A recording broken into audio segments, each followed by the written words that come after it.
Good morning. Not good morning. Bad morning. Ah, now it's a good morning. Hey, how's it going? I said good morning. You just casually drink. I'm like, okay, not good morning. Oh,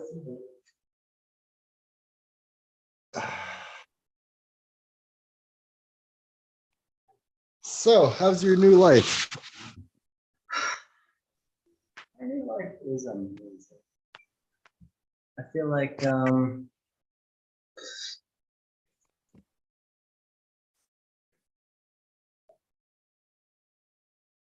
know. I had a conversation with our neighbor this morning, and so like on my way back from my run, this lady that lives across the street, she was telling us her life story.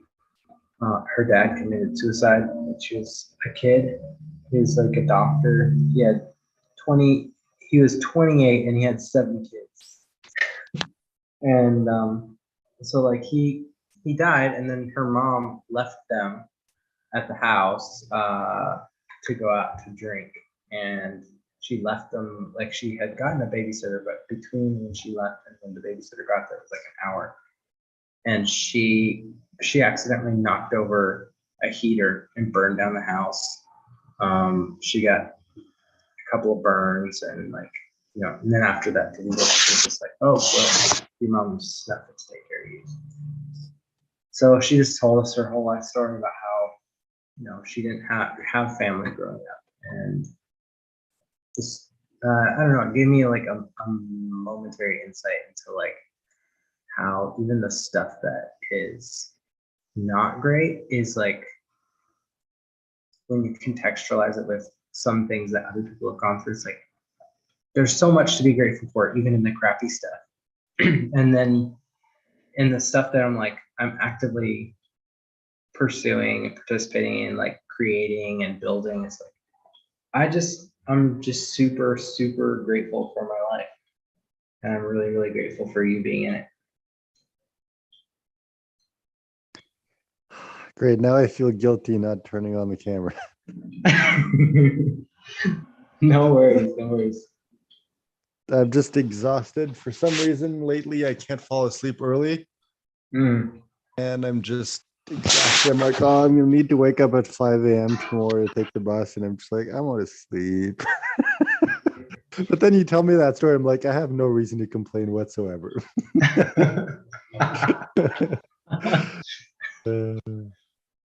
Sorry for accidentally guilting you about whatever. It's okay. It's all good. Everything happens Oh, for a reason, which means that nothing happens for any reason. So it doesn't matter in the grand scheme of things because everything matters. Confused?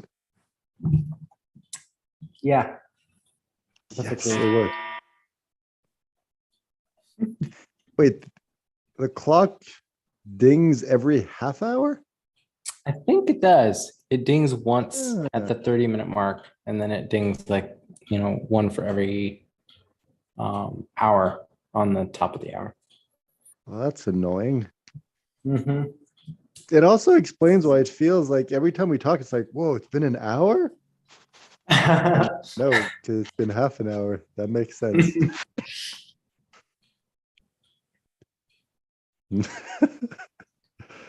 uh, But it's funny because when we talk, it does feel like we are talking for an hour, and it's only been like 30 minutes, just because the amount you of know, stuff that we go through. taking from a different perspective, that could be an insult. It's like talking to you seems like forever. Oh man. Like every minute talking to you feel like an hour. Oh man, that would be such a good burn.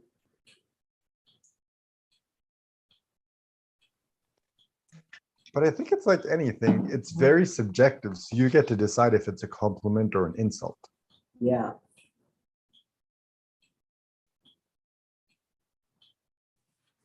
I'm not saying like the general you, I'm saying you specifically. You get to decide for everyone what is an insult and what's a compliment. Oh man. You're just So I like walking start around like insult, compliment, compliment, insult.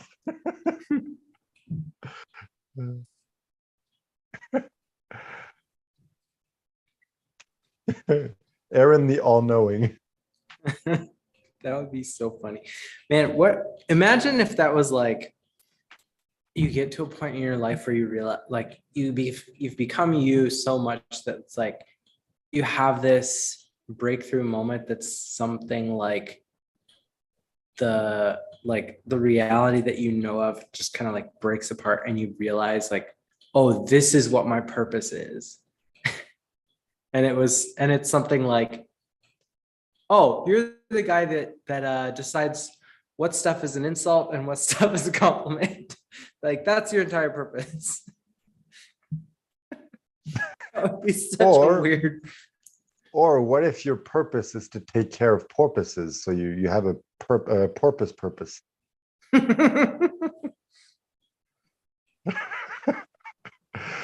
Oh, that was bad.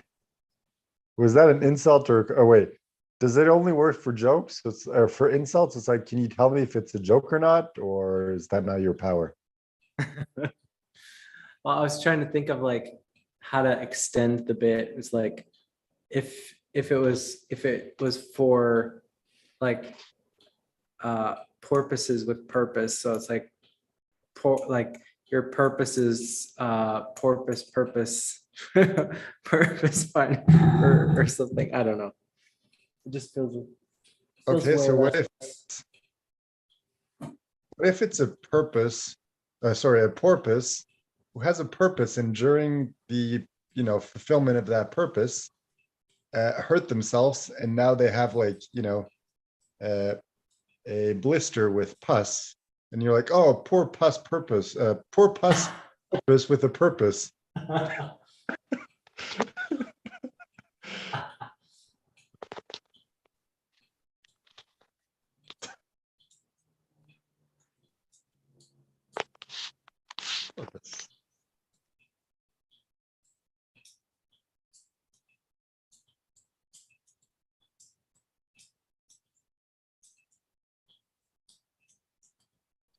I don't know if I've ever seen a porpoise.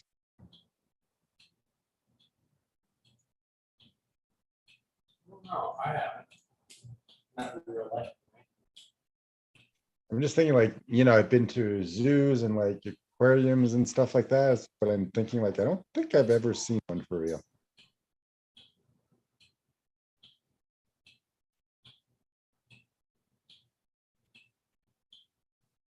I guess that's not my purpose in life.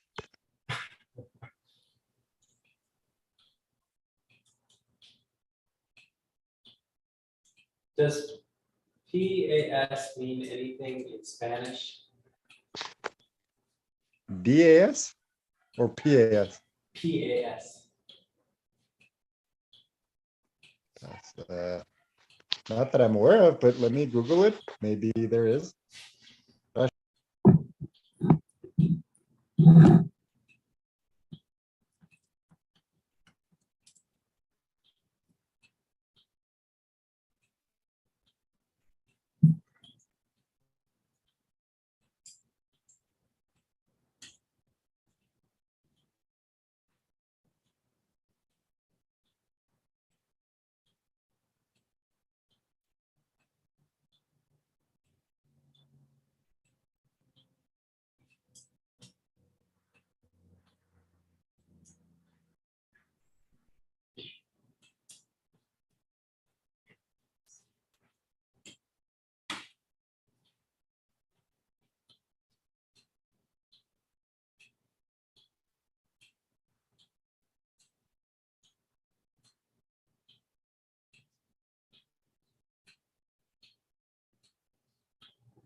I would.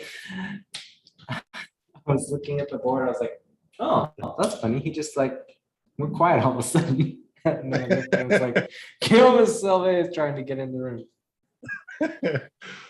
I guess this was not my purpose after all.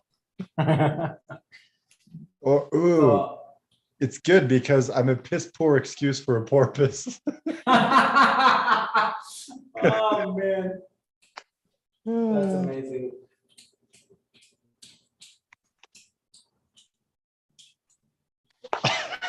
Piss poor, poor pus, porpoise, purpose, poor pus.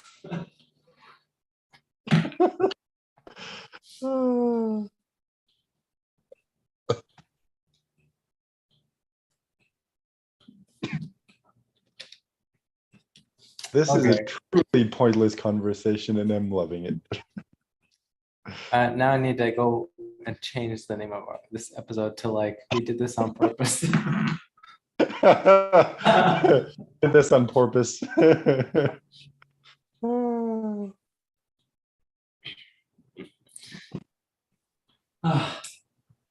Okay, let's see.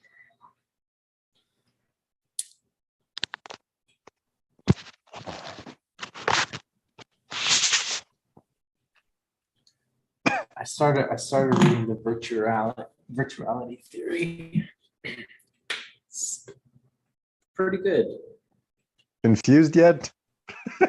No, I'm not confused. It took me a while to kind of come up with a theory, but like the whole time he was in the underworld, I was like, this is really weird.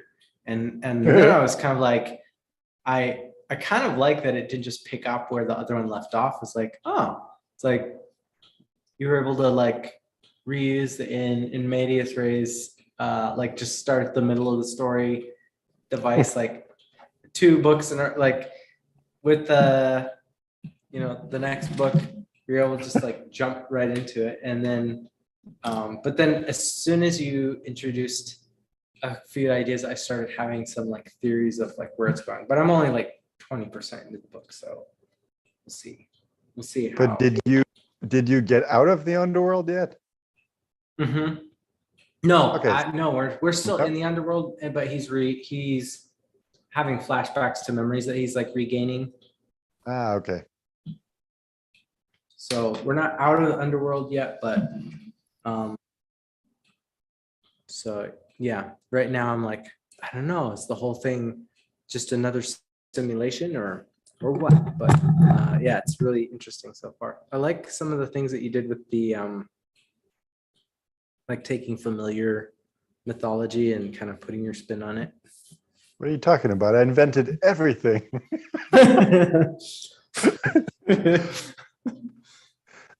I don't know. I always liked Greek mythology for some reason. That's why I loved all the Percy Jackson books and like all those books within that, universe, because there's like 20 of them or something.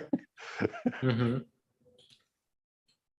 yeah, it was just nice to be able to put my own spin on it and be like, I've read about these characters for like years and years, and now I get to invent my own. Well, I mean, my own version. Yeah, I feel like it's so like those like the Greek and Roman mythology had such a significant impact on shaping Western storytelling that it's really hard to escape like so many of the patterns and tropes established in that like that tradition. And so it's like they feel familiar even if you're not super familiar with the mythology itself. It's like, oh, this just like there's something really deeply fundamentally familiar about this. That would explain why the Percy Jackson series worked, because everyone's like, oh yeah, it's like it's new, but it's not new at the same time.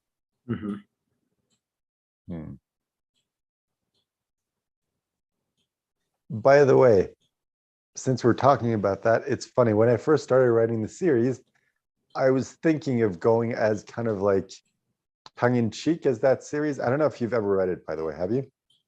No, I haven't.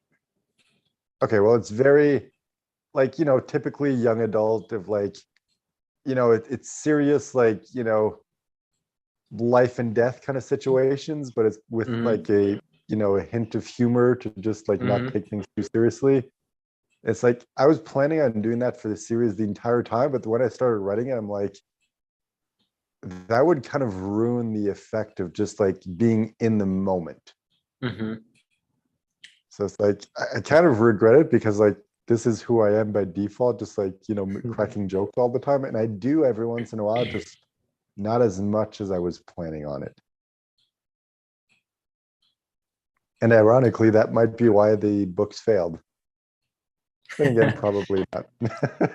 I don't know. I feel like in some aspect, like in fiction form, it captures a lot of the essence of you, like when you're in like just do it mode, like like this energy that you're in where you're like, let's just crank out as much stuff as we can with the funnel, or like when you're in your running challenges, or like you're write the book in 30 days. Like I feel like that that part of you that's like just super focused on, all right, what do we need to do to get done, and like this is important. It's like I feel like that is a thread of like who Will really is in that story, like in the series, I mean. And so it's like the other jokey parts and stuff are more like a more complete version of you. But I don't know that I feel like the books are missing it. Well, maybe I'm missing it because I'm like, I just enjoy that kind of writing, kind of like being a little ridiculous. It's like there were parts where I would go like fully ridiculous just for the heck of it. That I'm like, Mhm. all right, let's rewrite that paragraph. I can't think of any specific examples, but I do remember a few moments where I'm like, let's just go completely random with this, and then just kind of like for the fun of it. Then I'm like, all right, I know I had to erase that, so let's erase and restart. I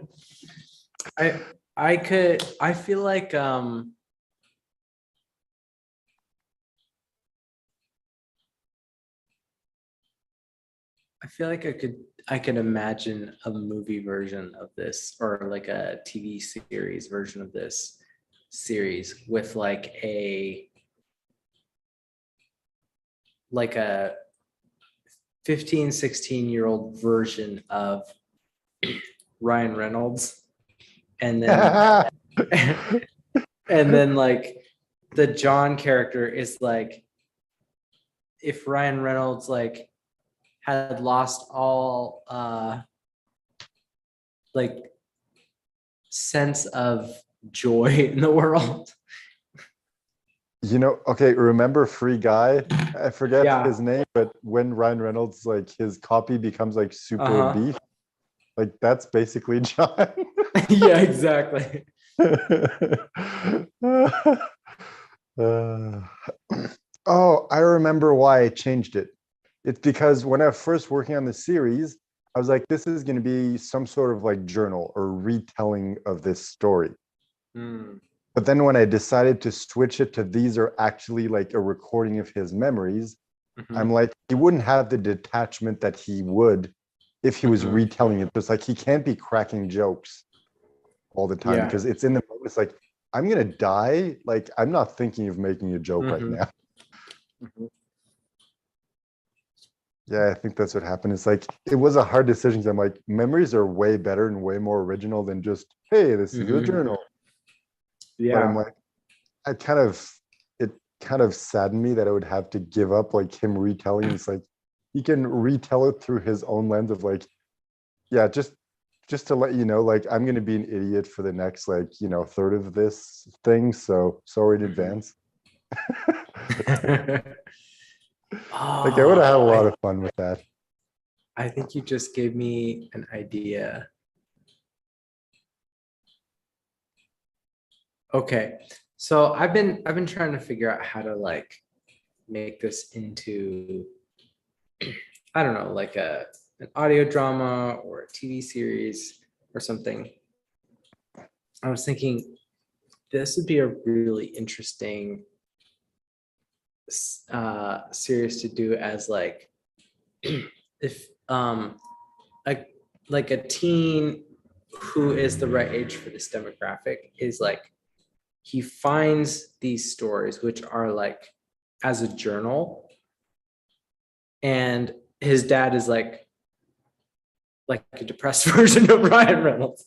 But like no, but like the narrative or the plot device is essentially it's like uh all these journals, it's like I got to tell this story, but it's like the grown-up version of Will or the author that wrote these stories or whoever it is. It's like they locked him away. They weren't really intending for anybody to see him, but like the kid finds it and is reading it. And so then it's like, whoa, like why haven't you published these? Like, why didn't you become a writer or something? Or it's like, and then there's always this inkling of like, wait a sec, like, was this real? Or, no, it couldn't be real, but it's like, I think it would be a really interesting way of being able to like uh, jump around at different places or fast forward through things, re-clarify things, and then you can interject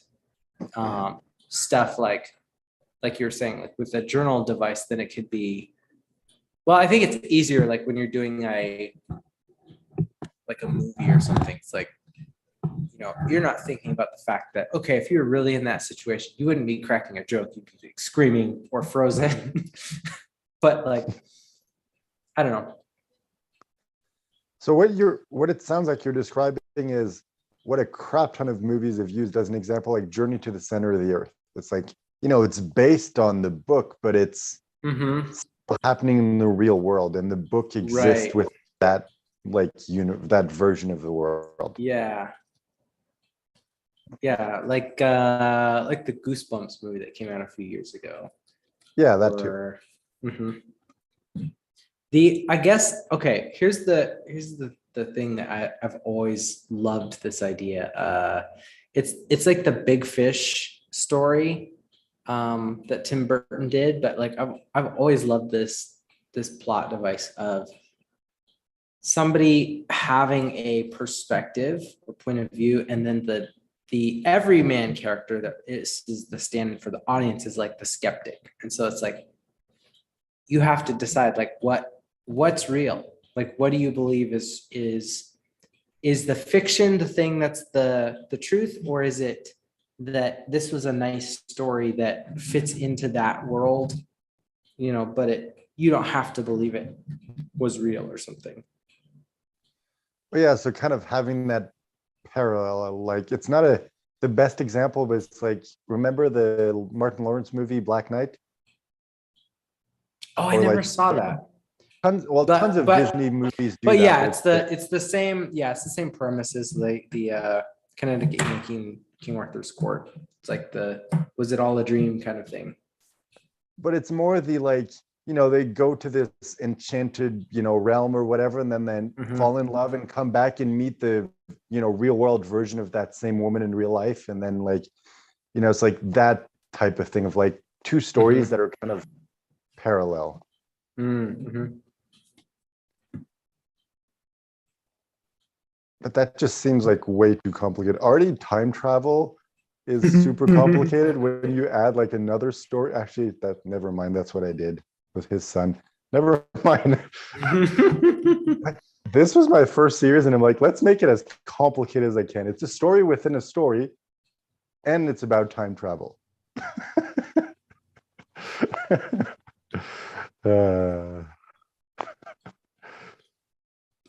It would be so funny if I get to the end, finish the series, and it's like, oh crap, I screwed something up, and like the entire series doesn't work.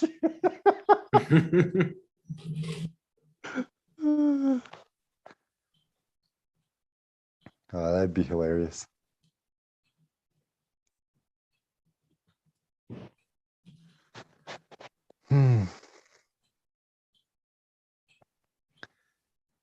It's funny because as we were talking about it, it's like, okay, I kind of want to, get back to it and finish it.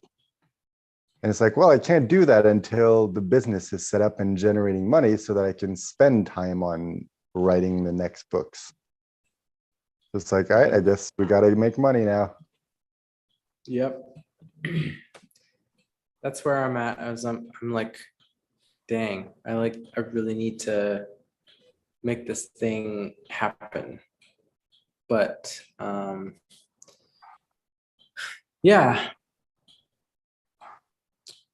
part of what I was thinking of is like, so we should literally go through the same process that we're gonna teach everyone, not just to like proof test it or demo it, but like, because I think that's gonna be the way we get like grow a network and get more clients is like, what's the content that we can just repurpose and reuse over and over and over again?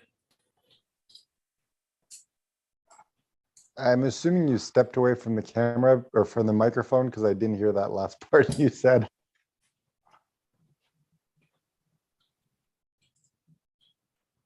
Or did it kick me out again? It kicked you out again. So you should Really? And how are you talking to me? I hacked your brain. That's pretty cool.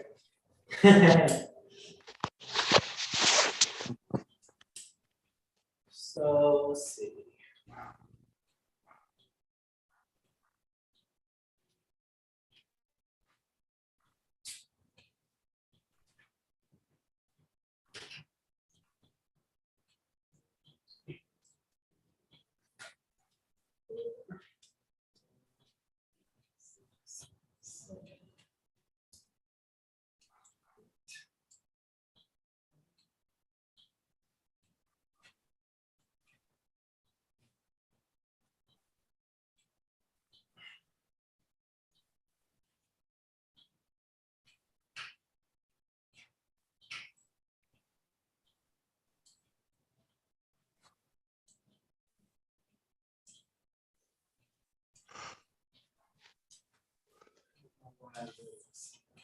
I don't know why I ever do anything.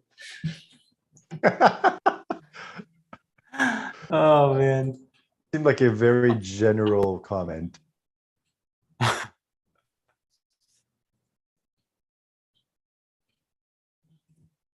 right. So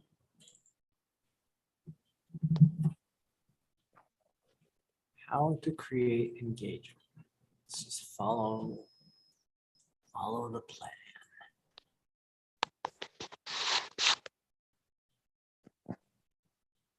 All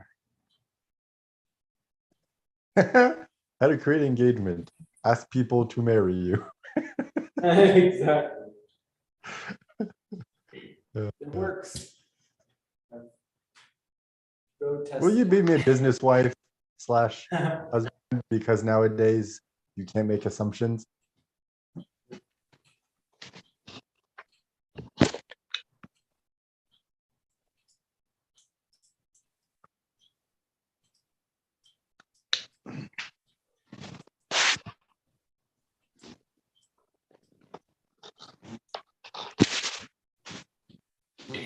Okay. What's your community's primary value?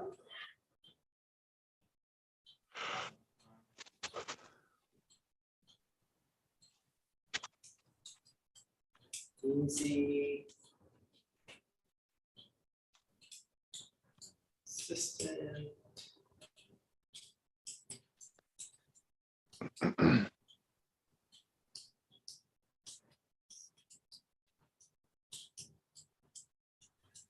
I'm questioning things. All right. Question. Am I gay? Uh, no, I definitely know that. Oh man, I was coming up with this bit because he was in the trainer, in the virtuality trainer, and he was in the prison, and those two inmates came and was like, "You gotta pay the toll," and so so then I was like imagining this bit where he's like, Bend over. yeah, well, I was like, what, are you gonna like rape me? And then them getting like super offended. It's like, what, you're offended because I assumed that because we're in prison. And it's like the joke of like, is it because I'm black? But like, is it because I'm gay and in prison that you think I'm gonna rape you? It's funny because I didn't even remember that. Anyway, okay. No, but what were your questioning? I completely. Oh yeah. I'm wondering if we're creating the right kind of audience. Because we're like, okay, let's build an audience of people who want to build an audience. But with that new realization we had a few days ago, it's all about like, best friends and how to use the power of friendship for business. Right.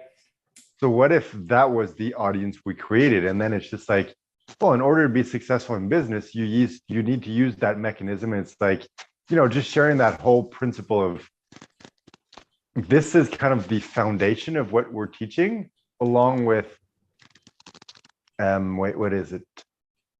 I'm already blanking. Well, there's super normalcy, there's laziness, and wow, I suck at this. High performance. There's high performance, laziness, being normal, and then Oh yeah, the just um, having so much fun that it doesn't feel like work. yeah, having fun. So yeah, it's like those are two core principles. So it's like the way, like the mechanisms to deliver that is, oh, you need to build a community, you need to create an irresistible offer, and you need to take them through this journey of like opening and closing loops. But it's like, should our audience be people who want to build an audience, or should they be people who want to be lazy, who want to have fun, who want to be normal and just, have that business best friend they can just chill with and talk to all day?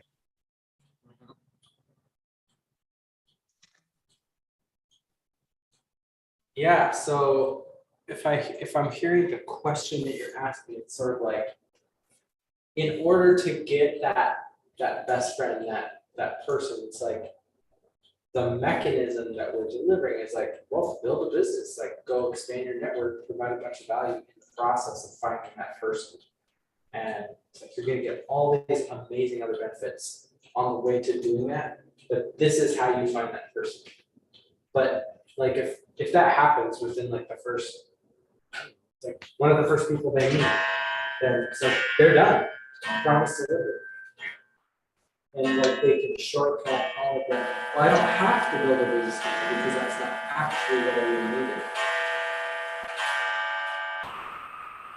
needed. I think the clock wants to be your best friend.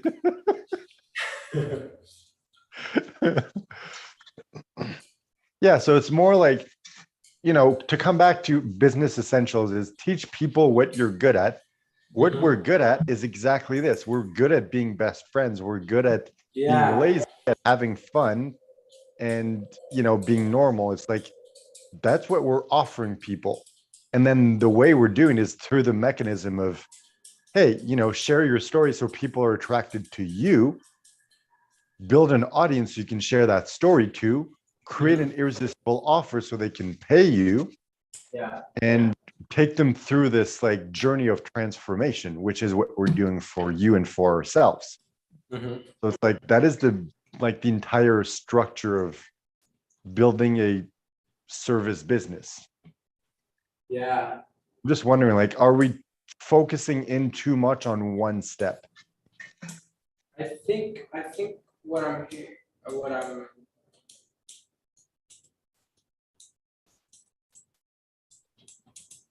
apparently I can't do two things at once. That's okay. I can barely do one thing at once. All right, so about what I'm hearing you say is like, if we focus on the main thing, which is like, okay, so what you're supposed to teach in business is what you're an expert at, what you're really good at. It's like we're kind of good at a lot of things.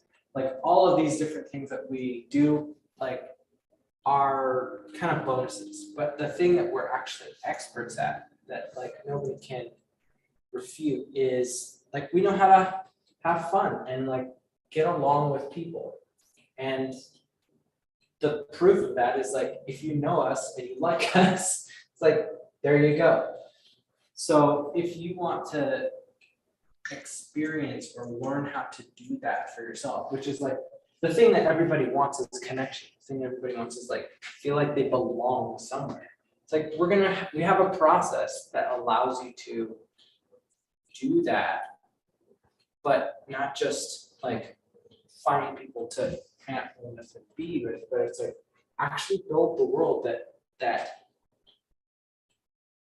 is what you've been looking for. So just so Yes, happens that we're using business to do it, but like the actual promise is like experience dude, connection. I just realized something. If we use the Russell Brunson framework strategy, business best friends is the title, like the hook, like being lazy, having fun, being normal, that's the strategy. And building it, like, creating an irresistible story to sell yourself, creating an audience, having an irresistible offer, and using that loop, like opening closing loop strategy to teach them. That is the step by step. So it's like we're literally using, like, we're building the mechanism of our business right now. Or sorry, the framework of our business. So it's like the concept of business best friends, and it's just like all you do is like hang out with your best friend. It's like the business gets built as a result of that. And it's like, this is it. Like, this is the entire framework for a business.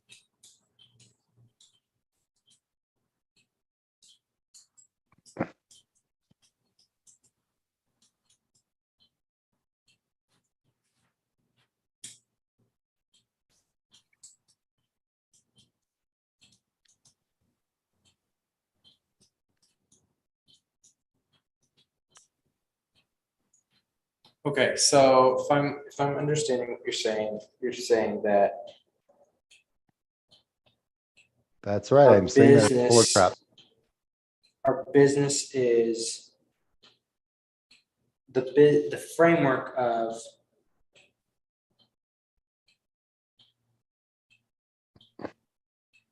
so the outcome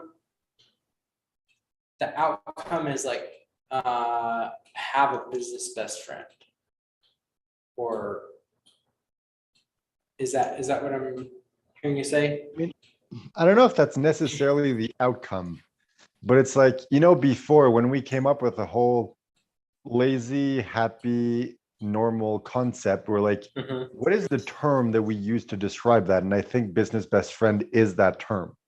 Right. And it's like the mechanisms we're using to make that happen is exactly like the business structure we came up with a couple of days. Dude.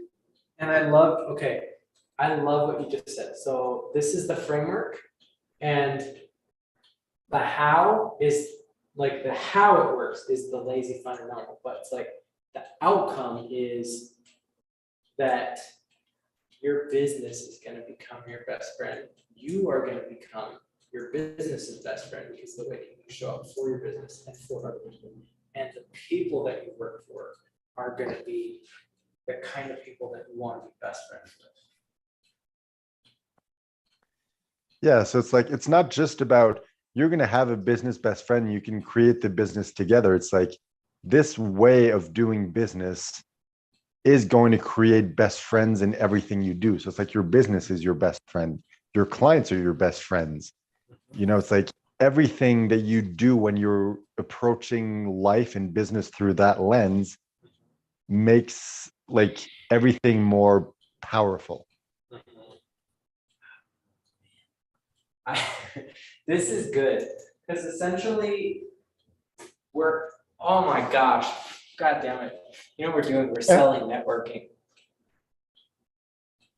Everything comes back to networking, and that's what our It business does, is. It's yeah. like we're literally selling people, guess what? Networking. Pay us $1 million. But I mean that is what it is. It's like and I think with that foundation, I think it's gonna work because now it falls into the pattern. It's like everything works on this principle. So it's like, yeah, it's something unique, it's something we call it something different. We have our own take on it, but it's like now it looks like what the rest of nature looks like.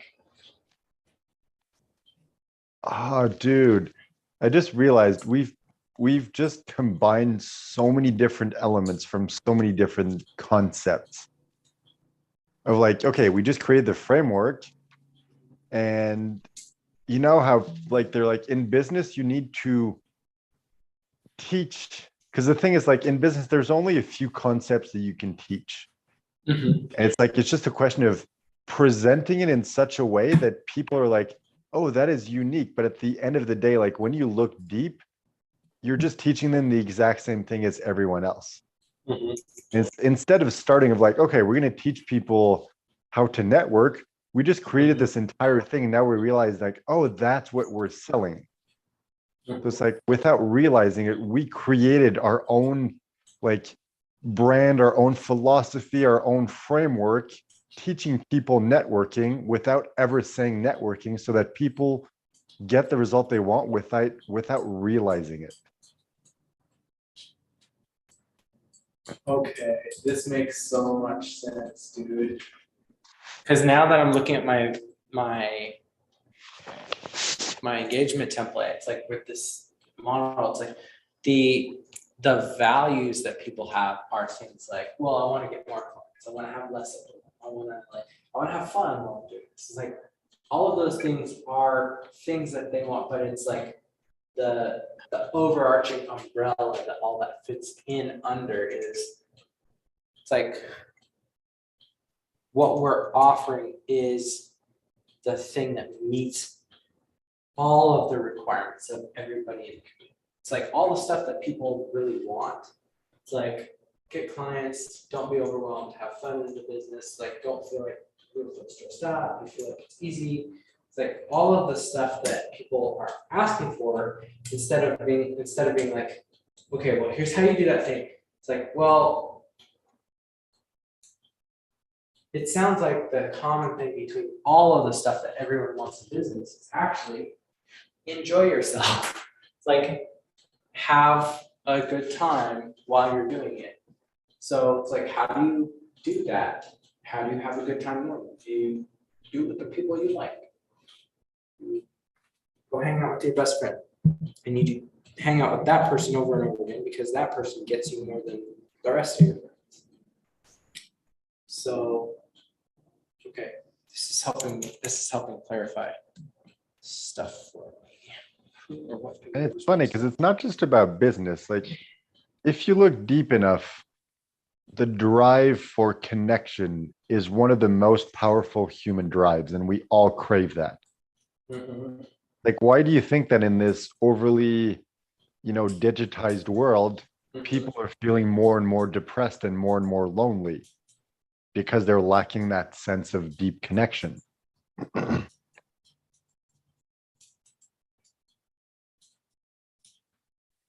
And also, like, I just realized I'm a very good example of this. Because, like, I've been traveling for the last 7 months, haven't seen friends or family or anything familiar, really. Yet I'm not feeling lonely or depressed because I have that deep connection that we've been building. So it's like, without knowing it, I'm the guinea pig that's just been proving this concept that we've been unwittingly coming up with and testing out.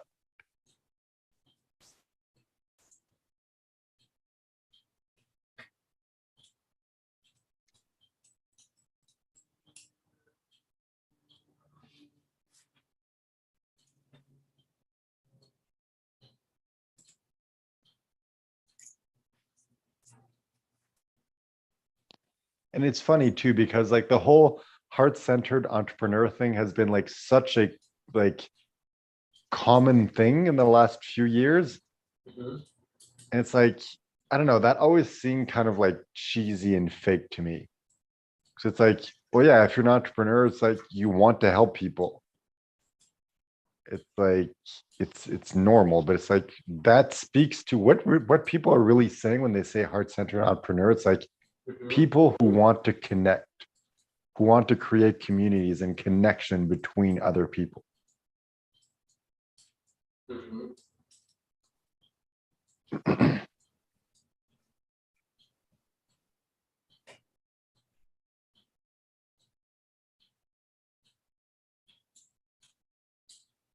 So what's the term? How would we describe that? Because I've never liked the term heart-centered entrepreneur. Like that always seemed fake to me.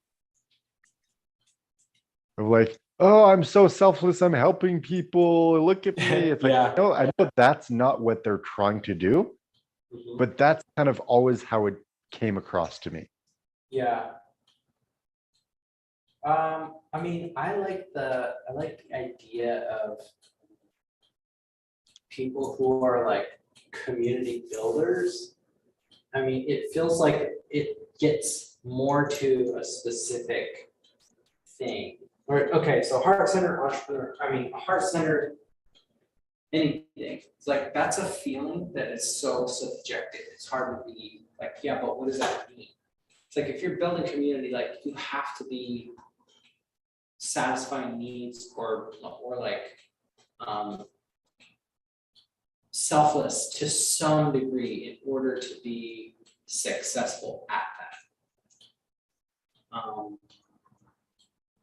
But at the same time, I mean, I don't know. I think this is sort of like the copyright thing. It's like, okay, so heart-centered entrepreneurs is like the industry standards, like that's how the client or the prospect would talk about themselves. That's the language. And then we have to say that in as many different ways as we can, but then we want to come up with our own intellectual property to actually build an umbrella that encapsulates all of the ways that people say it.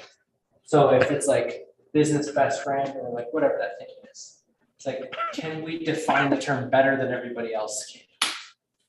Okay, if we want to create our own terminology, I would suggest butt-centered entrepreneur. 'Cause we keep making jokes.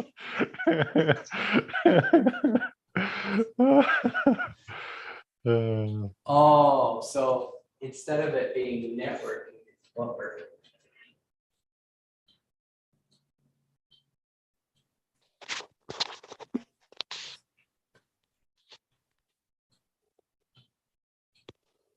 Did the sound cut out, or did you just stop talking midway through the sentence? Hello. Can you hear me? Yes, I can.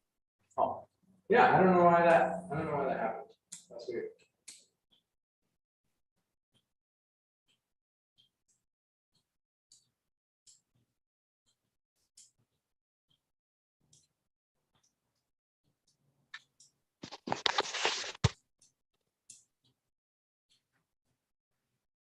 Okay, yeah, so I think now that we're analyzing this and listening to like, the people that have responded to me, it's like, okay, people say that they are busy and want to do less and have less than Vermont thinking, but I think the actual thing that people want is not truly do less, but like spend less energy having to trust people and like constantly defending yourself from, is this person just wanting money or do they actually care about it? So I think the root thing that they actually are looking for is they want connection. The overwhelm stuff, it's like, it's such a surfacey, superfluous thing. And it may be how they understand that they can talk about what they want, but I think if we can help take them on the journey of what you actually want is connection and like help them see that. And it's not too far to dig to recognize that that's true. Like that's what we're really about. And that's what we're really good at.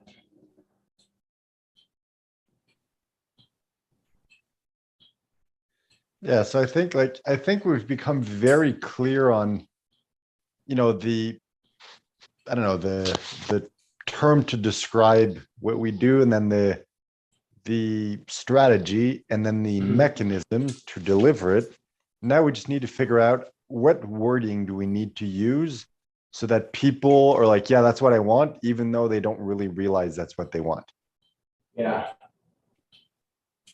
Because I feel like a lot of people, it's like, well, the thing is, I think that applies to everything. It's like people don't know what they want.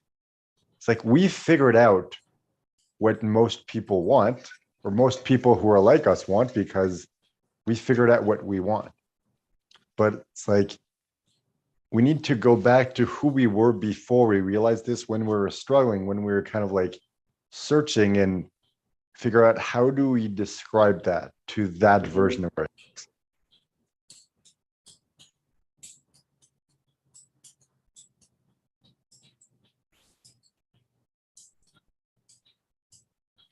Stop being a loser.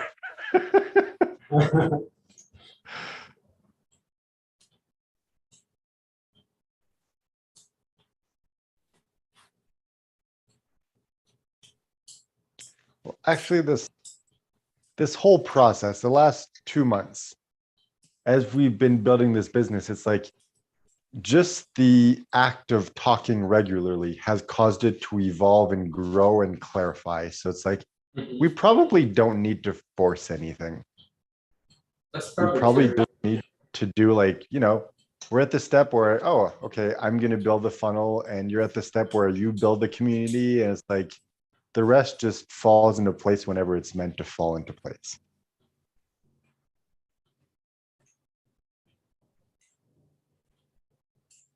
Instead of heart-centered entrepreneurs, butt-centered. heart-centered. Ooh, or we combine the two, but heart-centered.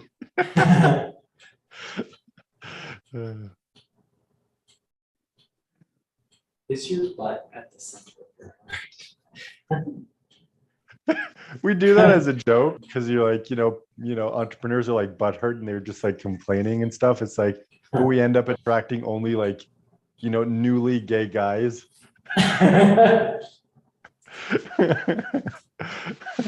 Oh man, there's so many funny things that you could do. Like,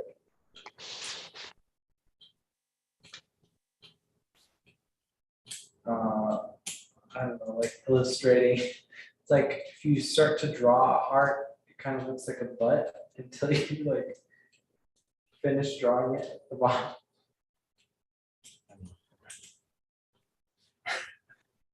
Oh yeah, so it's like you start with like a butt and like, let's say like red arrows shooting out of it or whatever, like red lightning. It's like, and then you conclude it's like it's a heart. It's like stop being like butthurt and learn to love your business. Oh, okay. So what if we never say the words like, like butthurt or like that kind of stuff? But like all of our like cold traffic surface level advertising is that sort of like that kind of attention getting like that 12-year-old kid, like how loud can I be? How annoying can I be to like get you to pay attention to me? And so it's like the idea of like, oh, get your mind out of the gutter. You thought I was drawing a butt. But it's like that's the like who we're trying to attract is somebody who's like, I kind of like the idea of somebody. It's like I'm hoping somebody was building a business around butts, just because nobody else would do that professionally. So like, why hasn't somebody done it just ironically? Dude, business butt friends. But I just realized something. Butts friends. Yeah, but I realized something. What if we don't need to come up with a way to describe it or anything? What if we just stick with the storytelling aspect of like treat business as if we're telling a fiction story? It's like the title doesn't matter. Like some of the most successful and popular fiction stories have like weird titles. And it's like it doesn't really describe like what it's about. So it's like, all right, what if we just go with something as basic and simple as like business best friends? And it's like we're just telling the story. It's like teaching, like giving people the experience of what we're teaching. It's like, like as they're part of the group, like that's the experience that they get. And then we just teach people like, hey, like, walk them through everything. But it's kind of like, I don't think we necessarily need to take much of an analytical perspective. It's more like just a storytelling perspective, I think is going to be good enough. Yeah, I think so. So because we keep coming back to what makes, like what's important to people is the experience. The result is only like a fraction of what they care. So it's like if we make the experience fun and they don't get the results, most people will be okay with that. yeah. So it's like the experience, like if we use the 80-20 rule, it's like, the results and the actual framework and everything we're teaching, that's 20%. 80% of it is the experience. And as long as we fulfill on that 80%, the 20% really isn't that important.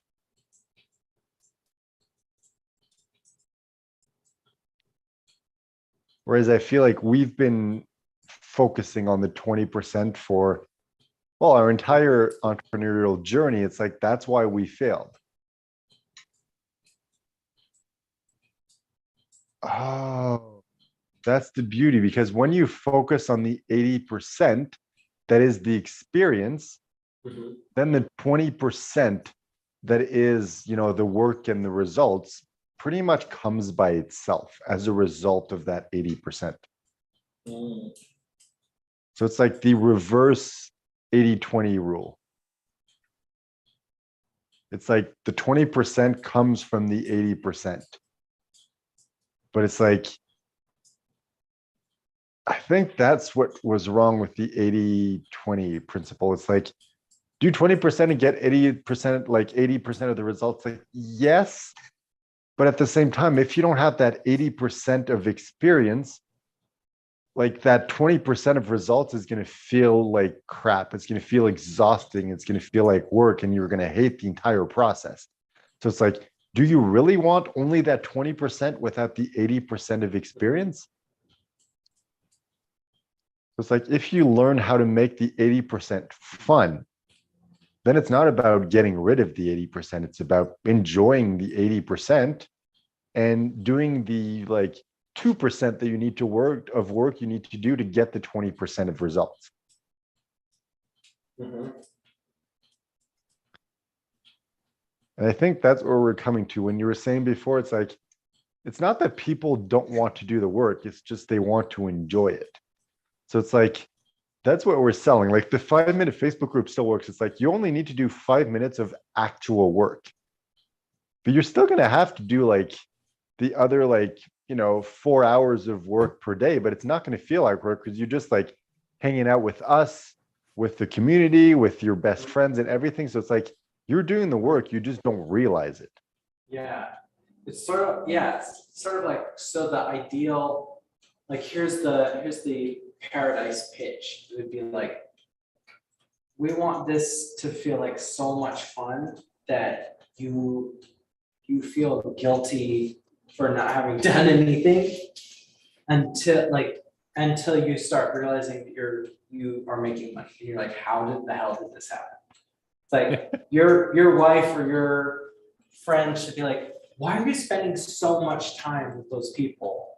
Until like all of a sudden everybody in the group starts becoming like, having notoriety and like starting getting asked on interviews and getting active clients, and then people are like, wait, what is it? I thought you were just like wasting time. Like, what is it that you're doing? It should be something that's like almost like this hidden secret that nobody knows about except us. Okay, it's funny. I watched a Disney Plus original movie yesterday called Magic Camp. And it just reminded me, like, I almost watched that when I had Disney Plus. That looks so amazingly it's really terrible and good at the same time. Like, oh, yeah, it's just the right amount of like I like really funny cheesy, and like crappy and magic. stuff like It's that. perfect. But anyway, all that to say, it's like, it's just, that's what makes magic work. Like, you don't realize that it's magic. And it's like, that is real world magic. It's like, you don't realize it's magic. It's just at some point you're like, this is magic the way it works. It's like, oh, it is magic. Whoa. And I think this is it. Like, that's what we're touching into. It's like we've cracked the like algorithm for existence. And it's like, it's magic, but it's not really, but it feels like it.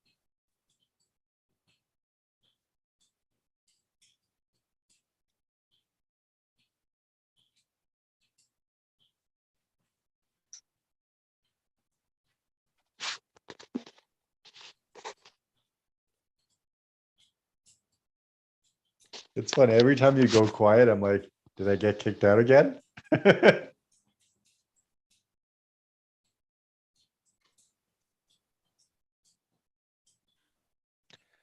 Dude, Okay. remember last year when you're like, I kind of want to be a magician?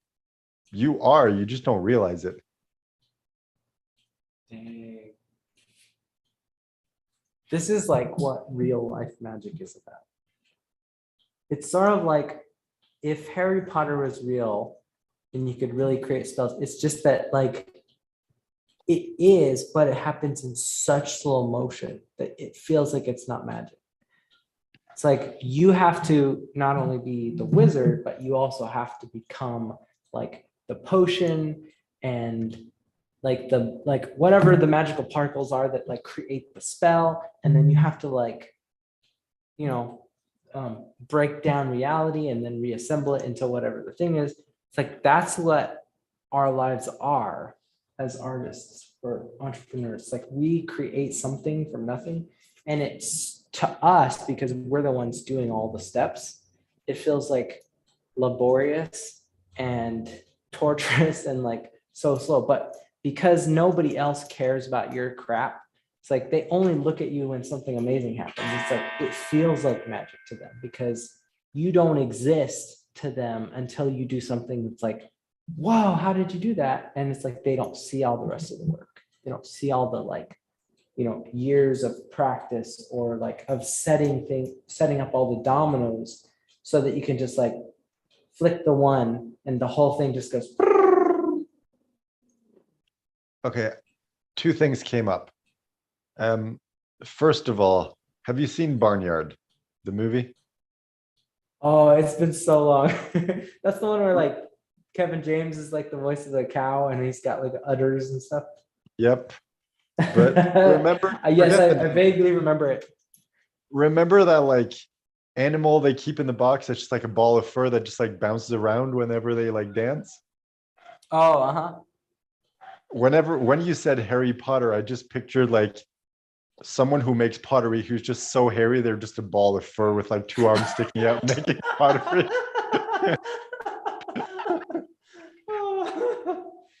So okay, that was the first thing that came up. The other thing is you made me realize how real life magic works. In movies or stories, it's like, you know, you try and you master a small spell and you get better and better at it. And, you know, you can do bigger spells. But it's like in real life, the process is try and fail a crap ton of times, then get to the point where you try, but the result is delayed. So you feel like you failed, but you actually didn't. And we don't realize that. So we keep trying different things and because it's so delayed, by the time we get it, it feels like we didn't work for it. It's like, I did all that work and I'm getting the result for something like from out of nowhere. Like, what the hell? And it's like, we don't realize we're just getting better and better. And that time between the time where we do the work and the time where we get the results just keeps shrinking. And because of that, most people give up before they get to the point where the time shrinks so much that it's like you do something and the result is almost instantaneous. It's like we just don't understand how real life magic works. Yeah.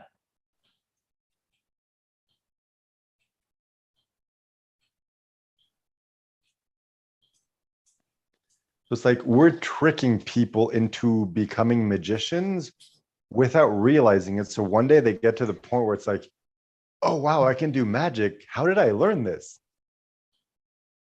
Yeah.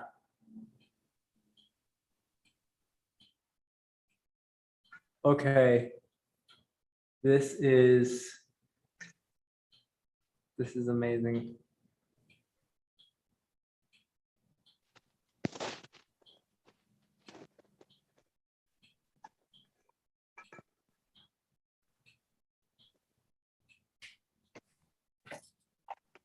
All right, I feel like I should be doing this with you because this is like as much your business as mine. But I'm like, okay, so we're creating something that, like, to some extent, the people that have asked for help have sort of said, but we're also kind of filtering it through like our own lens.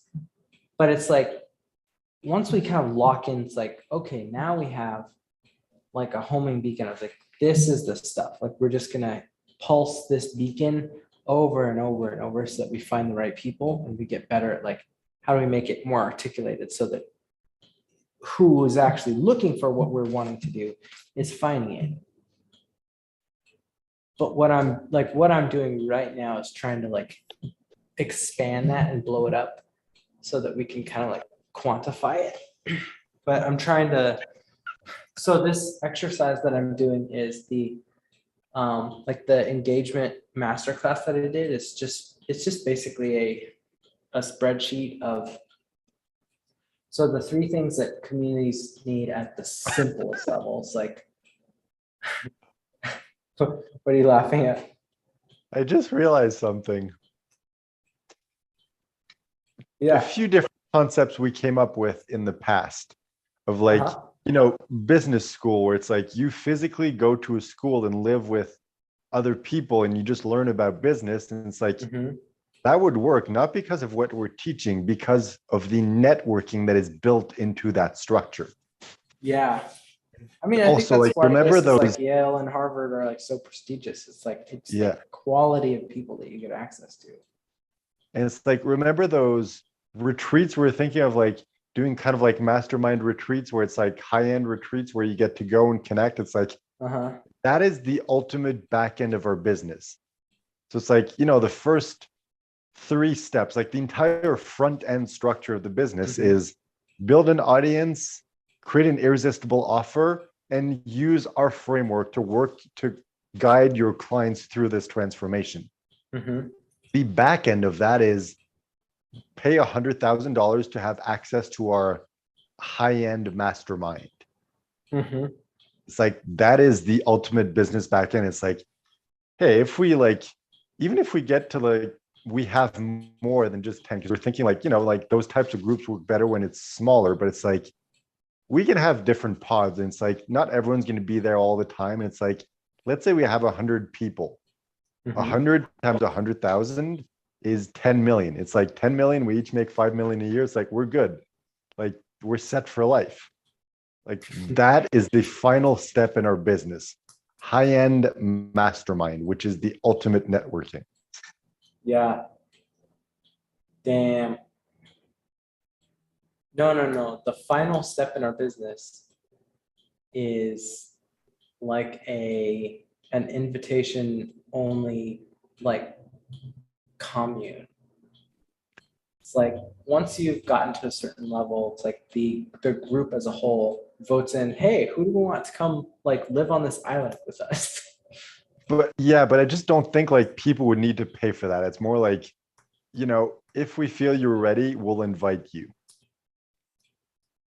But I don't think it needs to be part of the business. I don't think we need to charge for that.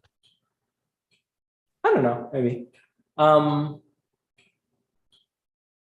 Yeah, but I feel like love that idea. Living that closely with people, it's like, we're just going to create like a crap ton of businesses together and we're all going to make like a shit ton of money. So it's like, we don't need to charge for that.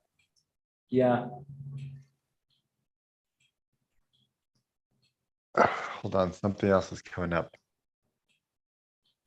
Oh, what if the mastermind is unique in the sense of, let's say it's 100,000, but it's also like an equity share. In order to access the mastermind, you need to share a part of your business. So we're all responsible for each other's. Yeah, I like that. So it's like you buy in, it's $100,000 up front, plus a 10% share of your business that is divided equally between the members of the mastermind. So everyone is invested in everyone else's business. Yeah.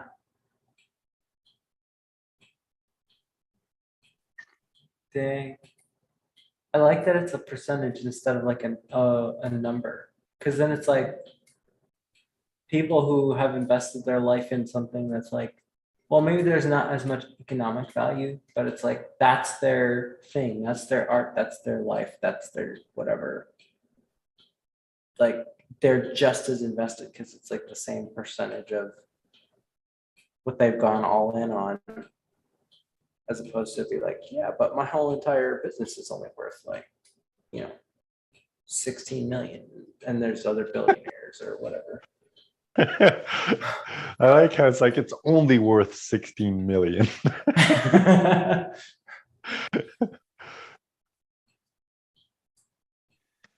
Dude, I I don't know. love I mean, how like, within the span of, let's say a week, no, let's say 2 weeks, because no, then let's that say 3 includes, weeks. okay, 3 weeks. 3 weeks.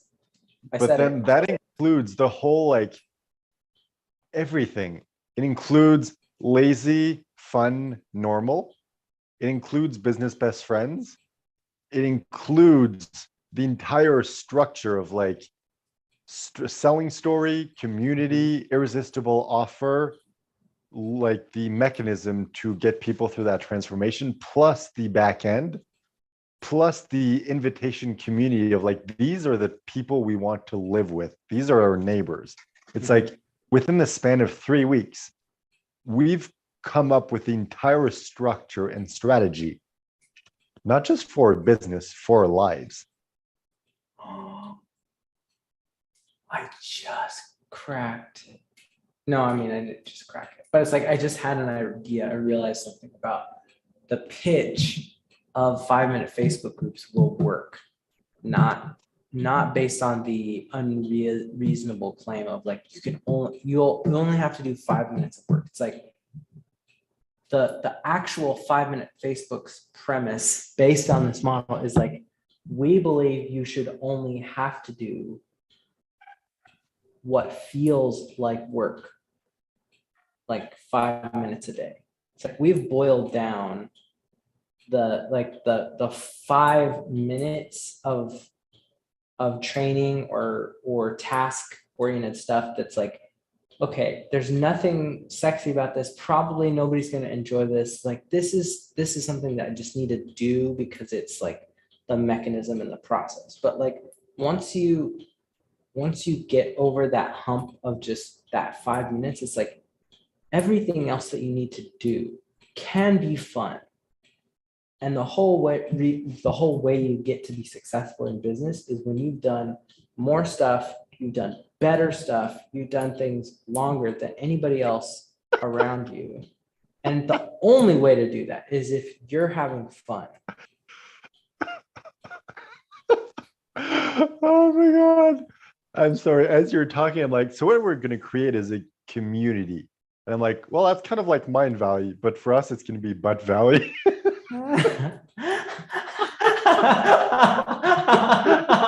We should literally just like, that's what we call it, just to like counter program. Oh my God.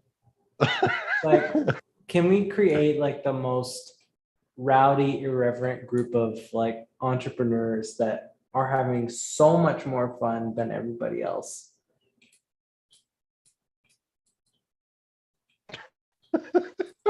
Oh my God. I would love, okay.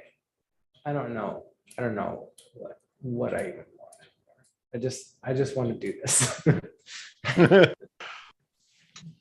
All right, what's the next? Do your members feel welcome and included? I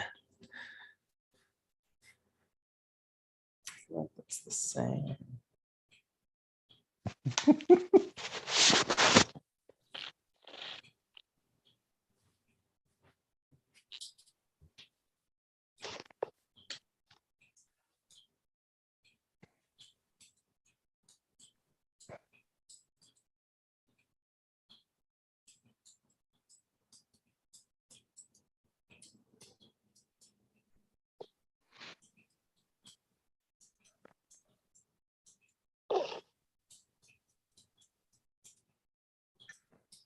I'm just imagining like in a couple of years, once we actually, have a community of people who are like us, and we're doing these floating sessions like, with everyone else. And it's like, we're just like deciding like, all right, what should we call our community? Should it be Butt Valley? Should it be like, it's like when people get to vote and chime in and make suggestions, it's like we come up with like the most insane, ridiculous things and everyone's just like loving it. It's like, we are Butt Valley. The crappiest community in the world. What's up, buttheads? Oh man, I really love this. Oh man. Are we gonna do this? Or is this something where it's like we build it like a story? It's like you build in the twist and you foreshadow it for so long so that once you have enough critical mass, it's like, yeah, you're probably gonna lose a bunch of the like just, looky-loo curiosity seekers, but like the hardcore people, it's like who've bought in from the get-go. It's like you spring the trap or you reveal the twist and it's like, what? Wait a second. Wait, this turns my entire world upside down. But then it's like, of course, this makes complete sense. I'm all in. I think every step of the way lately, every step of the way, it's been what, 2 days since we came up with we realized this like storytelling is business thing. Yeah. Like, I think we just need to lean into this like so much. I think so. Because it's so much a part of the person that I am, the way that I think, that it just makes a lot of sense to just build this thing like, okay, if we just holy shit, dude. No, like for more reasons than that. Like this is what we're good at. We're so good at telling stories, but stories are how we manifest what comes next in our life. Like that's literally what works for me. So we should write the story of how we want our business to go, and that will be the blueprint of what we need to do. And then all that's left to do is like we don't even need the motivation. It's like we already know it's gonna happen. We already know exactly what to do. All we need to do is just say, all right, what's next on the list? Boom, boom, boom, boom, boom. I think we're overthinking this. I think we've both become so good at storytelling. Yeah.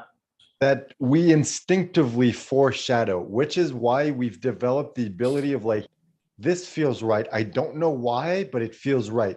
And then at some point in the future, we're like, oh, that's why. And it's like we foreshadowed it without realizing it. And It's we like, I don't don't even even really need we to, need we don't even really need to understand it as we're like, I think we sort of like, when we're at the step or the stage where it's like, whatever this thing is, if we knew what it was, like, it wouldn't help us anymore right now. It would just make us more, I don't know. We just spend 2 more hours going, oh, my mind is so blown, instead of actually doing anything.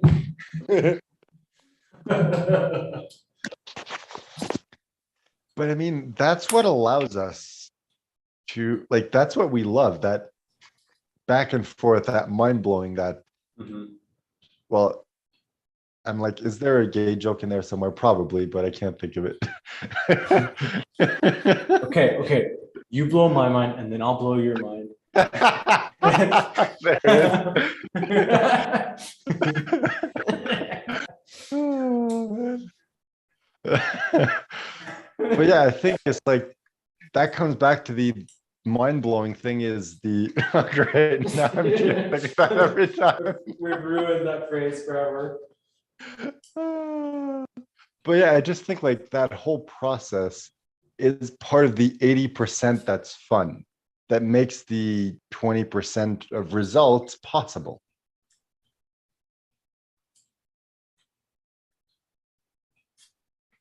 Yeah, I think you're right.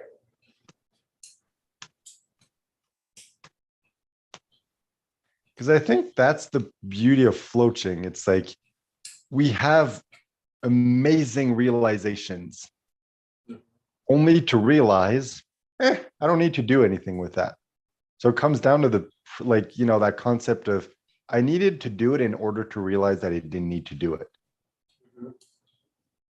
No, I guess that's another principle that we keep coming back to. So I guess that's part of the core philosophy that we teach.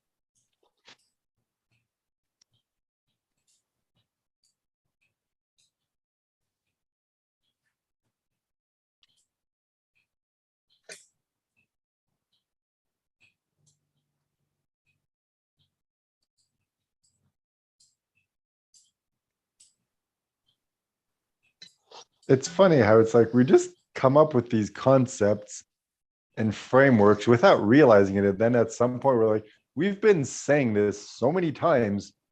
I guess it's one of our frameworks. Yeah. So it's like there's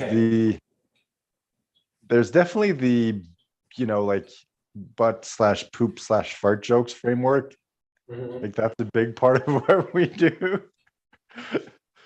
There's the more recent framework, which is the business best friend framework. So the lazy, fun, normal framework.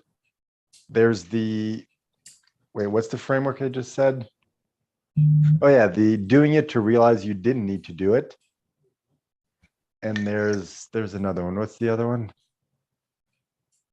Oh yeah, the I just realized framework of like, oh my God, that like mind-blowing framework.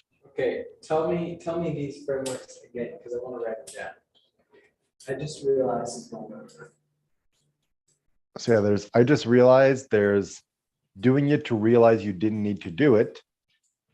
And then there's the business best friend framework, which is the happy or fun or lazy, happy, normal.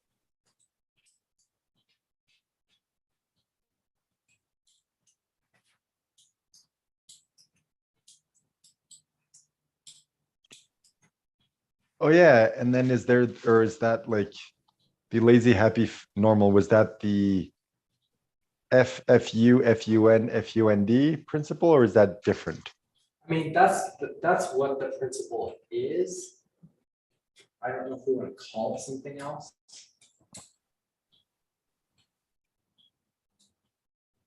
It's the principle.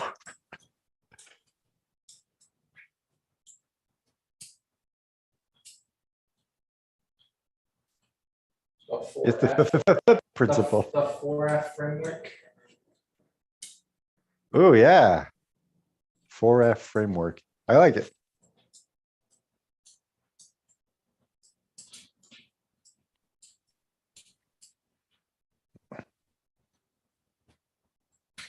And then I have the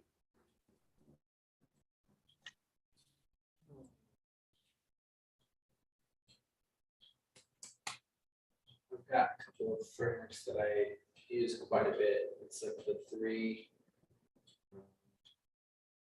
the Trinity. Neo. uh, on a completely unrelated topic, the fourth Matrix movie just sucks. Oh, does it?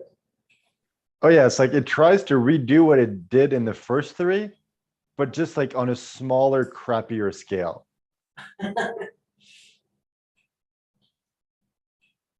It's like you watch, you're like, this feels familiar, but it's somehow underwhelming. And it's like you get to the end and then you're like, you remember what the original three were like. And it's like, it's just a crappier, simpler, dumbed down version of the trilogy. It's like tries to be the greatest hits, but it just doesn't capture the magic. It's like not the greatest hits. It's like the I don't know, worst hits.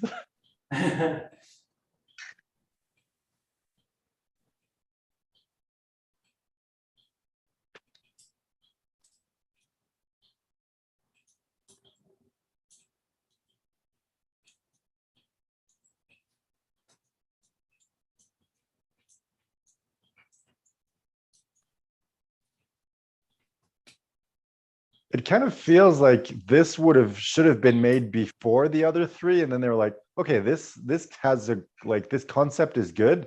Let's expand it into a trilogy and make it like way more epic. So they literally made body of work backwards. They shot the pilot last.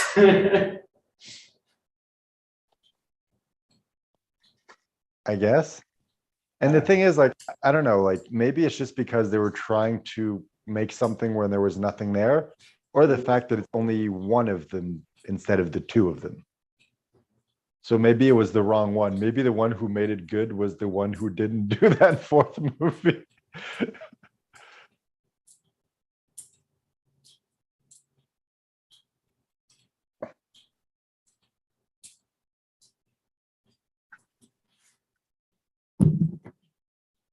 Okay. let's see. Yeah. The customer journey. Maybe this isn't something we figure out. Maybe this is something that just becomes apparent as we do this.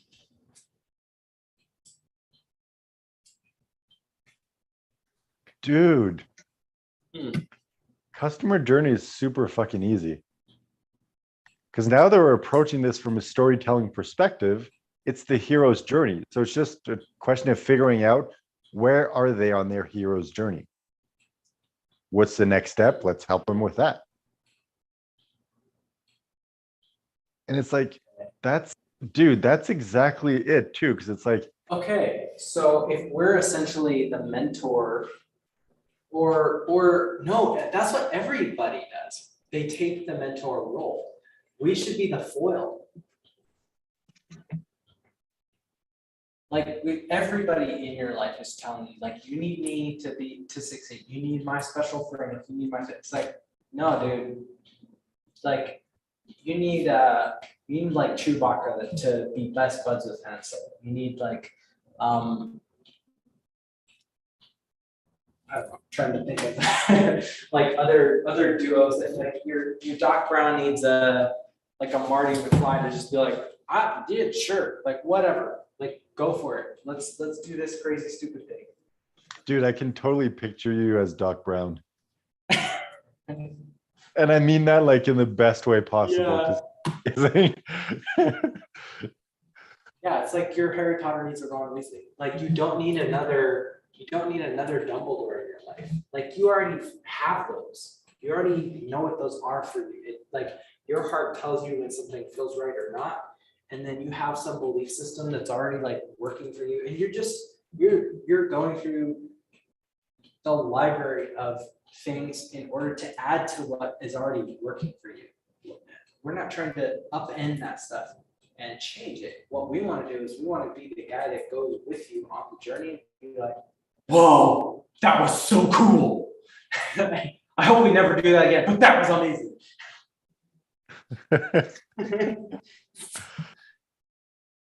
I think that's what's missing from business is nobody wants to be like, I want to go through the whole crappy, amazing, weird journey with you.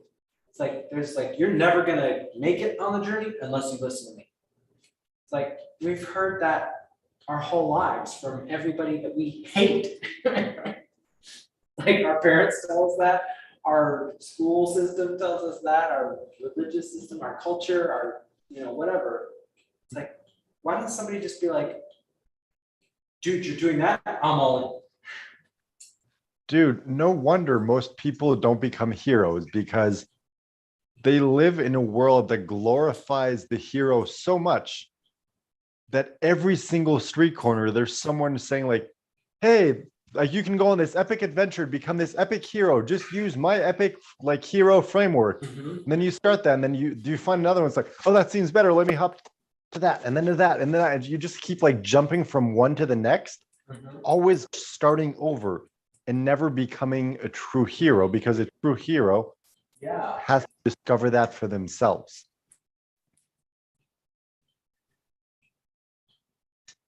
Damn. Nobody else is talking about this. I think we just came back. I don't think anybody is. I mean, I think we came back to the concept we came up with like a year and a half ago. Remember when I had that first big breakthrough of like, oh, we need to treat our lives as if it's a story and you're writing the book of your life and you're the hero of your own journey. It's like, we've just figured out how to give that to people and how to turn that into a business.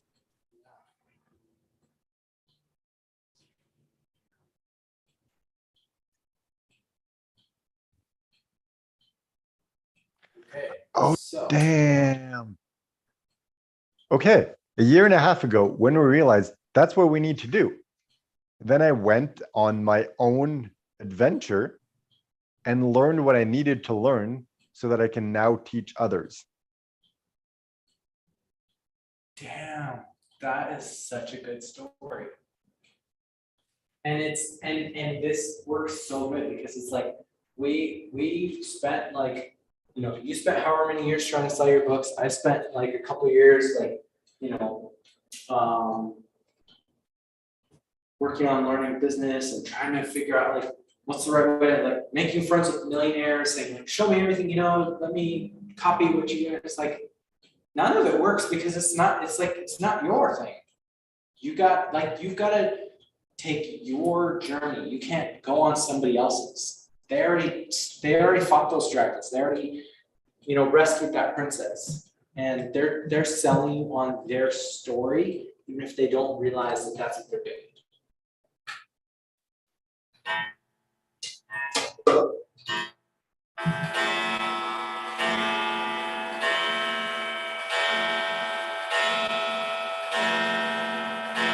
Yeah, so the people who we are going after, it's like people who want connection, but on some level, it's like the people who fundamentally know it's like, I'm not cut out to be a rule follower. I'm not cut out to be somebody who just follows the steps one after another. It's like I resist other people's systems. So we're not giving you a system. We're giving you companionship while you go through the process and, meat grinder that is the adventure of life. And so maybe that's it. Like we can still have that business structure we came up with of like, the selling story to sell yourself, the how to build the audience, the irresistible offer, the loop, like opening closing loop framework to teach people. It's like we can still do that, but that is just the mechanism that people use to enter our community. And it's like they can evolve from one level to the next within the community, but at the end of the day, it's like what's really making a difference is the community itself. Yeah. So what if this was a membership, but it's just like we just start like it's a Netflix. It's like we don't know what we're gonna put in this, but it's all gonna be amazing. And the more people that come in and tell us, what needs to be there, it's like let's all make it together. And it's like $7 a month or something stupid. Dude. And it's like because we're not saying this is the end all be all system that you need. It's literally like no, like this is the place where we can guarantee you're gonna find your business best friend and you're gonna become somebody's best friend. And so it's like who doesn't want that? It's literally like the thing we were saying about like parting the Red Sea, it's like there's a brand new niche in the middle of the Red Ocean. It's like, all right, everybody who's under this umbrella, entrepreneurs who are trying to do all the stuff, it's like, all right, brand new thing.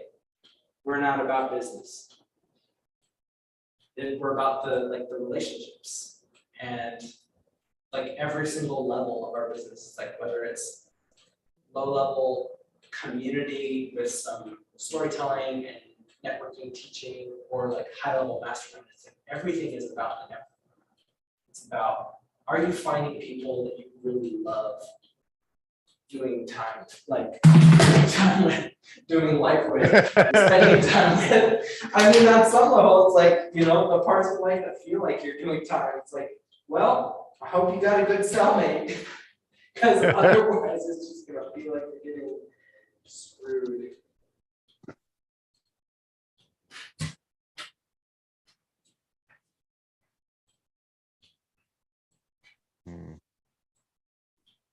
But I just realized like this whole structure and thing that we're coming up with, it's like it's kind of our own version of ClickFunnels, because it's like ClickFunnels, it's like, hey, I'm selling you this concept. And then I'm creating a bunch of different courses for you to get value within that concept. So it's like, the concept for him is funnels. So it's like, hey, let me show you how to build this kind of funnel and that kind of funnel, and we can do a challenge and we can do this, and this is how to get traffic. And it's like all these different things within that. So it's like the company at its core, it's just like funnel. And they just found a bunch of different ways to sell results within that. And for us, it's like, it's about community becoming the hero of your own adventure. And we can sell different frameworks within that. So it's like, hey, you can create your own community. You can, get your own proteges and they can go on their own adventures. And like, this is how to make a pitch. This is how to do this. This is how to do that. And it's like, they don't really need it, but a lot of people like want that. They want that hand holding. They want that assurance of like, you're going to tell me what to do and I'm going to be okay. I'm not on my own. Right. Yeah, and I think It's this like is like the Like it's the same, right. it's the same thing for ClickFunnels. It's like at the end of the day, all you need is a ClickFunnels account. Everything else is just giving you that assurance of like, oh, I can do it because I have a step-by-step process. It's like, yeah, but even if you do, like I've taken a bunch of different like challenges and courses and stuff like that from ClickFunnels, but at the end of the day, I still need to go through the process and learn how to build the funnel.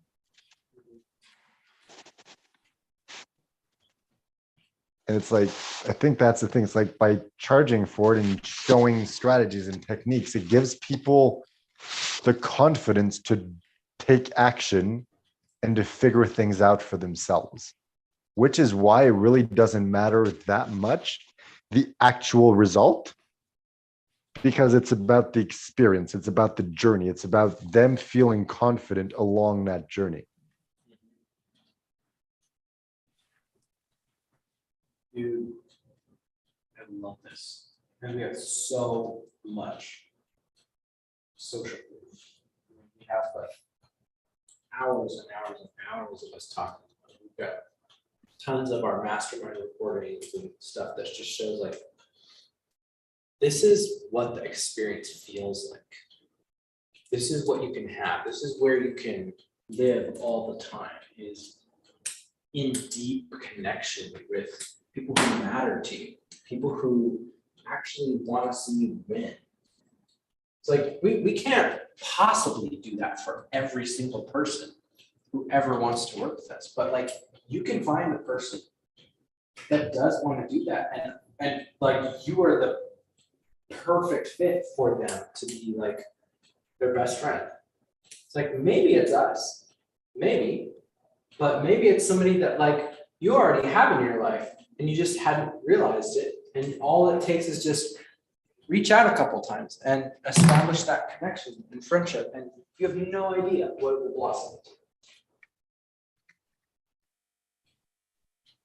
Yeah, I think it's good to have a business structure and at least a course or something to offer so that we can make money now as we're building the community. But I think like once we build a community, it's just a question of getting more people who are right fit for the community, and then just like observing the community. And someone says like, oh man, I'm struggling with this. And then other people are like, oh yeah, me too. So then we just create a post like, hey, if we created a course helping you how to master this, would you be interested in purchasing it? And then if people respond yes, we just create the course and sell it. And it's like, we don't need to do that because it's about people going through their journey, but people want like someone to teach them how to do that. So it's like, okay, let's just do that. That's all we're going to need to do. Oh damn! And you know what I realized is if the membership is, I mean, maybe the price of it goes up as it increases in value. Or like, if every training that we do is for the people in the membership, it's like it could be at low cost or no cost to the membership. It's like, hey, for being honest and telling us where you really are at in your journey, it's like we're going to do this thing, or somebody else in the community will do this thing. But then that resource can be used as a low ticket entry point into the community. It's like, hey, are you having trouble with this thing? It's like we have a way to help you with that from some people who are like love helping people solve problems. And they did it for free. It's like, here's a, it's like every product or every training or teaching could be like a low ticket offer. Oh, we could just do the kind of challenge framework, which is kind of like, hey, we're doing this training live in the group for free. If you want to buy access to the recordings, then you can get access to it forever. If not, it'll just go away once the live is done. That's cool. And then you can do every single training in its own pop-up group. So it's like, for people who are not interested in that training or the membership, it's like, it won't be a distraction. For the people who are I wanted this yesterday, this is amazing, I can't believe you guys are doing this and hosting this, and it's like, and then that community by itself can attract and pull in people, and then there's the offer, it's like, hey, you want to join more super duper cool, awesome people like the people in this little group. We have a membership where the whole point is for you to get connected to somebody who is amazing. We have trainings like this all the time for free.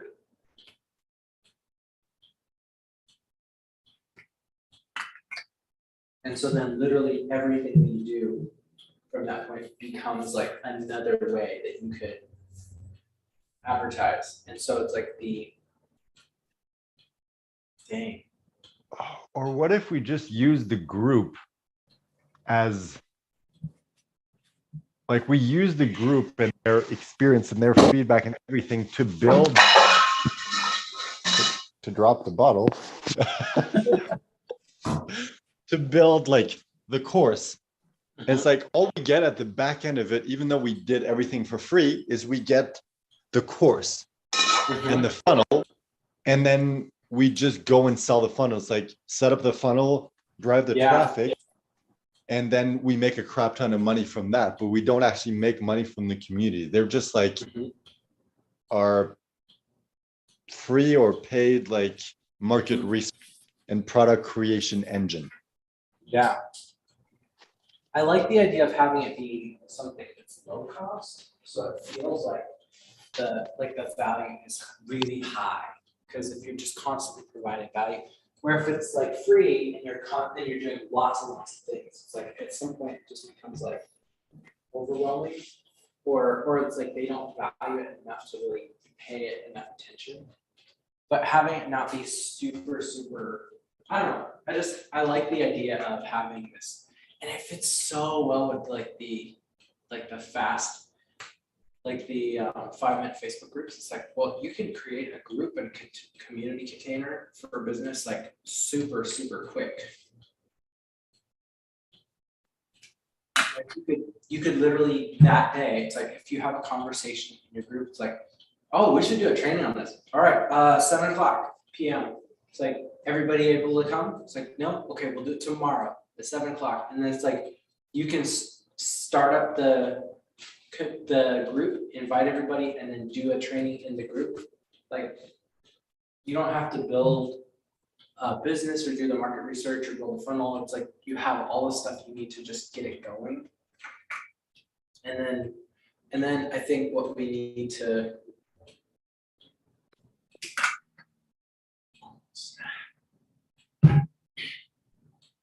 I know what we need. We need a PA system. That's what's part of this. That's what's part of this thing is. So I'll figure this out. I mean, we don't need to write this very second, but essentially if we get 50 groups going, that it's some of them are training, some of them are just different niches, different stuff. But it's if you can do an announcement hey, we have this training that's going to happen at this place, this time. It's if you want to join, here's how. If you have a way where you can do that message in all of the groups at the same time.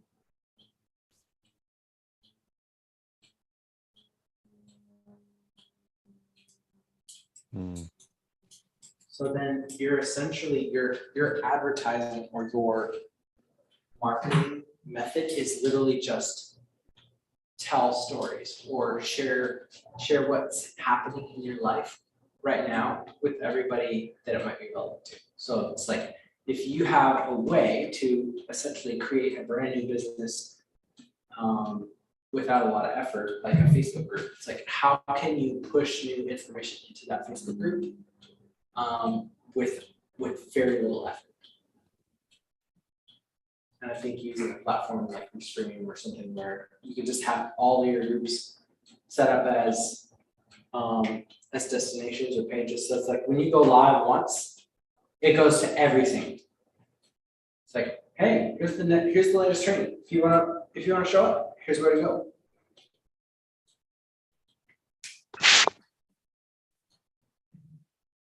I mean, that makes sense. I just feel like, wouldn't it get overwhelming having all these different groups?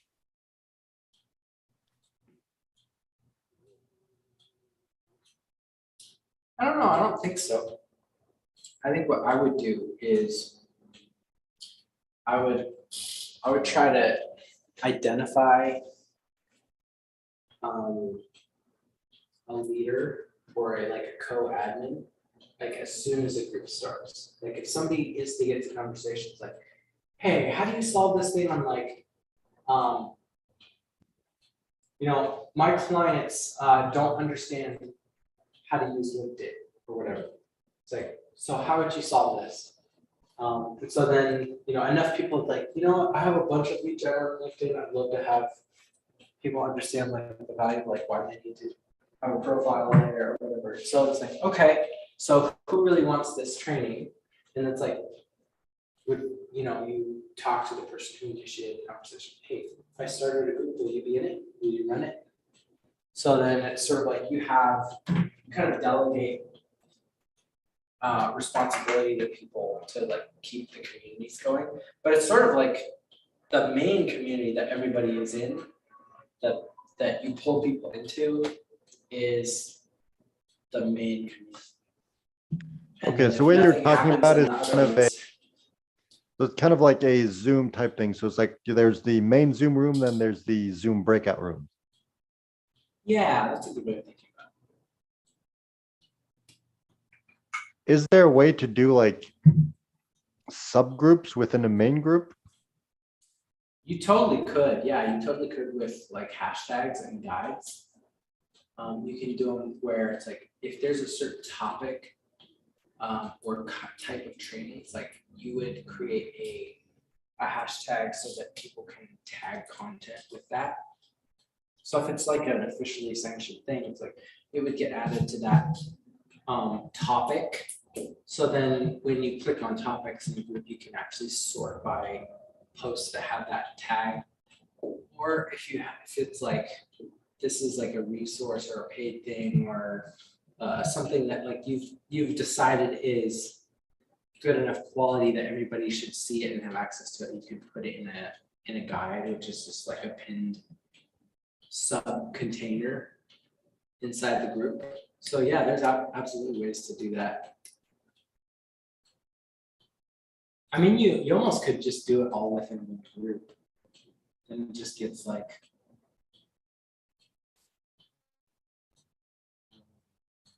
well, I think it could make it like super attractive having like this really massively built out group, but then it's like, look, the one thing that you should be doing in this group is find your business best friend. It's like all the other training, it's like great. You tell us where you are in your customer journey. We probably have a resource that will help you where you're at. But your biggest, like the thing we want every single person who's here to walk away with is you got connected with somebody that like, even if you leave, you never buy a thing from us, you don't participate in this community anymore. It's like you've come away with somebody that like the rest of your life, you're gonna enjoy doing stuff with them. It's like, if we do that for people, like that's what's gonna change the world. Not how many like $1 bajillion we sell stuff or how many millions of clients we get you guys. Like if you can, I don't know.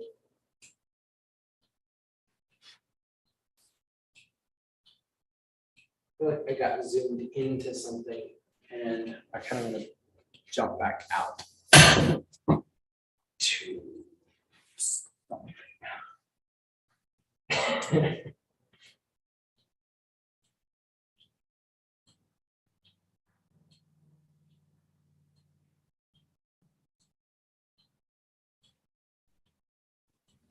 So.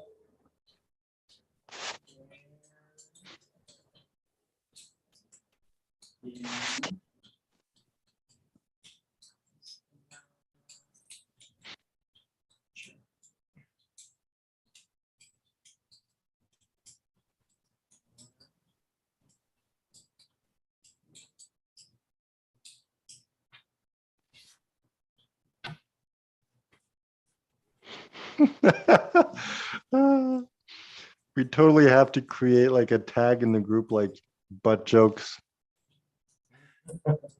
Yes. I feel like the stuff that's like our things, it's like nothing interesting and oh, that's the value of doing this. Like this whole living out loud thing of like one aspect of what we do, like business strategy and coaching and like talking about how to be successful. It's like that is valuable to people. It's like the other thing, maybe it's valuable to other people. Like it just depends on their personality, the kind of person you are. It's like, but it might not be something that very many people want. But if you have, pun intended, if you have everything that you're doing accessible in a way where you're not overwhelming people with it, but it's like you can find your way to it. Like the right people who it's like just more and more like a good fit.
You know, I think this is why CrowdScale struggled so much. Because they didn't have any kind of customer journey plotted out. So everybody always felt lost. It's like, I don't know what's going on. I don't know what I'm supposed to do next. I don't know if I'm winning. You know, it like wasn't communicated from the get-go that the point of the community was first and foremost like build, you know, profitable relationships. But it's like, even if that's the main point, you still need some sort of like, so what's my entry point? What's my exit point? How do I know when I've gotten what I needed? And if I want to stay or if I'm ready to move on. And I think that's what we need to outline is, so what does it look like to realize I want to be part of that thing? What am I going to get if I stay in it? And then how do I know it's time for me? I think you're right, because that's why I left pretty much every single group I was in when I left, because I'm like, groups are just so chaotic. It's like there's no point to anything. It's all just so random. And it's like, that's what's missing. Like, people don't have a clear understanding of why am I here? What is my goal? What is my next step? What is the journey I'm going through? if we're able to make that clear in the group, Mhm.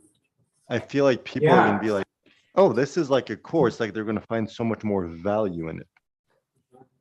Okay, so the decision is gonna be like, you get what you need and then you have your exit strategy, or you get to the point where you decide, I'm never leaving, like this place and the people or the person that I am doing stuff. It's like I could just stay here because it's amazing. But we want to get you to that point as fast as we can. It's like help you know whether you're gonna stay for the long haul, or it's like, what can we help you with in the short time that you're with us, so that you feel like that was like, this is an amazing experience, massive value, and I feel free to like move on with no hard feelings. It's like, this is great. And I got what I needed. Okay, so what if it was just step one in the process? So it's like, all right, let's help you create your selling story. That way, once they, quote unquote, graduate, that they're ready to be a normal member of the group, and they're ready if they choose to escalate to being a paid client.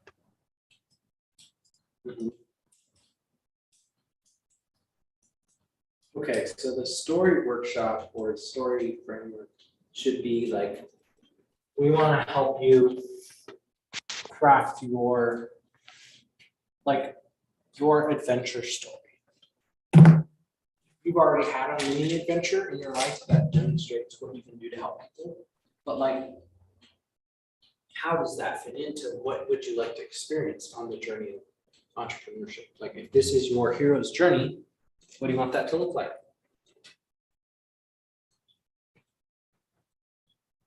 Or maybe that's too many things. Maybe we just need to help them find that story. And then the next thing would be like, do you want to create like this bigger map that will be kind of like your personal roadmap?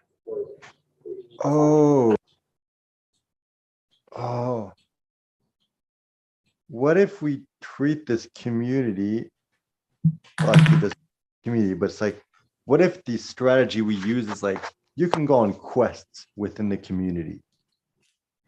So it's like an MMORPG, it's like, you can go on quests either by yourself or with other people. And it's like, it can be free quests, it can be short quests, it can be long quests, it can be paid quests. It's like, it can be a course, it can be a small training, it can be a challenge, it can be whatever that is. But it's just like, you're part of that community, and then you get to choose which quests you want to do.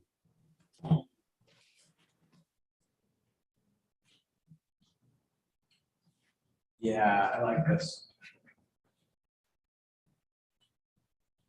The quest for booty. And yes, I mean, Okay. What I really like about this we can call the group Butt Quest. butt quest.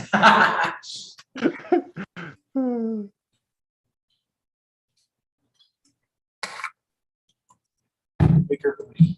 The bigger booty quest. Or how about Business Quest? Business booty quest.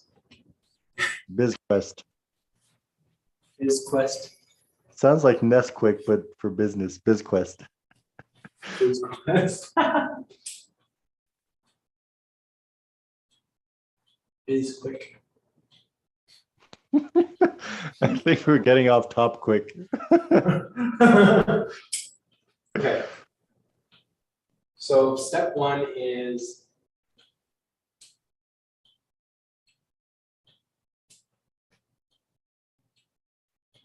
But I actually kind of like the concept of like, whatever I end up calling it, like BizQuest or whatever, it's like, that is the brand of the community. It's like, hey, you go on quest, and it's like, we teach all the different principles of like, that we came up with within that. it's like, the whole business best friend principle. And it's like lazy, fun, and normal principle. Like we teach that. That's an integral part of the community.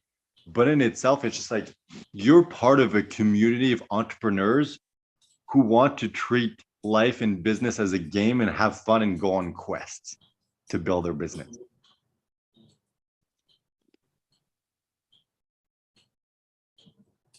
Ooh, I'm jumping way ahead, but it's like we could then create an app, like a BizQuest app, where it's like gamified.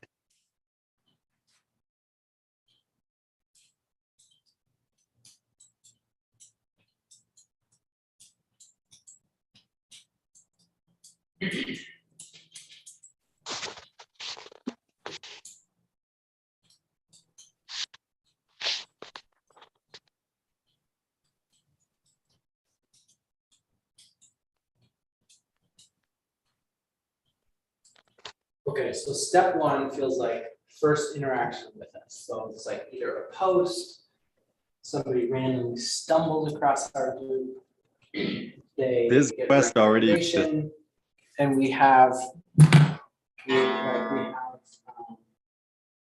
a workshop where we help them find an interesting story. The next step in their journey is that we get them into a webinar, or maybe it's like a conversation, but it's like a webinar, a sales call, whatever method that we have to show them and sell them on. This is the identity of the kind of person we're looking for to go with us on our journey, and for us to be on your journey, like in that process. So it's like step two is opt-in. So here's the identity, here's who we want to hang out with, here's who we are. If you say yes to go forward from here, then we'll tell you what the next step is. So if they opt in at that point, it's like that's the membership. It's like that's the sale or whatever. And then step three is onboard them into the community experience. So introduce yourself to the group. Well, guess what? We already have a story that you found that's a great place to start introducing yourself. But now we have like the membership, the group is designed to help find the hobbies, like the kind of people they like to have, like what are the things that are most fun for you? What are the things that are boring? What's the stuff you hate doing? What helps you have fun, feel happy, feel like you're in a learning experience so that you can get connected. And then step four is, so now you've decided you want to have this experience, and we've helped kind of initiate you into the thing. So now it's like everything is about helping you identify with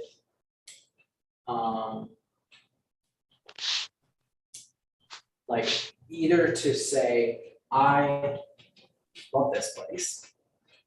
Like I'm here for the foreseeable future, to say, oh, snap, like I have a business bestie, or this place is making me successful. Like I'm now starting to see results in my business. I'm making money, I'm getting clients or whatever.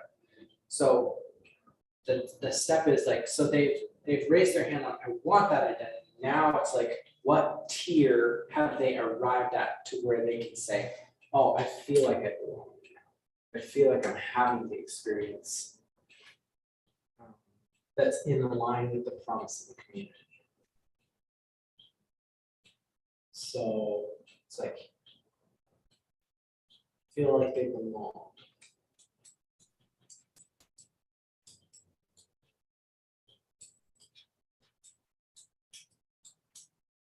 And that's like a multi-step process. Like, feels like there's different tiers to that.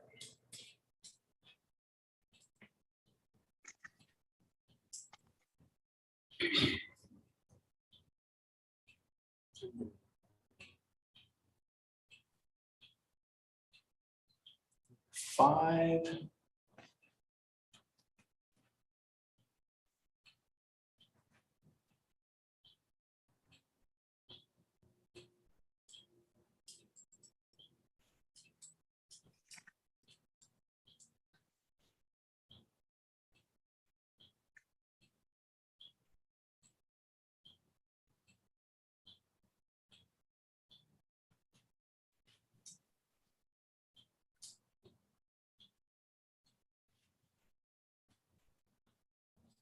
Okay, so number 5 would be like, what's your next step?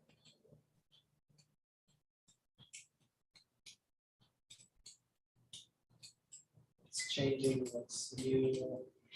It's like, what do you understand is the next part of your customer journey or like your adventure? Do you understand where you're going? Okay, 6.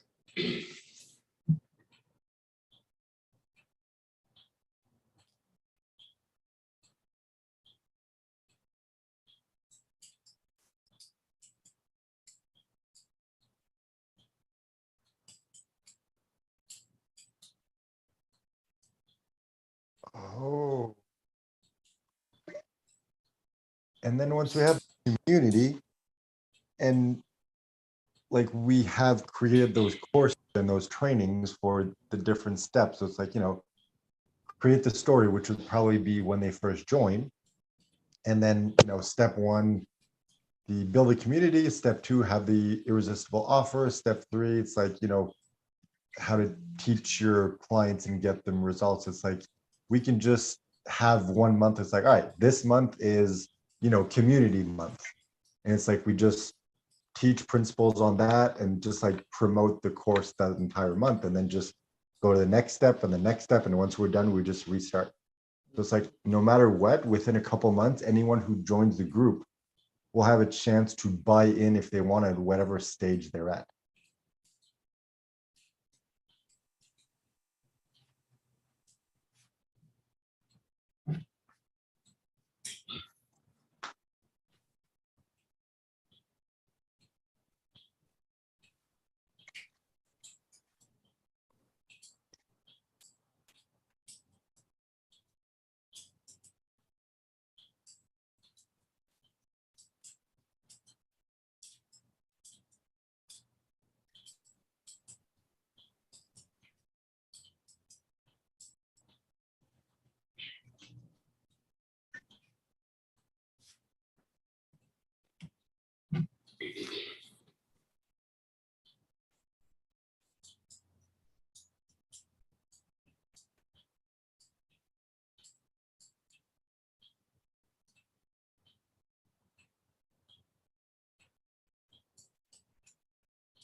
Okay.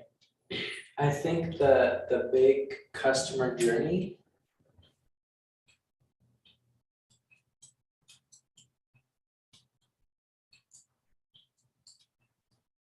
what I just realized is like what people are asking for when people say they're overwhelmed or people are like, I don't understand what to do next in my business. It's like, I just want clarity. All of these things that people are saying is they don't have a roadmap.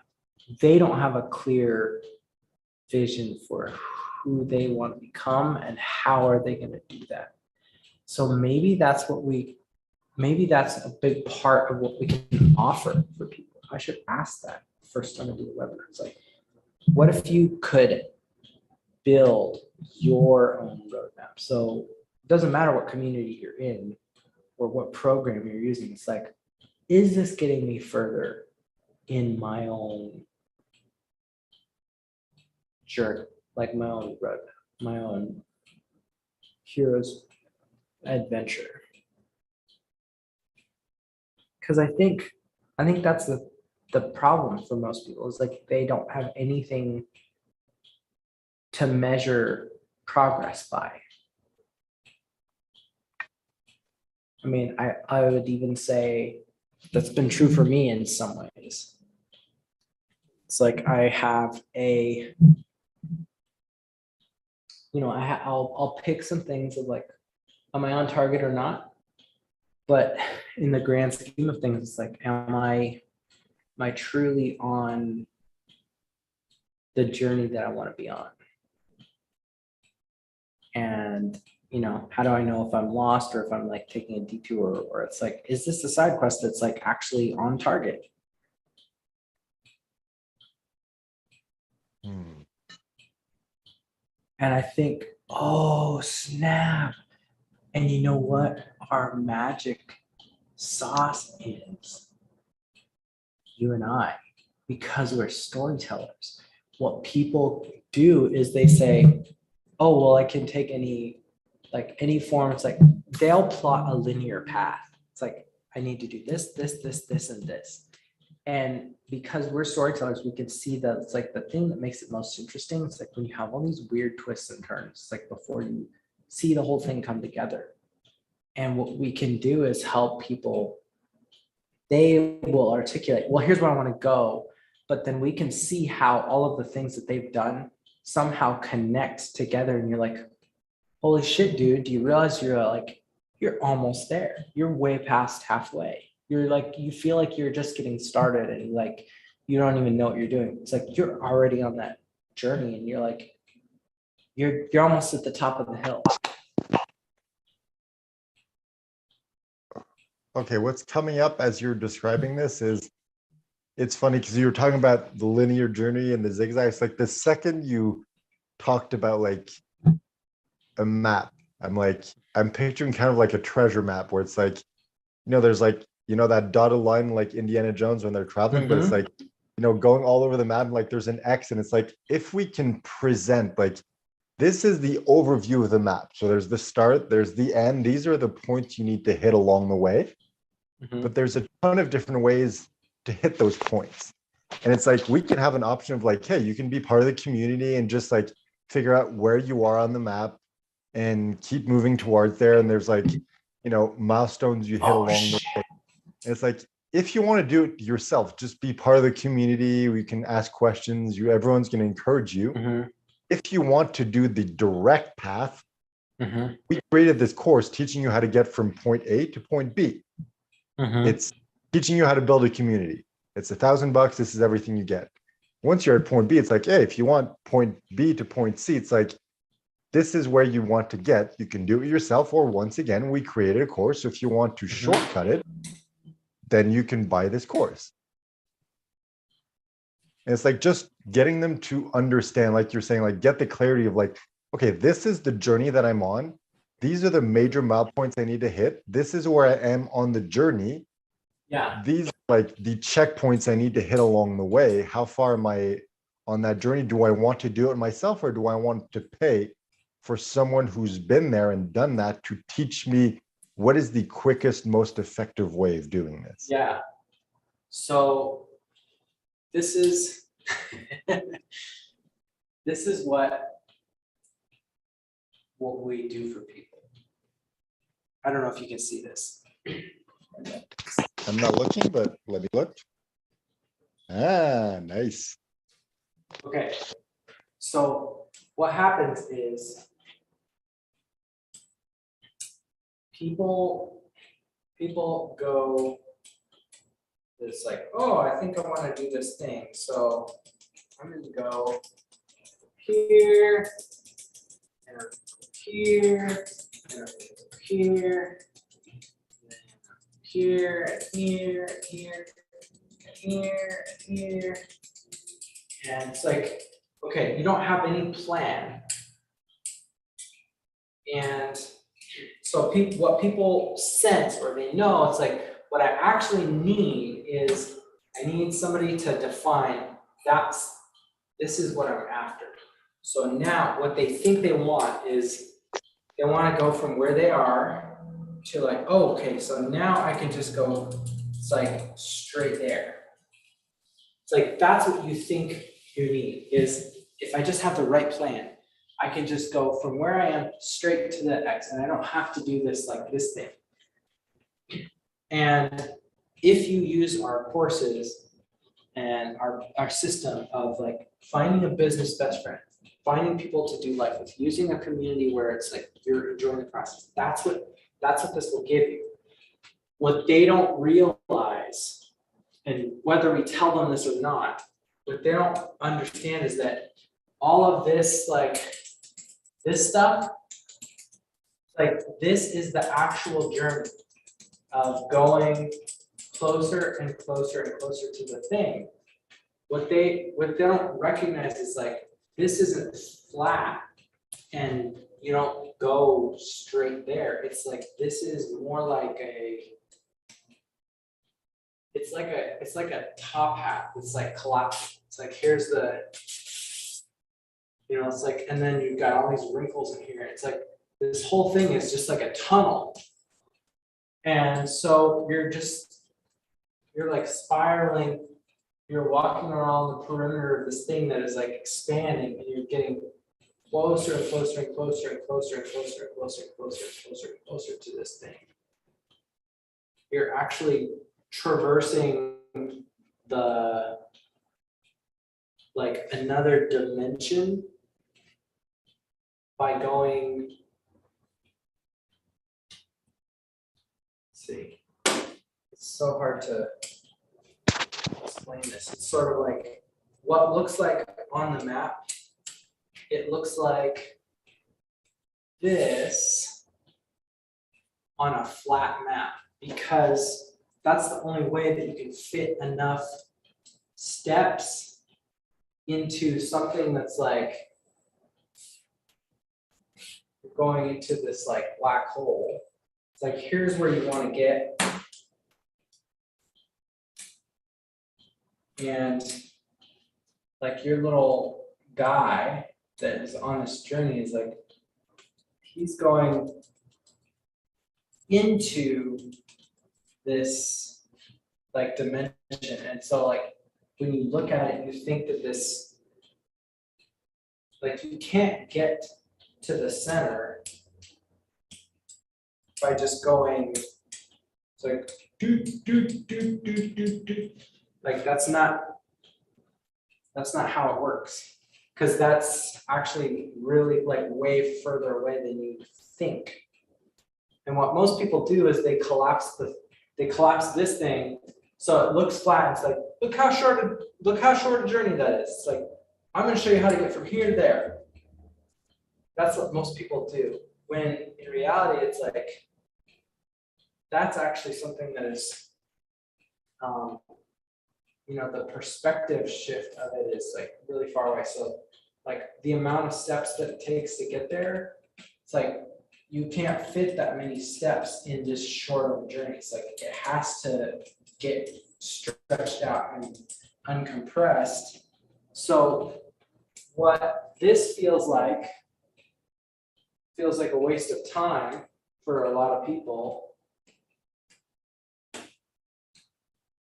We're able as storytellers to help them like tie all these things together. Be like, okay, I know this feels like just you tried this and it didn't work, and you tried this and it didn't work, and you tried this and it didn't work.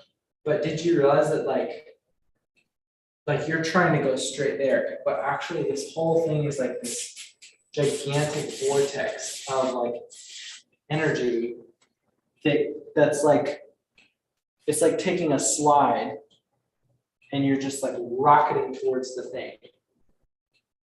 This feels like a detour, but this is like the shortest path to get there. And I don't know how to make that analogy or that like thing make sense in my head, or I mean in terms of like training to simplify it so people can get it. But I think if you can give people the experience of, they think that they've wasted time on this like, you know, super long thing. They're like, what I really want is like, I want to define the win as like, here's where I want to go. I could just go and I'm there. And for you to be able to collapse all of this down to be like, I don't know, trying to understand what I'm really trying to say. Oh, but it makes sense the way you explained it. So it's like, if they look at the tunnel straight on, it looks like they're trying to get to the point that's the very center. But then you shift the perspective, you realize like, oh, it's the tunnel. I just need to get to the end of the tunnel. Right. Now it's like, we can't teach you how to get to the center of the circle because it's not a circle, it's a tunnel. We can teach you how to get to the end of the tunnel in the most direct line possible. Because you could just be walking in circles around the perimeter of the tunnel the entire way there. And instead, like, let's say it's a kilometer long, it's like, it could take you like 1,000 kilometers to get there because you're walking in circles. It's like, we can teach you to walk in a straight line to get to the end of the tunnel. But we can't teach you how to just walk to the center of the circle because that's not how it works.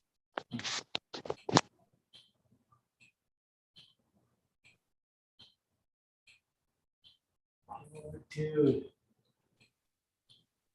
I think there's something like, I think that's the hyper simplified version of this explanation kind of gets in the way, almost maybe a faster way to describe it would be not to try and illustrate it, but rather, okay, so it's like,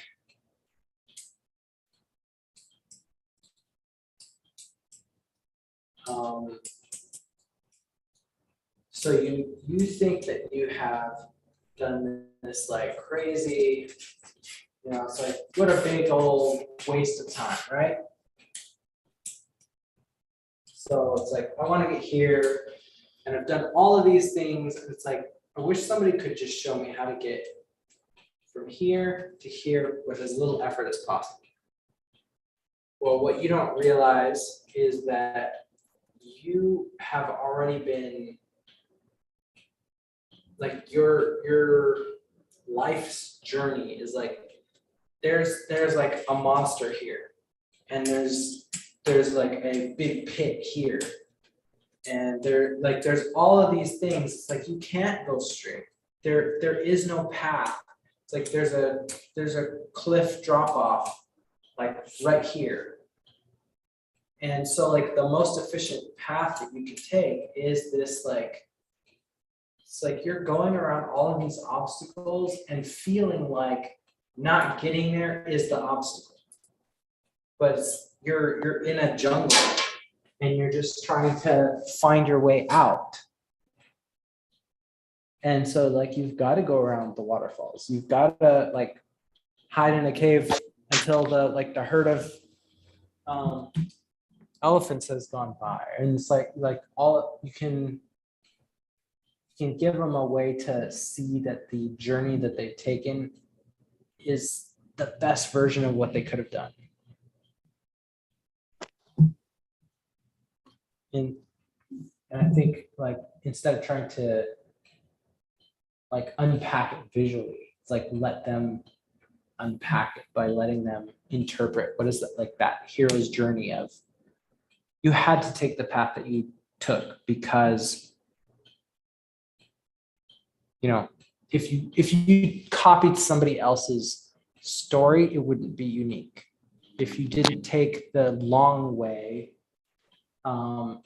you wouldn't even understand what you had done. It's like you look at the people who achieve success early in their life and they're so unhappy. It's because they didn't get the experience of having done it, of having earned it, of having understood it. Well, I mean, if we expand it from a perspective of like a story or a movie, it's like the pirate looking for treasure. The treasure is supposed to be there on the map, but in order to uncover the treasure, he has to go through all these different adventures and overcome all these obstacles in order to get it. Because like no one would watch a video like a movie of the pirates like, oh, I found this treasure map, let me go find the treasure, and they go there and they find it. It would be super boring. No one would want to do that. It's like, do you want your life to be a boring movie, or do you want to be an interesting, epic, adventurous quest for success, for fulfillment? Yeah. And it's like, I feel also like a lot of people who, you know, go that route and like manage to get things easily. It's like, hey, I want to become rich. I'm going to buy a lottery ticket. Oh crap, I won. I have like 10 million bucks. It's like they lose it and they lose sense of like what it's like to accomplish something because it was just handed to them. And it's like, well, that's not fun. Do you want to win the lottery? It's like, you think you do, but in fact, you really don't. It's like, if we're able to get them to understand that, then it's like, hey, we can be there along the way. We can show you like, hey, these are the points you need to hit along the journey. We can teach you how to get to one point to the next if you want. We can be there. We can help you. We can show you strategies. We can give you like, you know, cheat codes or whatever. It's like, we can help, but you can do this yourself and you're going to have to do it yourself in some degree. So it's really up to you how you want to do it. But it's like, you can't do it the direct, simple way because that's not how life works. It's like life will, it's like you're pitching a movie and you're like, oh, it's a pirate movie. It's like he found a treasure map and he's going to go find the treasure. And you're like, you're pitching a movie of he found a treasure map. He went to the spot, found the treasure. Like the universe is the like producer is like, the producer will not buy that movie. It's boring. The universe is like, give me an interesting story, I'll give you what you want. So if you want the result, if you want that treasure, you need to provide the universe with an interesting story. Otherwise, it's not going to give you what you want. Oh my God. That is such a great mindset shift. Like that's such like a good tweak on the like the difficulty of it. It's not like, well, I'm going to do it because it's hard, or it's like, I'm just somebody who like adversity won't make it quit. It's like, no, the point of this is to have it be something that becomes a legend. It's like the whole purpose of this is to go through it and experience it. It's like that person didn't try to go around the wall, they walked through the wall.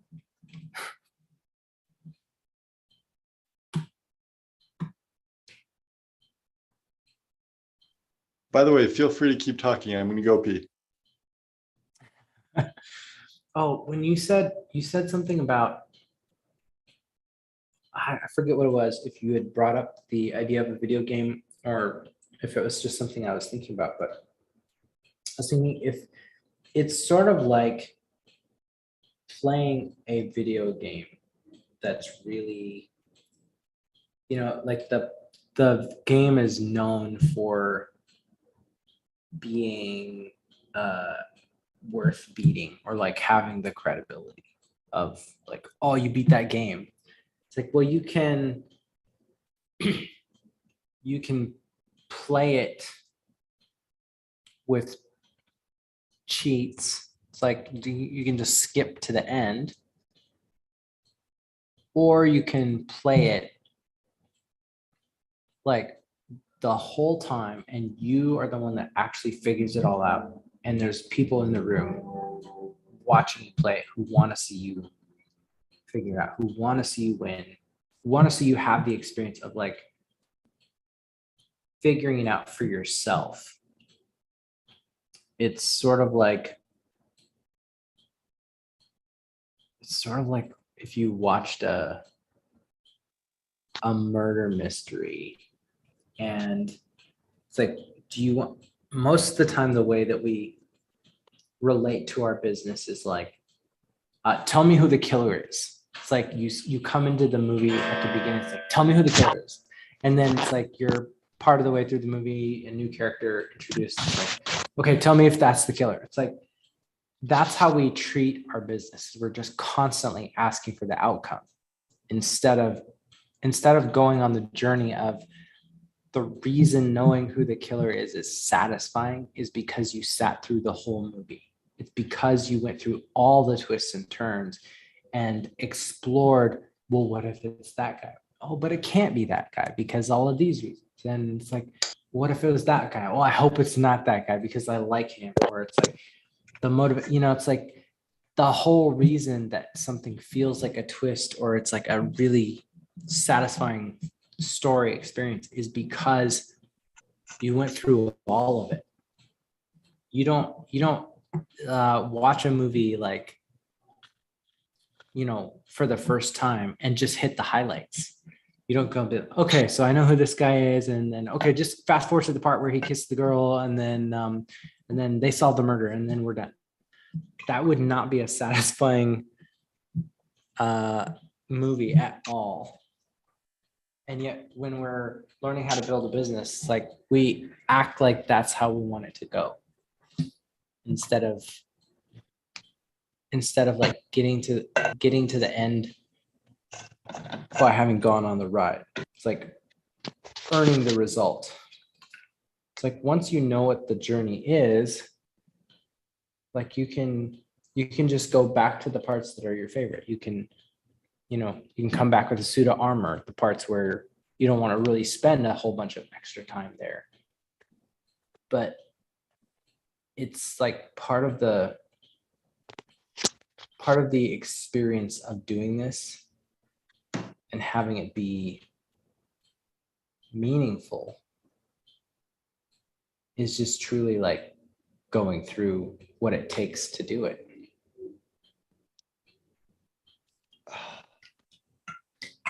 I think that might be the mindset shift we need them to go through. It's like once you realize, now you're equipped to do, to go on your journey, your quest, your adventure. It's like you can choose to do it on your own if you want to, or you can choose to join our community and do it along with other people. Mm-hmm. And then if you want to really like, I don't know, supercharge your journey or whatever, it's like you can hire us and we can be there. It's like, it's not like we're going to be your guide, but it's like be your Sherpa. We can be there and just like carry all your crap so you can just focus on the funner stuff. We're like Han Solo. It's like, yeah, I'll take you where you want to go if you pay me. Pretty much.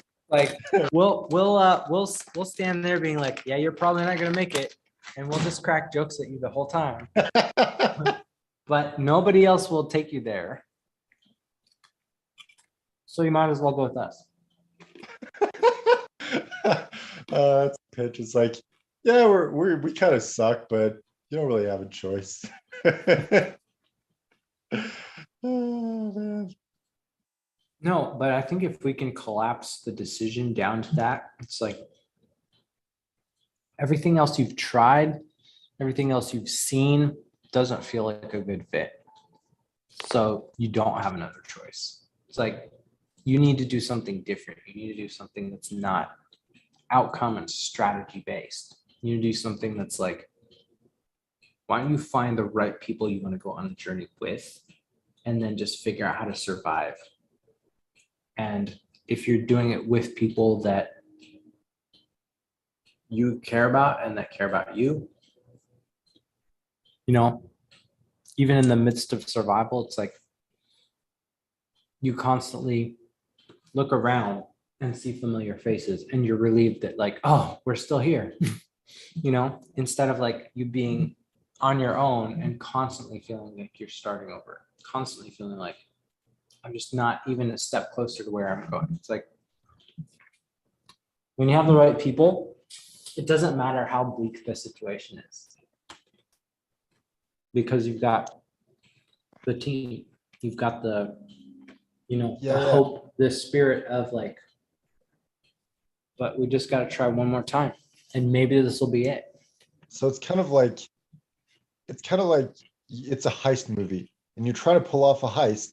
And you've just been Mhm. trying to pull it off yourself over and over in different ways, and you're like, it's not working. It's like, of course not. You need a team. Now you can go through the trouble of going and making friends and finding all the right people and building your team. It's going to take a lot of time, a lot of work, and a lot of effort. Or you can Mhm. just hire people to be part of your team. You can hire us and we'll be part of your team. Mm.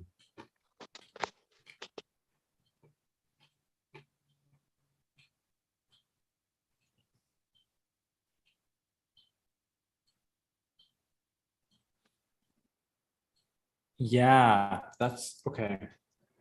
So we're the part of the movie where the guys sit down and be like, oh, we need a bomb guy. It's like, who's the bomb guy? It's like, I know a guy. It's like, we're the guys who know a guy. It's like, we're building a community where you can find the guy that you need for your journey. It's like, if you're where you are at because you keep trying to do this by yourself. And you really do need a team. Like even solopreneurs, like people hire assistants, they hire VAs, they hire software, they hire bookkeepers, like systems to offload stuff. The reality is like you can't do it by yourself. You're going to use a machine, you're going to use a system, you're going to use a process, you're going to use a network, you're going to use something. And if you're coming at it like you have to do it yourself, you already lost. Yeah, so it's kind of like, okay, you want to rob a bank, so you need a safe cracker, you need a getaway driver, you need all these things, and you're like, all right, let me go learn how to crack safes, and you spend like 5 years, Oh my gosh. but This is amazing.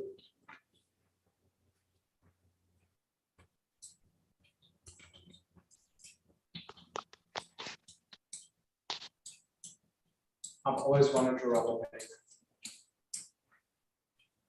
Like for whatever reason, I've always just had this fantasy of planning something that was so good that's like, and then I found out that there were people that like test security systems, and I was like, that would be a cool job. But then it was, and then it's sort of like, but on some level, it's like the urgency is not really there. You're not really gonna get caught. It's like you still wanna, you still wanna like do a good job. But like that's what this is.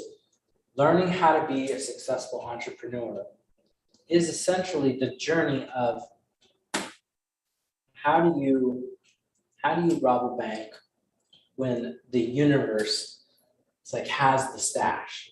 It's like here's the black hole that everything is created from.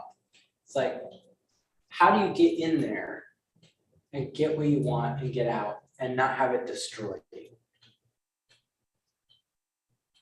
That's what entrepreneurship is. How do you create some sort of mechanical arm, philosophical system, platform, or movement that allows you to like reach your hand into oblivion and pull out what you want without it sucking you in.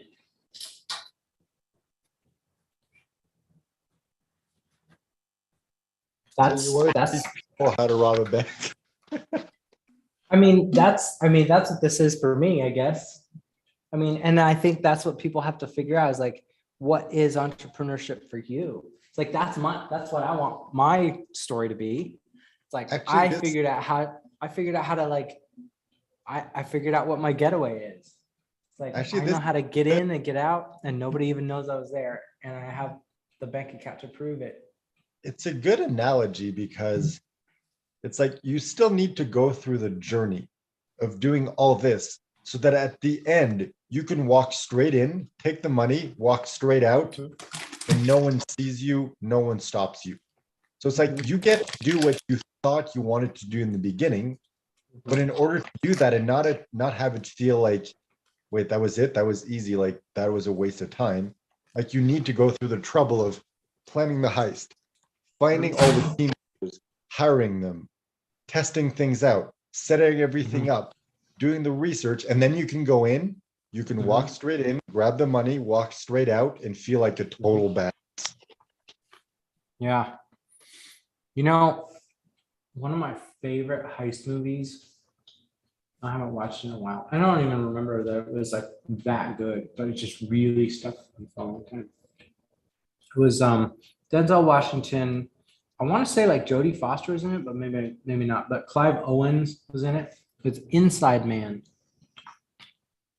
And I don't remember the story, but yeah, I watched it a long so time. so it's this heist movie where this guy robs a bank and creates a hostage situation. And Wasn't Jason Statham in there? maybe I think he was. But the premise of the movie was that like the whole time they're on the phone with the negotiator and they're trying to figure out what is their escape plan? How are they going to make it out with the money? Because they tipped them off from the beginning. It's like a hostage situation. There's no way out.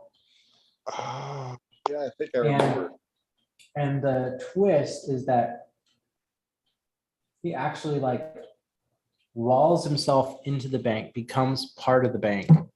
He, instead of trying to get out, he goes deep inside and just hides inside the bank. They put up drywall, like they make it look like part of the, part of the thing. And so then he actually leaves the bank like the next day. And anyway, but it's really funny to me, like how it mirrors that so much of the journey that I've been on and where success comes from is not from external stuff, but it's like how deep inside are you willing to go and work on that stuff. And then it's the outside, like the external things that are a reflection of what's happening in you. Anyway, go ahead. I'm sorry, because you're saying how deep inside are you willing to go, and then I'm thinking back to the recurring joke, like the butt joke. It's like, how deep are you going to go before it turns to shit? By the way, was that the movie where it's like it turns out they didn't steal any money? They just stole like a couple pennies from like every person's account and like stole millions, but they didn't actually steal any cash? Or is that a different? I don't remember that. I remember that being the plot from Superman 3 with Richard Pryor. I've but never I seen don't, it, so that's definitely not where I saw that. it was terrible. But yeah, I remember that being kind of like a sort of plot device. Anyway, it really has nothing to do with what we're Yeah, talking about. I don't know.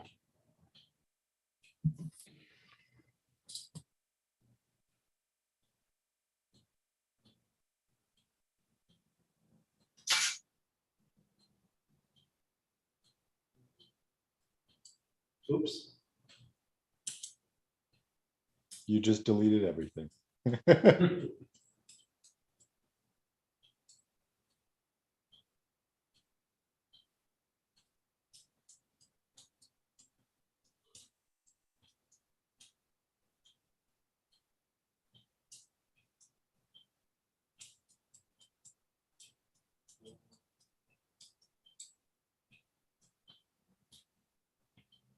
love this. The thing is, we use two different analogies, and I'm wondering which is best. Because, like, yes, Which the bank. bear is best? Hmm? Which bear is best? It's an office. What? From The Office. Oh, only watched the first season, and it sucked so much that I'm like, screw this. The first season does suck a lot. They retooled the show quite a bit after the first season because it was. Actually, I think the show itself is the biggest tool of all. I don't know. I just like to rag on The Office because everyone loves it so much, and I'm just like, nah, I hated it. I kind of liked some of it, but I definitely am not a fan of it the way that a lot of people are. Well, the thing is, I don't like the format. I hate mockumentaries. They just annoy me. It's like, yeah, okay, it was okay, but it would have been like 1,000 times better if this was an actual real movie or an actual real series. Like, you just ruined it by making it a mockumentary. Which is ironic because, you know, my book series Memories, like, it is in a way kind of that, but not really. I don't know. Maybe. It's ironic. Well, it's still experienced in like, second person most of the time. It's not really like there isn't a running commentary, which the mockumentary format allows for commentary on what's happening, which I get can be useful, but it's hard to do that really well. And it's also like, it's really like once you've played that hand, it's like, you got to kind of keep doing it. And then sort of like, at what point is the value of that tool like being? Yeah. I guess, yeah, my books isn't mockumentary. It's more like found footage. Mhm. Yeah. Anyway, we're getting off topic. Not that there really is a topic, but Was there a topic? That's what I was going to say. we use two different examples, two different analogies. There's like the adventure, like go on a quest, become a hero, and like, you know, that whole hero's journey thing, which, you know, applies to pirates and whatever. Like, and then there's the other one, which is the bank heist. And it's like the bank heist makes sense. Like it's very logical, but at the same time, I connect more with the hero's journey. So it's like, yeah, I want to be a hero. It's like, it'd be cool. It would be a fun challenge to rob a bank, but it's like, I don't associate to it in the same way. Right. It's like, I don't aspire to living the life of a bank robber. It's like, it would be a fun challenge, something cool to do once just to see if you can pull it off.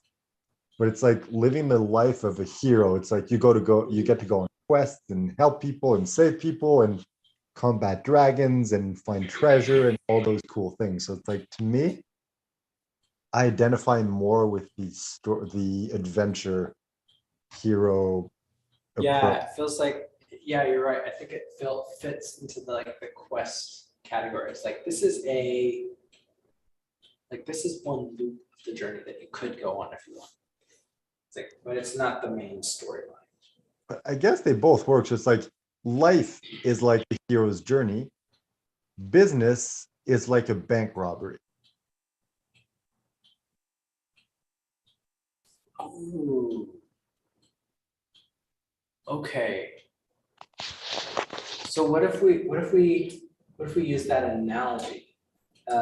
Maybe not so much to shape the map or anything of what they do, but it's sort of like, okay, here's the thing. It's like business is like robbing a bank, and we spend all of this energy trying to come up with the perfect plan instead of asking ourselves, like, in this grand scheme of our lives, like in what scenario does this make our life better? It's like, how do you do this in a way that's like in order for that movie to be satisfying, where you don't feel like the hero of the movie is like criminal, it's like, what's the explanation where this was something we're glad to have seen?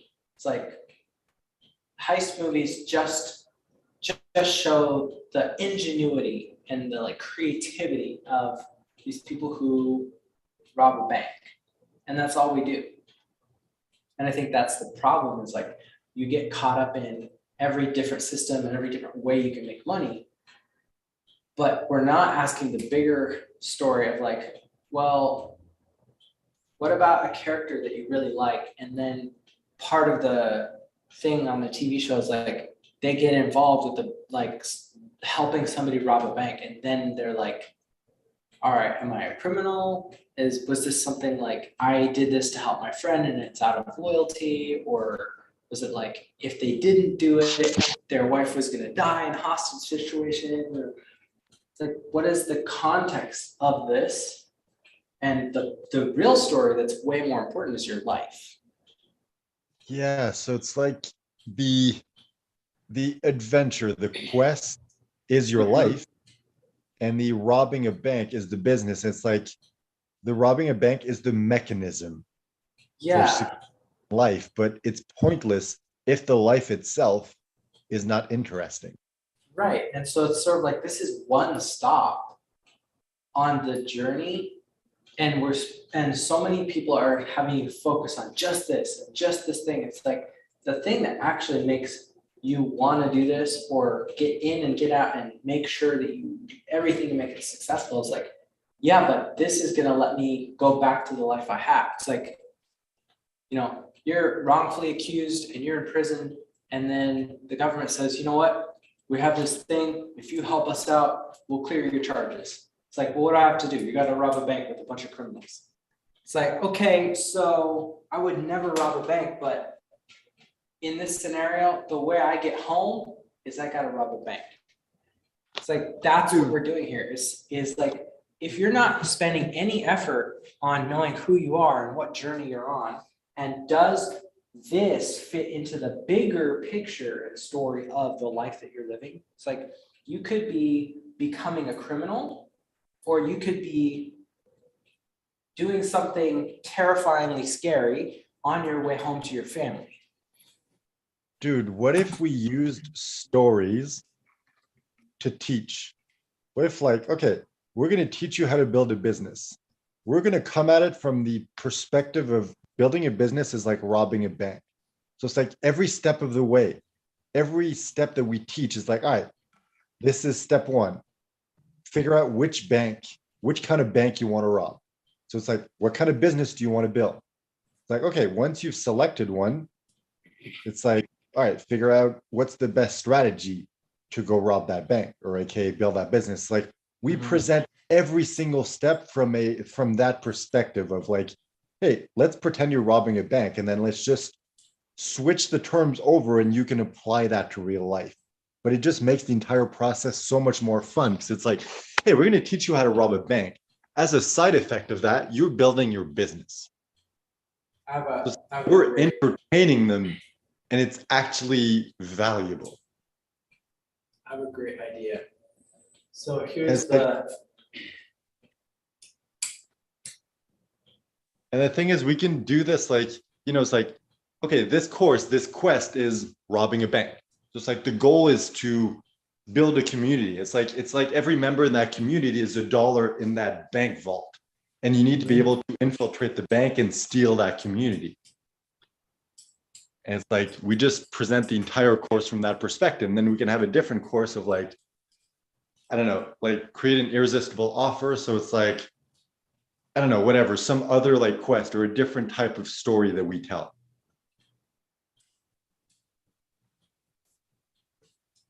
All right, here's what I'm seeing. We're this guy. We're here on this hero's journey, and a mentor has like come into our life and said, hey, guess what? Did you know there's a prophecy? You're a hero. You're gonna go slay this dragon. You're like, oh shit, I'm gonna like go do this like terrifying thing, and it's like, and you're gonna rescue a princess and you're gonna become a hero. That's the part that we want, right? So if you spend all of your energy saying, all right, so what sword do I need to get? What armor do I need to do? What kind of training do I need to do? It's like that is the wrong question to be asked.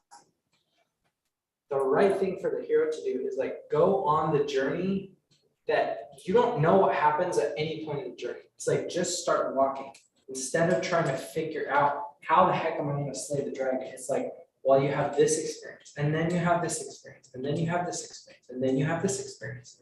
It's like all of the things that you're doing and trying, they feel like failures. They're not failures. They're steps on the journey that you have to take, because by the time you get here, it's not about, well, I got this sword that allowed me to kill the guy. It's like I had this experience that taught me how to fight. And it's like the thing that makes you the hero is at every point in the journey where you had an obstacle that was just a little bit bigger than the last one. It's like, I'm going to find a way around this obstacle. I'm going to keep going. I'm going to go again, and I'm going to do it again. It's like, this was a failure. This was a failure. This was a failure. This was a failure. I don't care. It's not failures. Those are steps on my journey. And so when you get to this point, it's like, yes, you have this dragon. Yes, you have the sword. Yes, you have the armor. Yes, you have the fighting. But none of those things are what kills the dragon. It's because now the guy that's here is the guy that doesn't give up. So if he loses his sword, if the dragon starts ripping off the armor, you know, one of his arms gets ripped off. It's like, I'm still gonna like scream and bite with my teeth. It's like, I'm just not giving up. The guy that is fighting this obstacle is the one that's like, I didn't give up all of these other times. There's no way I'm giving up right now. It has nothing to do with like how you're gonna beat the dragon. It has everything to do with like how long and hard are you willing to go no matter what. And when you're the only one that's going, it's way, way, way harder. It's so much easier to kill you off if you're like one lone ranger trying to like, I gotta be the guy. I'm gonna be the hero. It's like you've come up against a gang of dudes and it's 20-1. All right, well, you're dead. If you have like your little adventure crew, it's like you got your little sidekick and the beautiful woman who's like, I don't even like you, but I'm just doing this because, you know, I have to get back to my kingdom or whatever. And it's like, you know, you get your mentors, like, I wouldn't do that if I were you. And, you know, you've got a little group, you've got this snowball of stuff that's going. It's like, it's really not just the hero by himself that's fighting this dragon. It's like everything that everyone has put into this guy on the journey. It's like, that's what's showing up to fight the dragon.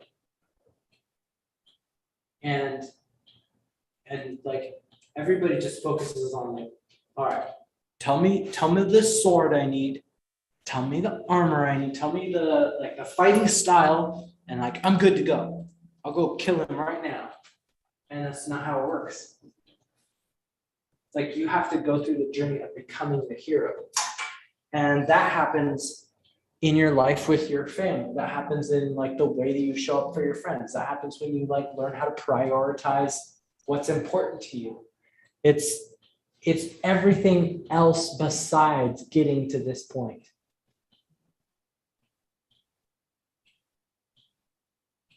And everybody else in business is saying, all you need is just this little list of stuff.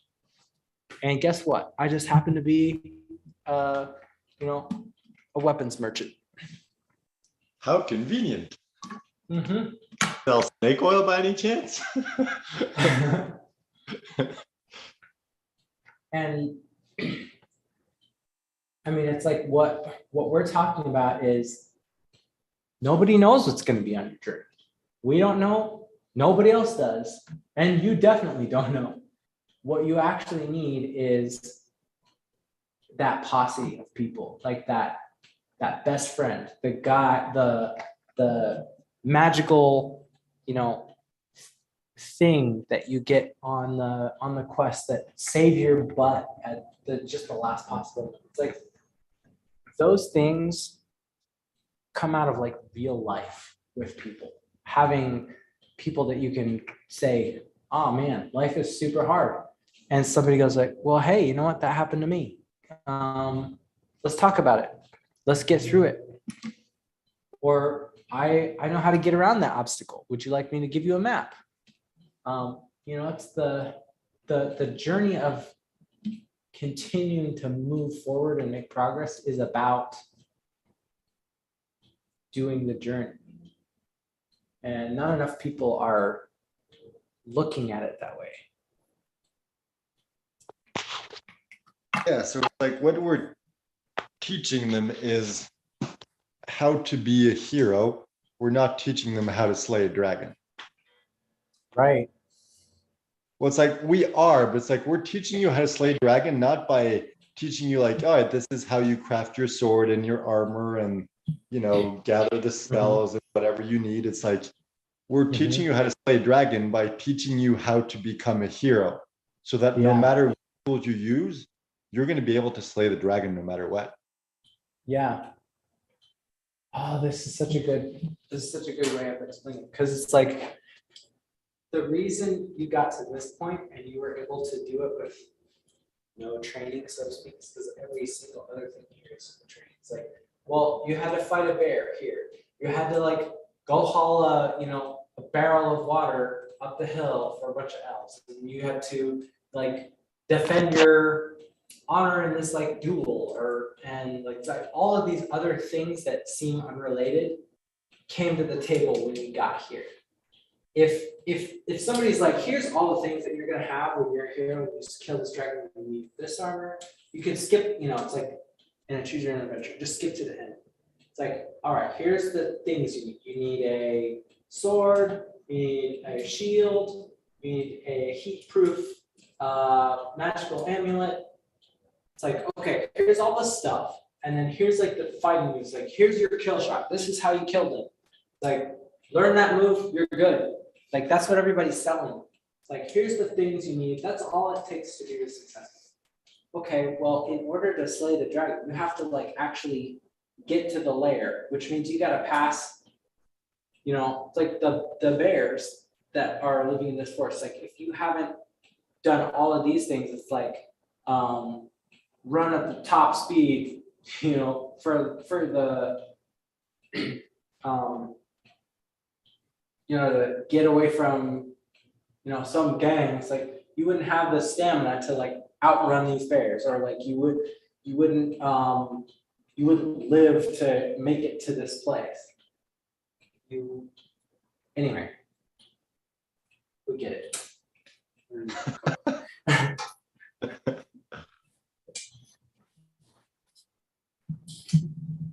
And I think that's the thing. It's like people sell you on what the finished product looks like. They're like, well, here's my easy system. It's like a funnel, it's some good marketing material, and have a good product or course. And it's like this is what a successful business is. But in order to actually run a successful business, you actually have to be the kind of person that can run a successful business. You have to be a successful businessman.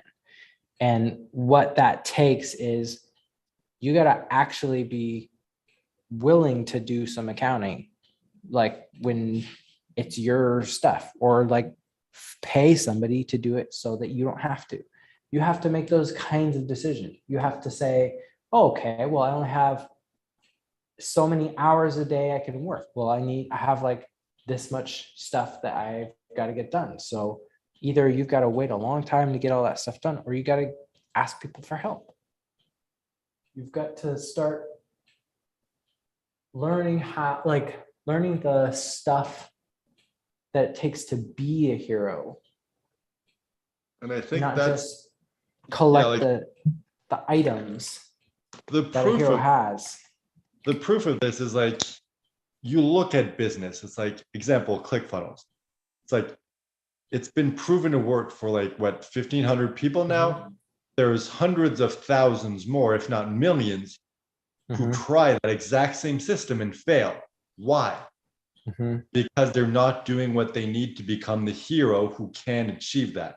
It's not about the mechanism, it's about who you are. The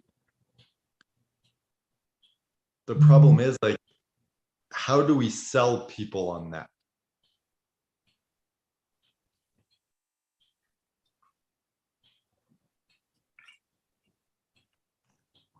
Do we need to? I feel like the right kind of. Or is it just like we trick them into doing that without them realizing? I think there's some element of that. Like, you say the right things in marketing, and then it's like you give them what they need anyway. But I also kind of think that, I mean, like you look at our group, and I use this language because it's what I articulated and what I wanted. But I think it is true, especially for our mastermind group. But I think for a certain type of person, it's like, I know that the results are going to come when I'm the right kind of person. So rather than focus so much on the results, like I'm actively trying to figure out, like, who do I need to be in order for those results to happen. And I think there's a certain kind of person who's like, yeah, I'm in it for as long as it has to take to, to go on the ride. It's like I'm as much for the change and transformation of my own personal growth as I am for, yeah, let's make a bunch of money. And I think there's a certain kind of person that is looking for that experience. I don't think we have to necessarily sell them on buying into that. There's certain people who would already get that. I think, yeah, maybe it's about like business. The way it works is like we sell the mechanism. So like 5-minute Facebook groups, that's what we're selling. But it's like the value we deliver is in being ourselves, and it's in giving them access to the community that we create that represents the values that we believe in.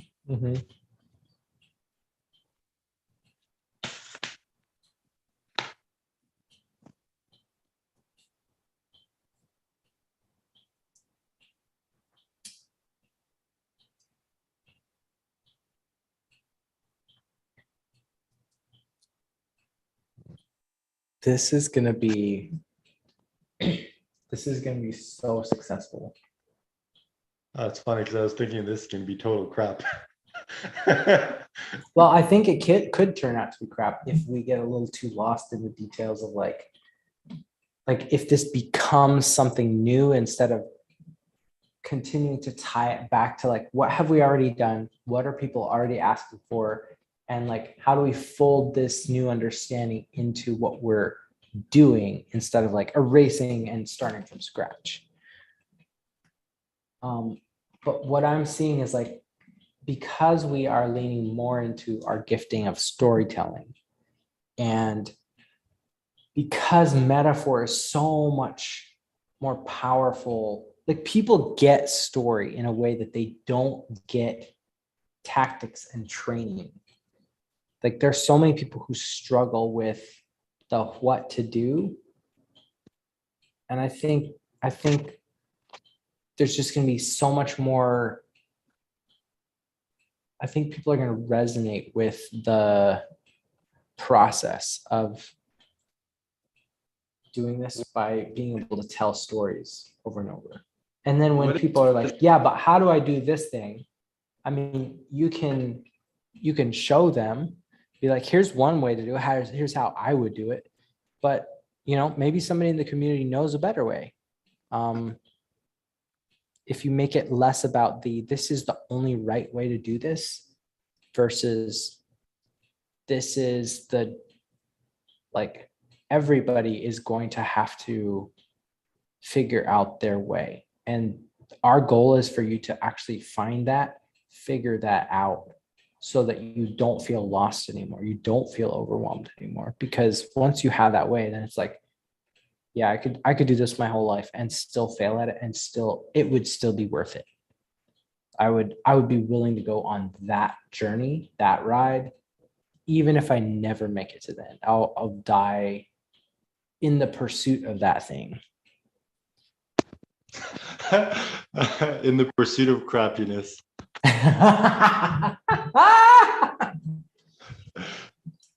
But I'm just wondering, because we're so focused on storytelling, we enjoy it so much, and we realize how powerful it is. What if that is all we need in order to sell? So it's like, instead of selling, let me teach you how to build a business, and then we use like, you know, origin story and all those different stories to sell that. What if like all we sell is like, business is like robbing a bank. Let us teach you how to rob a bank and build a business as a result of that. It's like, if they understand the concept of the story, all we need to pitch is the story. So it's like, all right, what do you need to do to rob a bank? You need to like pick the bank, you need to come up with a plan, you need to build a team, you need to execute it. So it's like, we just kind of like say, it's like, all right, the equivalent of for business is this, that. And it's like, all we need to do is sell the story of the bank robbery. We don't need to sell any of the deliverables or explain like how any of it works. Yeah.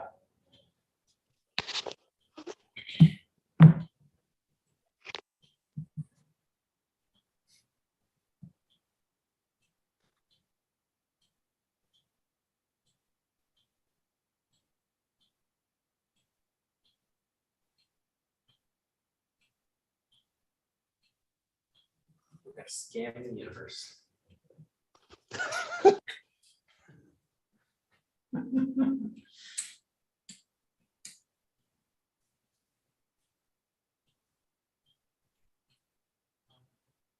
So this needs to be your heroes.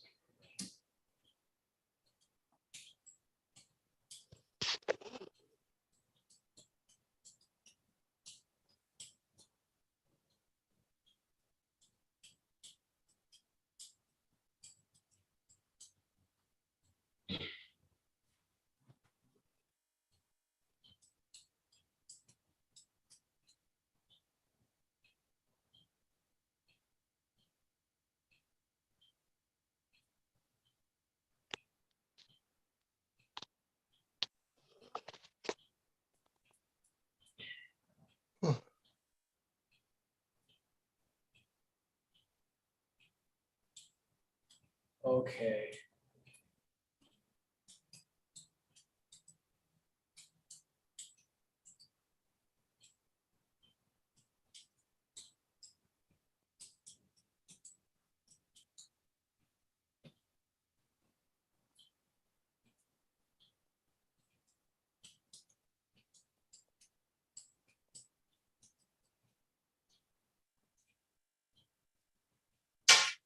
So this is the, I think this is the customer.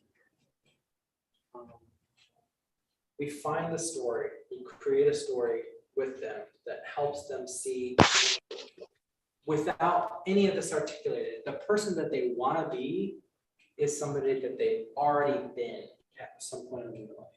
Like help them find that story. It's like you're already on your way. So we get them started. The next journey is like, would you like to understand why we were able to help you? Why we're going to be successful in business? Why you're going to make, like, be able to do this in a fun way, in an easy way, in a way that's like you can repeat this over and over. So here's the customer journey. Here's the hero's journey of business. If you want to be a hero in your life and build a business, it's like you got to look at building a business like a bank robbery.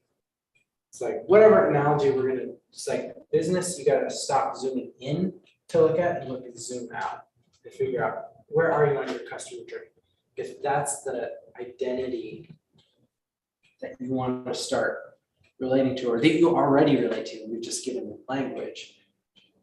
You could be part of our community, part of our what we're building. So then, once we get them to buy in, it's like, all right, we're going to help you introduce yourself to, put your story, connect yourself to the group, and then we want you to feel like you belong. So it's like, how can we show you that you're winning? Like, have you found a business best friend? Do you feel like this community is exactly what you've been looking for? Are you starting to make money because now you're telling your story? Now it's like you need to establish. So I think this is going to be part of the real product is like, how do we help them create their hero's journey? But what is your personal plan and map and goal? What does that arc look like? How do we help them write the story of them succeeding and going through all of the struggles? Like, how do you turn all of your failures into, well, I overcame that challenge and I did that thing that I didn't need to, but I did it anyway because I'm a hero. And it's like, start shaping that thing so they're being pushed forward even more. And then it's like, well, once we know what kind of journey you're on and how you win, now you gotta assemble your team. It's like, who do you need in your corner? Who's gonna be your business best friend? So you need to become the kind of person that those people are attracted to. You need to be the kind of best friend that those people would want to be friends with. And you need to be the kind of friend to your business that your business wants to be best friends with. So because this is the Avengers Assemble moment, is like once you know kind of the map or like the direction, you have a heading. It's like, all right, you gotta get a crew, and then you can go. It's like you've built your map, you've built your plan, your journey. It's like now you have to go live it. And guess what? You've already done a bunch of the steps. So you're actually here. You're already succeeding. Now you just need to keep going. So we can take them from like here to here, where they can see the rest of their trajectory. And then as far as like the what to do next and the how to do it, it's really like, we don't want to be the guys advising other than just, you can do it. And it's like, hey, coming up on your left, it's like, I'll be your wingman kind of guy. But all of the stuff that's down here, it's like, they're gonna have to figure that out for themselves, no matter who they work with, no matter what system they use. And if anybody tells them what that is, they're gonna, they might, grit their teeth and discipline through it. But it's like, at some point, you have to have it be your thing. And so we can't really shape that for people and give it to them. But if a system like what we're doing can slot into the hero's journey, where it's like, well, you could use whatever weapon to slay the dragon. It's like, here's the one that we like. That's, it's like, it's light, it's got a lot of power, great piercing, whatever. It's got some magic on it. But you don't have to use our system. You just have to know where you want to go. This all makes sense and it's all very logical. I just feel like we're punching ourselves in the butt. And by that, I mean, it's like, okay, we're taking the 10,000-foot overview and it's like, hey, this is the journey you're going to go on, figure out where you are. But it's like, at the end of the day, they're like, okay, yeah, that makes sense. But they're still like going to feel overwhelmed. Like, what do I do next? It's like most people, what's working nowadays, it's like, let me walk you through this process step by step. Right. It's like, we can still present that and make them understand like, hey, you're the hero of the journey. You need to go through this. You can't just skip to the end. However, we can like walk you from this point to this point, teaching you this is the strategy to get from point A to point B. So it's like, let's say you're at the point where it's like, all right, you have an offer, you just need more clients. We're going to teach you step by step how to build an audience so that you can get clients. It's like, that's the part of the business that's really important, that's really going to deliver results and that allows us to get paid, even though in the grand scheme of things, like they can do it by themselves, they can hire someone else, like it really, it's not important, but that's what people really want, and Yeah. that's how we pay.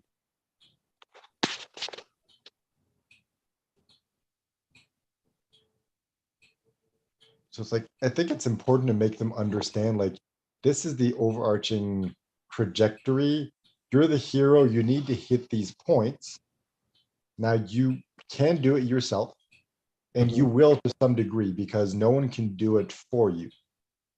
But we're really good at these parts. So we can get you from this point to this point. And this is how much we charge. So it's like, hey, you need to cross a river. We happen to have a boat. You can hire us. We'll take you across a river. Unfortunately, the rapids, like the river is super strong. So we're going to need you to row with us. But it's like, not like you need to struggle and swim across by yourself and nearly drown and get attacked by a shark. You still need to do a little work. So you need to do rowing. So like that's the 5 minutes per day is you helping us row across the river. So it's like, you're still the one doing the journey. You're still the one crossing the river. You're still the hero, but you hire us to help you come across the river without nearly dying and getting attacked by a shark and losing like half your supplies because they fell in the water. Yeah. So as long as we present it in the right way of like, you're still the hero, you're still doing everything. We can't do anything for you. It's just for this specific part, we can help you. And this is how much we charge for that service. Okay. I hear what you're saying. What I'm understanding is that, so this is the philosophy or the deeper truth that's like underneath everything. But on top of it, when we present to people, it's like it needs to say what they're looking for. It's like, what thing are you going to give me? What change is going to happen if I buy something? Yeah, and I And it's think like that's you're the going to strat- get an audience. You're gonna see how to run your business in 5 minutes a day. You're gonna get access to an amazing network of people who are gonna go on this journey with you. And you're gonna have access to us and our ideas and our support. It's like those things need to be plotted out in terms of, okay, so the process of you having a successful business is you need a great story. We are expert storytellers, so we're going to help you create a great story that you can then put in front of new people. Put the same story in front of people over and over again. So you're not having to reinvent the wheel. You're not having to generate lots and lots of content over and over again. That will help you create what you need to attract your audience. And then you put that in front of people. You help them feel like they belong to the tribe that you're creating. So then you help them identify what their hero's journey is like in your world. So how do you help them? What are the things that they need to do at each step? And that's like, you just do that process over and over again on repeat, and it takes 5 minutes a day. That's how you're going to build your audience. When you have an audience that loves what you're doing, it's like, that's when you make $1 million. Yeah, so I think for us, like in the beginning, because we're only going to have one course, it's about finding people who are right at the point where they're like, all right, they're standing on one side of the river, looking on the other side. They're like, how do I get there? And we just come along with the boat. So it's like, we teach them the entire principle, like, hey, this is the overarching view. You're the hero. You need to go on your own journey. Where are you on this like map? Like, where are you in this? Okay, you're right there. You're standing by the river. Well, it so happens that we have a boat. We can help you across the river if you want. So and then like as we build up, sorry? So we're the Styx ferryman. Yeah, but I mean, that's for only one course. And then it's like, as we build out the business, it's like, hey, later on you come across the city, make some friends there, and the city's under attack. Let us help you defend the city. And it's like every course we create is a different step on that journey. And that way, like there can be more entry points. But it's like in the beginning, we just need to figure out which is the right point in the journey that we want to help them on.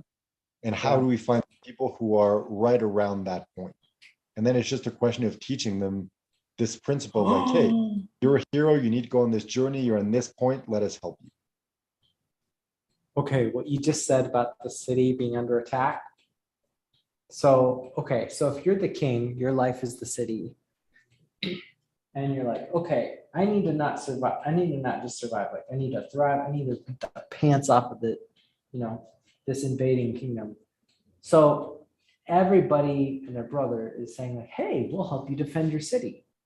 All of these war merchants are coming into the city and like, take a look at my, super awesome, like triple-headed mace. It's like, this thing is gonna like clobber your people. It's like, just, if you want to win this battle, you need my thing. And we're the guys that are like, no, what you need to win the thing is guys who can fight, and we can build you an army. Like, we'll go get people to fight for you and show them like how the other guys fight. It's like everybody else is trying to sell you their weapon. And we're like, the only way you're going to win is if you have an army of people who are all fighting for you. Yeah, and that is the course. We're going to teach you to build the army. The army is your audience. It's your community. Like, I don't care how good your system or, business coaching or even like support network is. It's like, you need buyers. You need a bunch of people who love your kingdom and are like willing to fight tooth and nail for it to exist. And in this model, like the way that they buy into your business is literally by buying from you. If you don't have an army of people who are buying, you're gonna lose.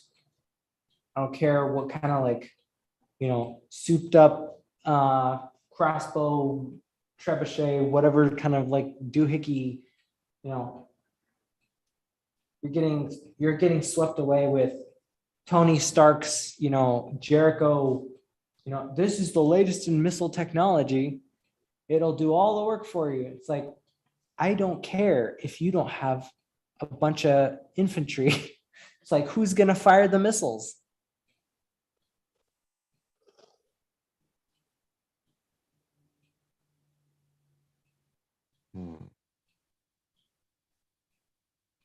So yeah, what we're offering is, let us teach you how to build the army and how to train them so that they get to the point where they're soldiers.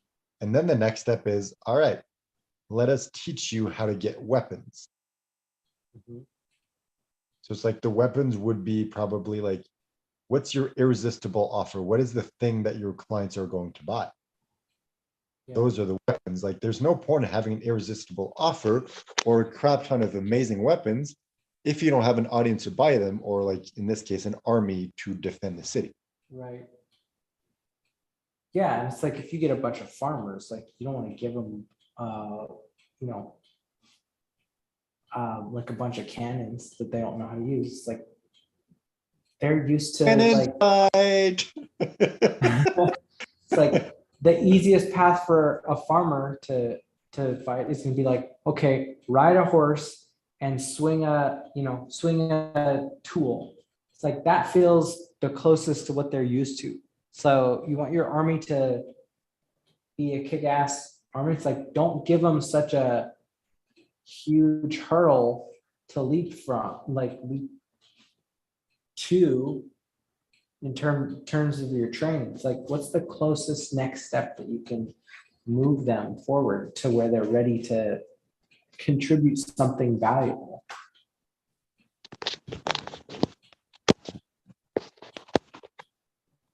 Ooh, yeah. I think that's important, because I feel like I fall into that trap myself. It's like, I see all these ideas that could do, but it's like, what's the next logical reason for somebody to give you money? It's like, it's very closely related to what you've already done or can demonstrably show that you can do. It's not some brand new thing that you haven't done before. Yeah, and I think we may even need to break it down even more than we thought. So it's not like, hey, let us help you build an army and train them. It's like, no, you're being sold a ton of different weapons that are completely pointless because you need an army. Let us show you Yeah. how to go recruit an army. Then once they have the army, it's like, hey, let us show you how to train the army. Then once they're trained, okay, let us show you what weapons to use with this army. And it's like each of those steps is a different course, is a different step in the value ladder. And it's like we try to provide too much because we're like, well, we want to give you everything, but it's like, no, that just overwhelms people. So it's like step one, it's not like, I think we were maybe on the I'm gonna wrong. pee. Okay, then. I can still hear you. Nah, I'll stop. That way you can enjoy your pee in peace. Peace. All right, peace. I'm out.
Okay, I'm back.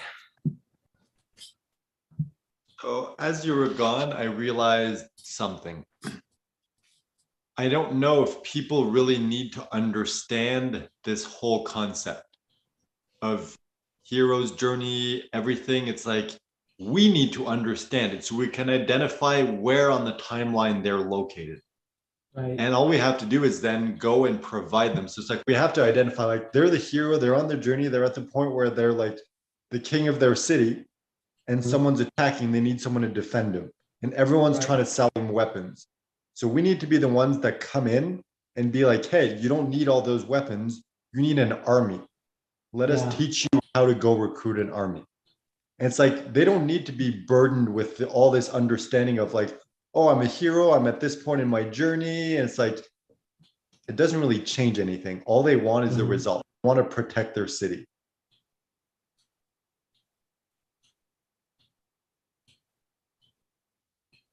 Yeah, I think you're right.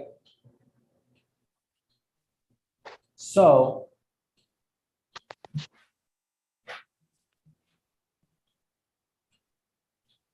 people are asking, how do I get clients in a way that isn't overwhelming, doesn't feel super salesy, lets me feel like I'm making progress in my business. And so the way that we have to do that is 5-minute Facebook groups. Like, this is how you get clients without building a business that's overwhelming. This is how you can connect with the people that are going to give you more energy, that are going to love the business that you're building. And this is how you can convert people over and over without having to do all the work of moving them forward and retargeting them, doing all this. It's like the community does that. If you have an audience, you have a business. If you don't have an audience, even if you've got a great offer, if you've got a great product, if you don't have people that will buy for it, still don't have a business. And if you don't have an offer or any experience of how you can help people, then we can't help you either.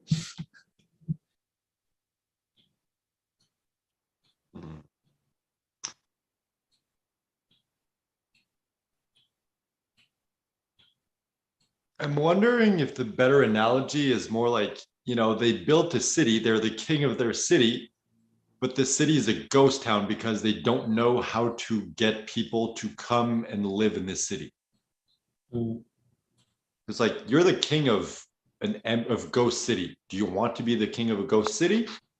Or do you want to learn how to get citizens, how to build like the community from that city?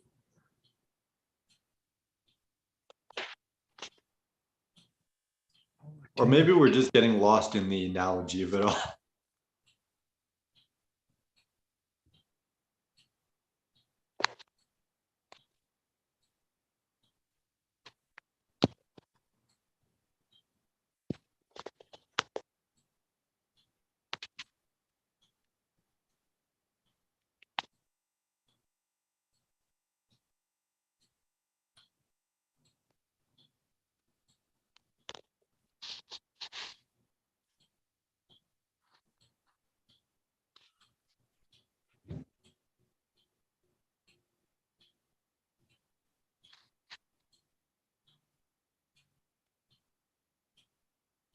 Okay, I know what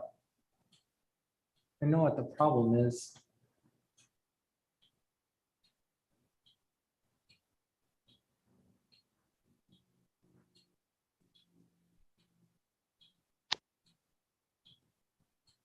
Are you going to tell me or should I guess? So everybody's trying to sell them a weapon to beat the like to protect their city. Instead of us saying you don't need weapons, you need an army.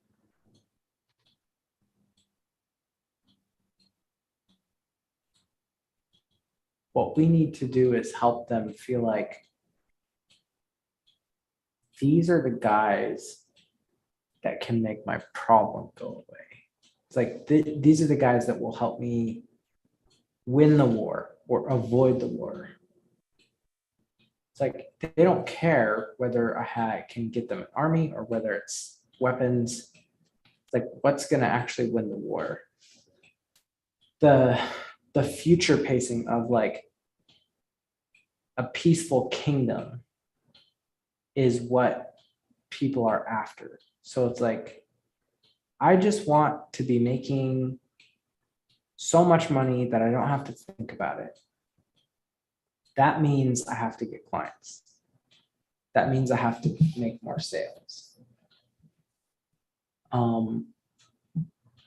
And what we want to do is not talk about the like how hard it's going to be to get there, or like here's the plan that we have to get there. It's just what we need to talk about is like, this is the experience of having a peaceful city. Like, this is what it looks like. This is why we really want it. And here's our method to get this. It's like, this is trying to figure out how I'm trying to say it, what I'm trying to say.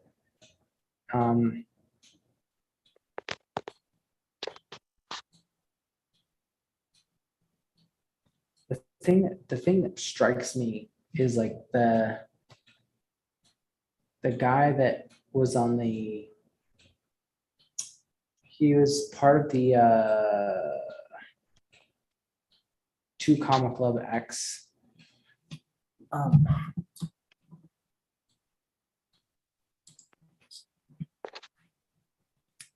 club. He had, I don't know if he's on here. Let me look.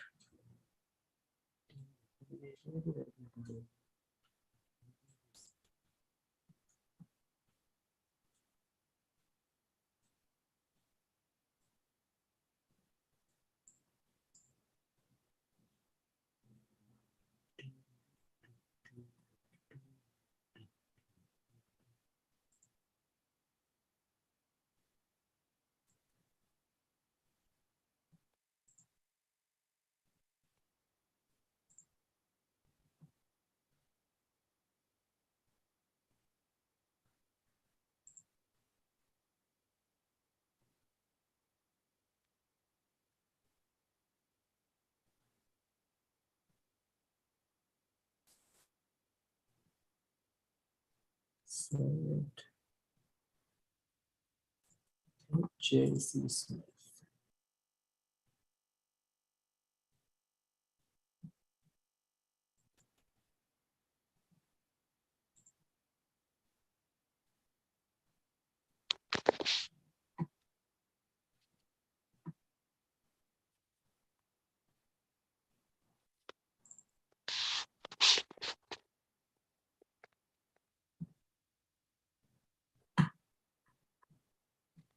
Huh.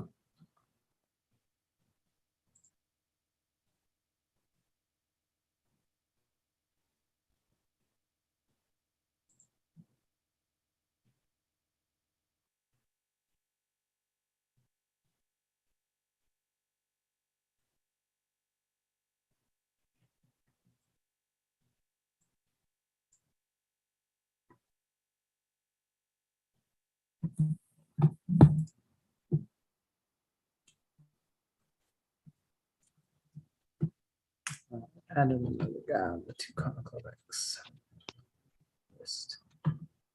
But the thing that struck me about his ads and his land page is like,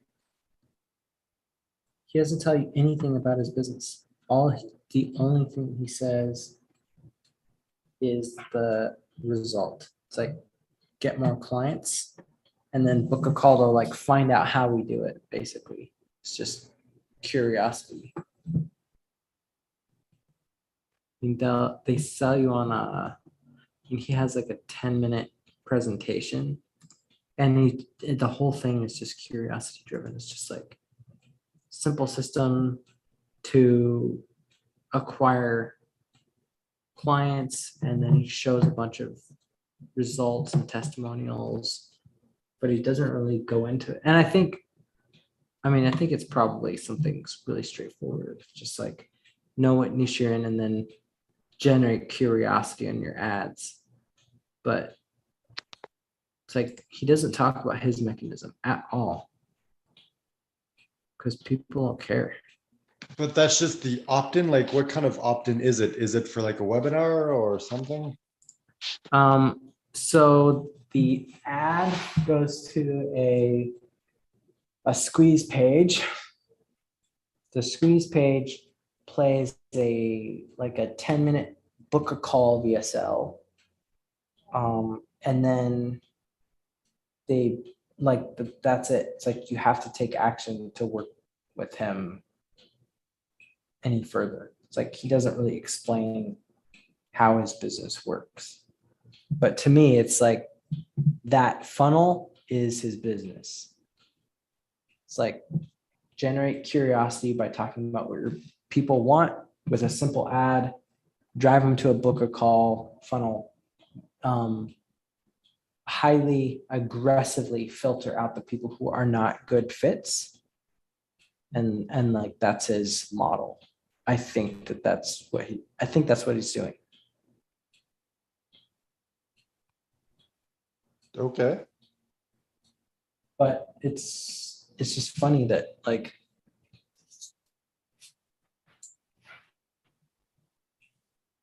so we need to talk about like this part.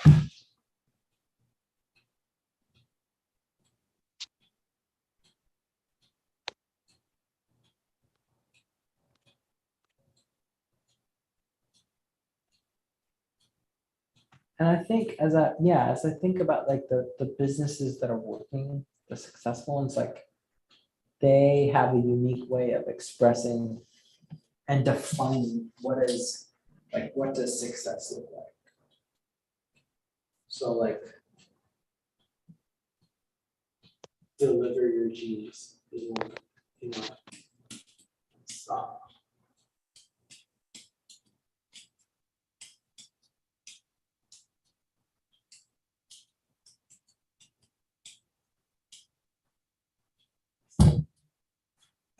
So the cut the success idea is it's like you're able to be appreciated for your ideas. It's like this idea encapsulates having a successful business that's predicated on, you have good ideas that you want to get out into the world, like having a good business allows you to do this.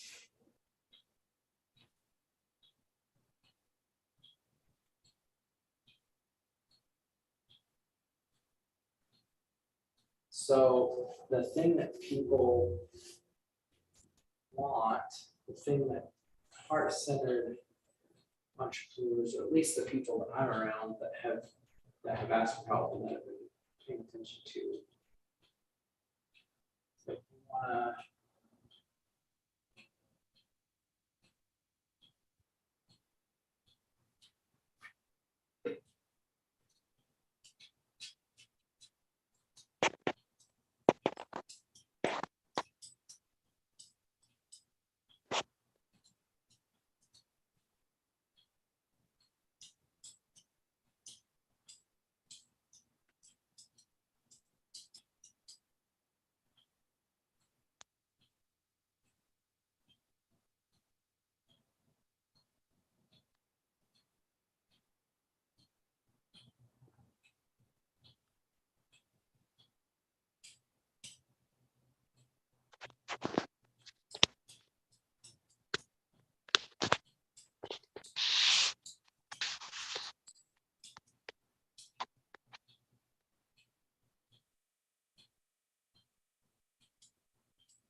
So this is what we're building.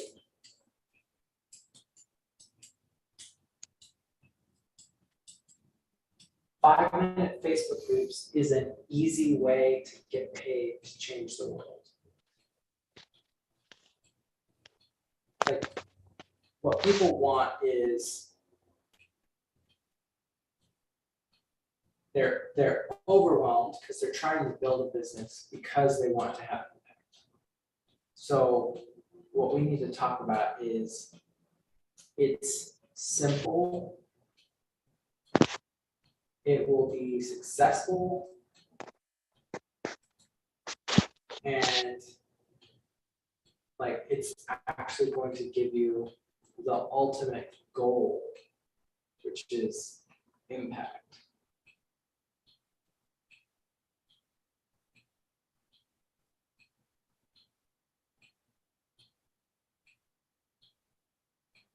So I think if we figure out like what is the way that we just say this over, like we wanted to create an easy way that you can get paid to change the world.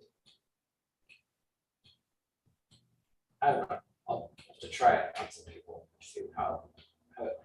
But it feels like something in that space, some variation of that, and just connect that's a 5-minute Facebook group is.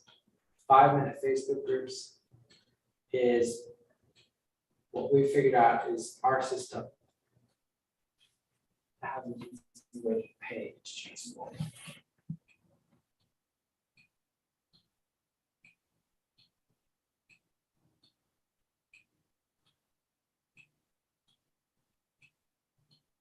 Because if it's easy, if you're making money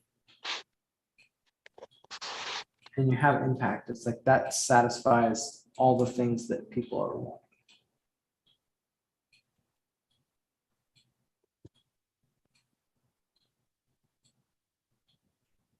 And knowing all of this hero's journey stuff is helpful for us in terms of knowing where we want it, where we're going to find them, where they're at, how to move them to the next step on the emotional journey.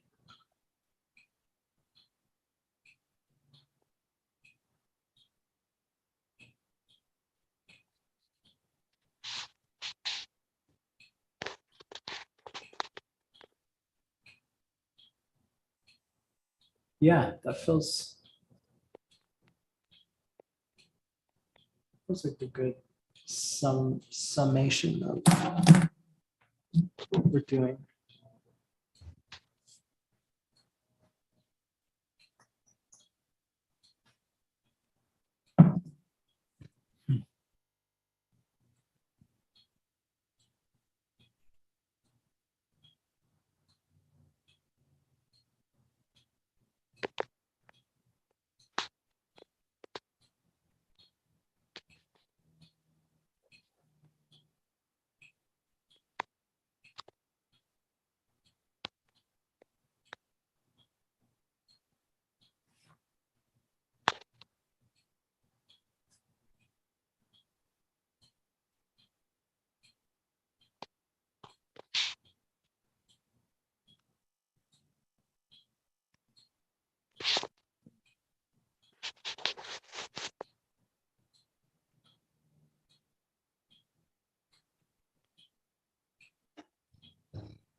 I was just thinking of that whole we need to do it in order to realize we don't need to do it thing. It's like, what if that's what ends up happening with business?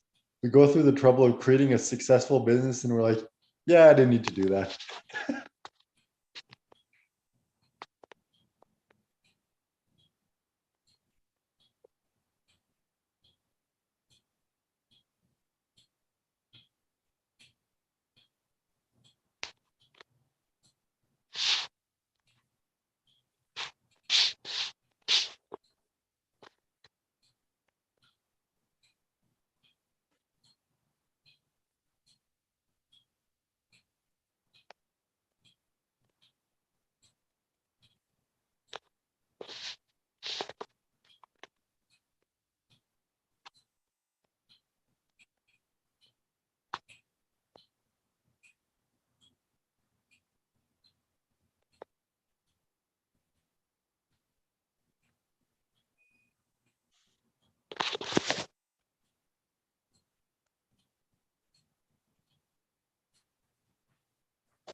Either you're thinking very hard or you fell asleep. I fell asleep very hard. That's also a possibility.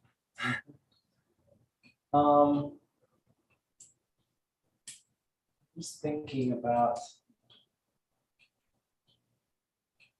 this drawing doesn't really look like anything. You don't have any context for it. It's like, what the hell?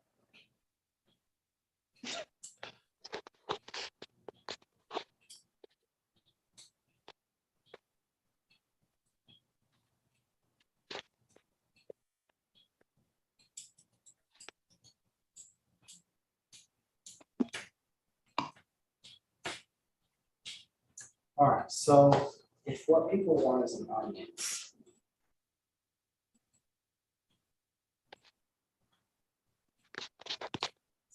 got an audience of 7 million people.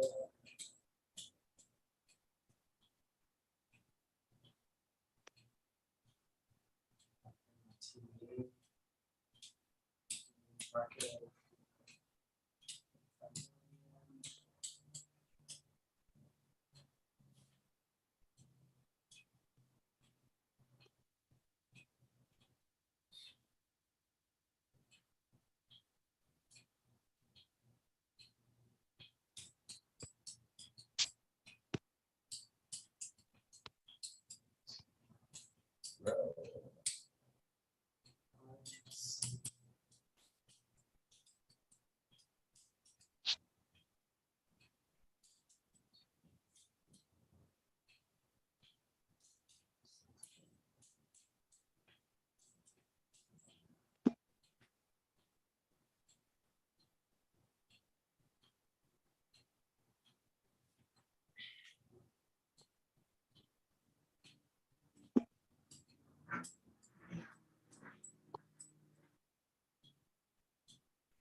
Okay.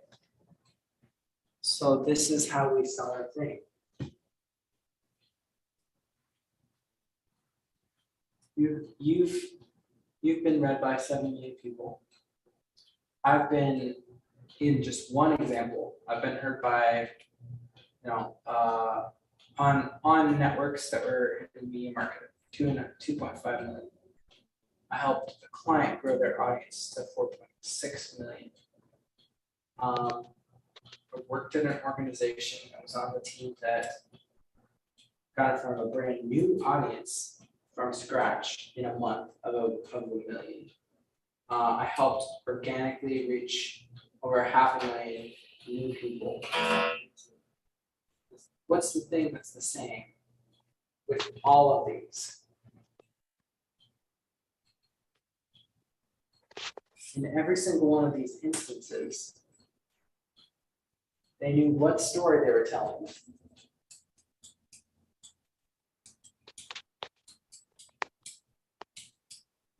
and who to tell it to.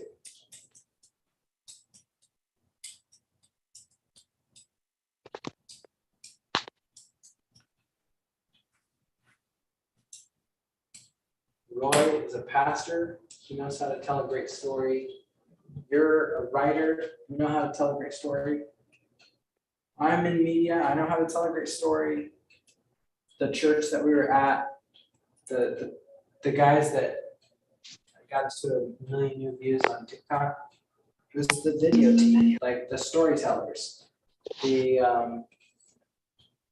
organic YouTube traffic that we got. It was because we had a community that was talking about, what does this story mean to us?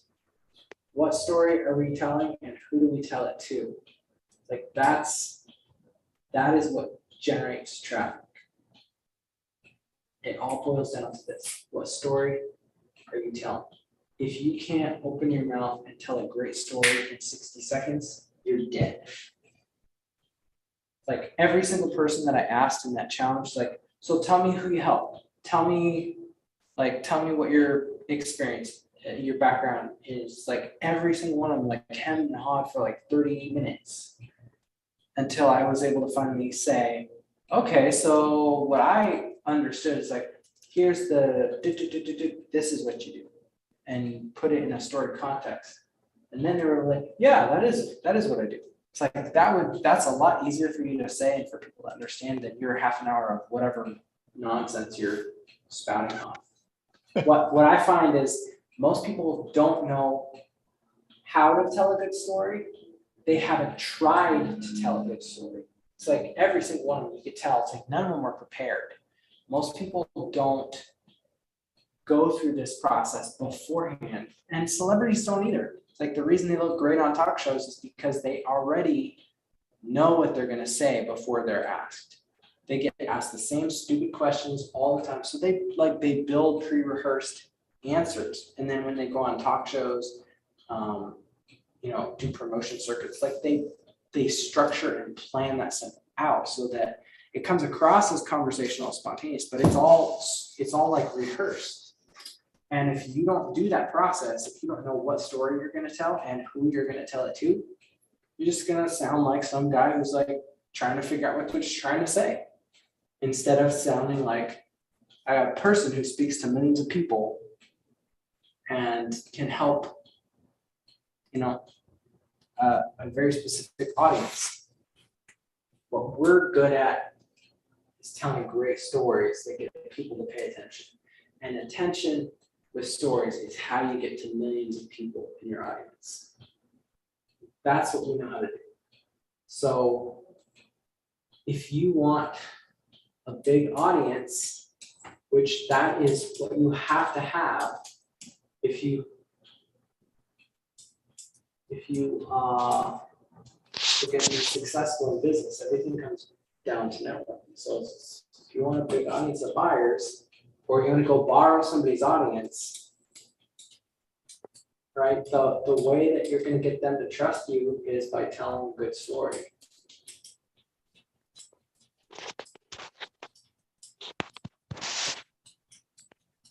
So if you don't know how to do that, you're going to spend so much energy in your business. Whereas if you do know what story to tell, you just tell that story over and over. It might take you 5 minutes. You can grow your business in 5 minutes a day by repeating the same story for the right kinds of people, day in and day out. That's the one task you need to do, is what story are you telling and who are you telling it to? If you know that, if you boil that down, you're going to have a big audience of buyers. So this is it. What you just described there, what story do you tell and who do you tell it to? That is the, what does he call it? The strategy. So right. It's like, the hook is like, do you want to build a huge audience of raving fans or whatever that is, like that hook? The deliverability, like the strategy is figure out what story to tell and who do you tell it to. And then the mechanism is like 5-minute Facebook groups. That's the strategy. Right. That's the deliverability part that we just need to briefly talk about. Like we just need to mention like the bullet points, like 5 minutes per day, so easy you can fail. Like we don't need to explain how it works. Yeah. And if we can communicate this idea in a story instead of, whatever the nonsense this was. This is literally what people do when they're talking to me, is they try to figure out, okay, I know this, I've done this, I've done this. All right, so what's the common thing? Oh, this is in common. All right, so this is the big promise. This is the thing. It's like what I just did in like 5 minutes takes most people like 20 minutes, years. An hour, 5 years. Yeah, if you don't know how to do that. Like we're painting the picture right now. Like this is the journey. It's like you can have this journey take years, or you can have it take 5 minutes with us. By the way, that circle you drew around the what story thing, it looks like a to me. So with the like lines, it looks like a bright peach. Oh, I thought you were gonna say it looks like a hairy butt. Oh no! Well, now that's what I see.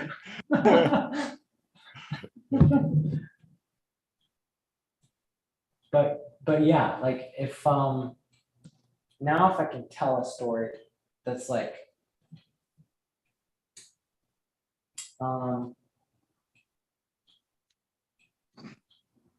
So the promise, like I don't know what the exact wording is going to be, but the promise is like build a big audience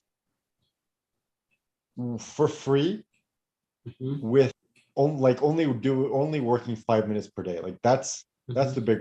I'm not sure exactly how to convey that without right. like in an intriguing way, but it's like that's the promise you need to deliver.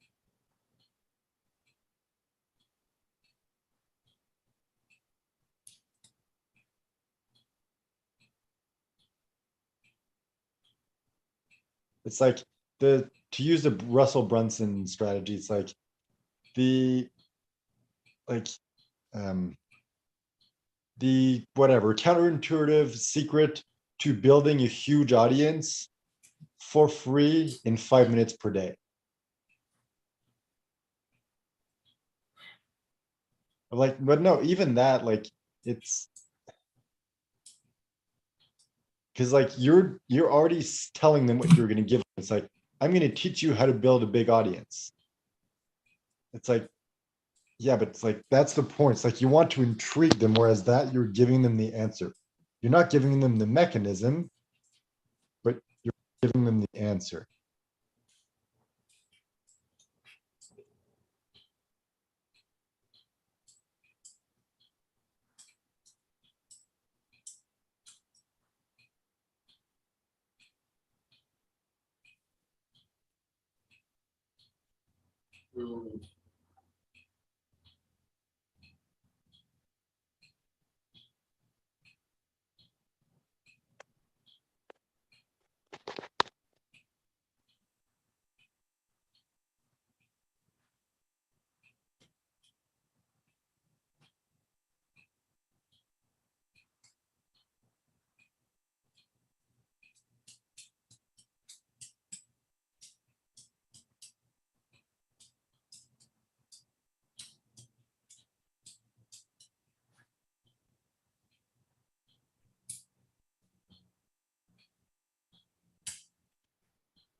Okay, how about this?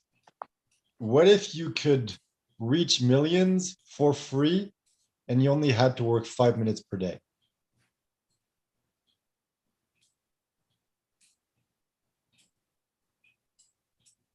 Because that seems very intriguing. Because you're promising, like, I'm going to teach you how to reach millions, build an audience. It's like, and it's free and it's 5 minutes. Like, it seems too good to be true, but it's intriguing enough that it's like, wait, how do you do that?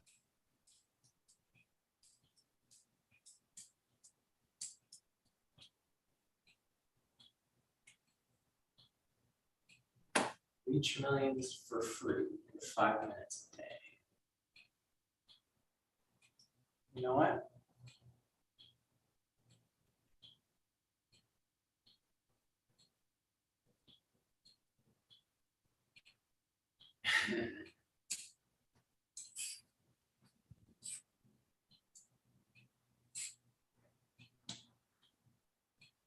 So let's do the hero's journey.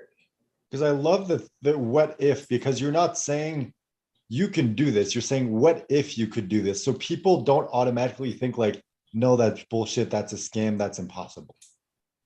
Right. Asking like, what if you could do that? And they're like, oh yeah, I wonder what if, like, is it possible? So it's intriguing enough that they're like, yeah, okay, I want to find out like what he's going to say. Yeah. And it's not like you're prompt and then the delivery, it's like, hey, you can do this. And you give example of like, hey, I reach like millions of people, like my business partner has reached like millions of people, your clients have reached millions of people. It's like, it's not guaranteed you'll be able to do the same, but this is the mechanism that we use. Do you want to teach you how to implement that mechanism?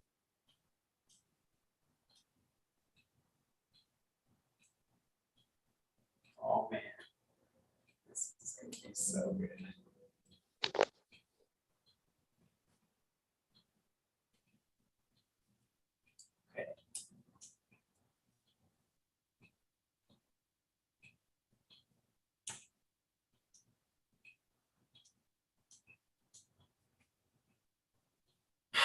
So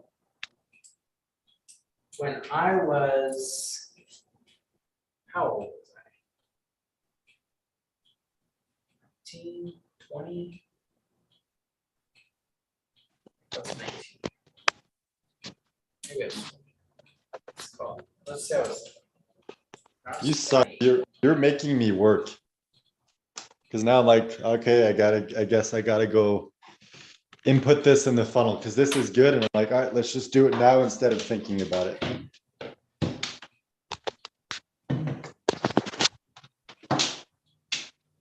See, that's why I hate you. You make me do work and you make it fun. So you actually trick me into working.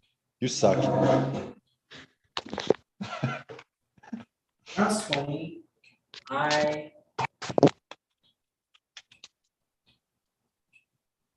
spent, let's see, how do I say this the right way? It's like, well, how do I make this about them?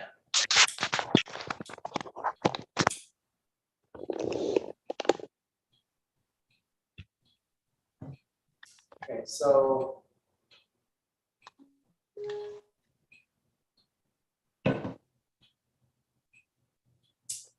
what if I could show you? What if I could show you how I've been able to reach millions of people by just doing 5 minutes of work?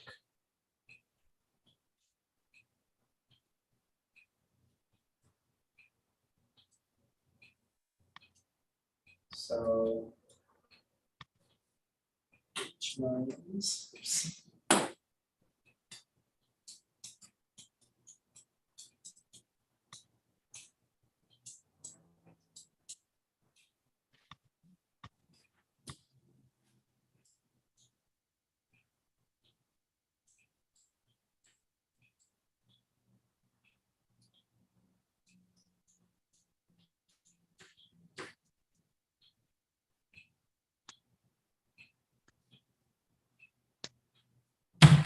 Whoa.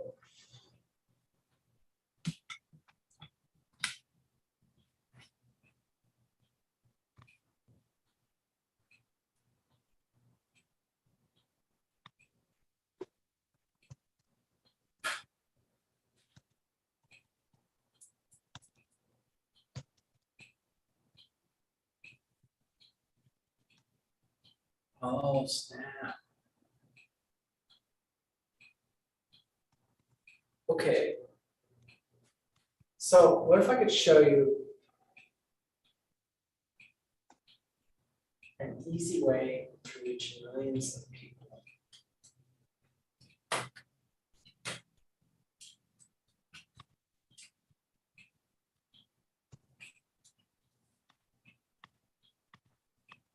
For free.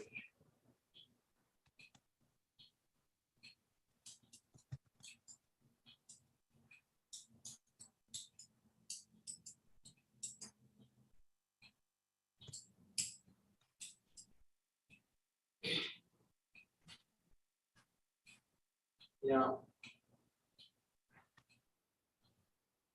when I was 20, I saw the opportunity to tell a great story. And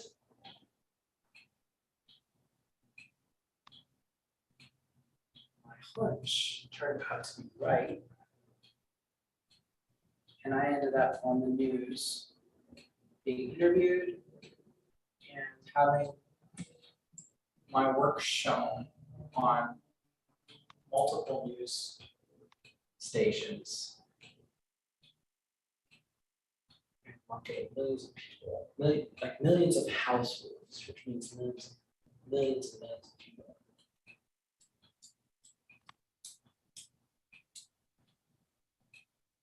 Because I saw the opportunity for a great story.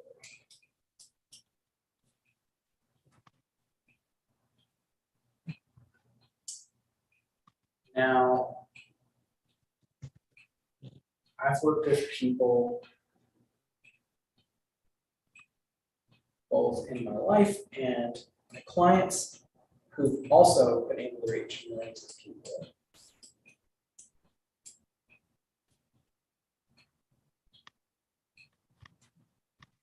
And they all use the same thing. They told a good story.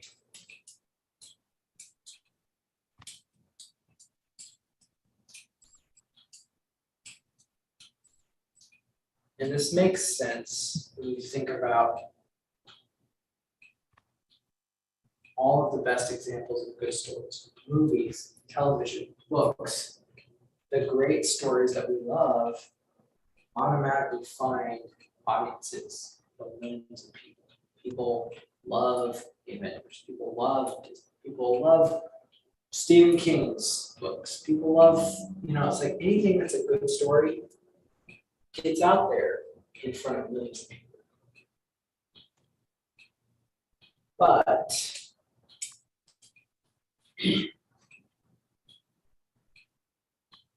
what if you don't know how to tell a good story? Well, I do, and that's what I teach. Okay, but there's something here that I was thinking about. It's like, I think, like, this is not a unique message. It's like, tell a good story. But if we're trying to help people cancel overwhelm,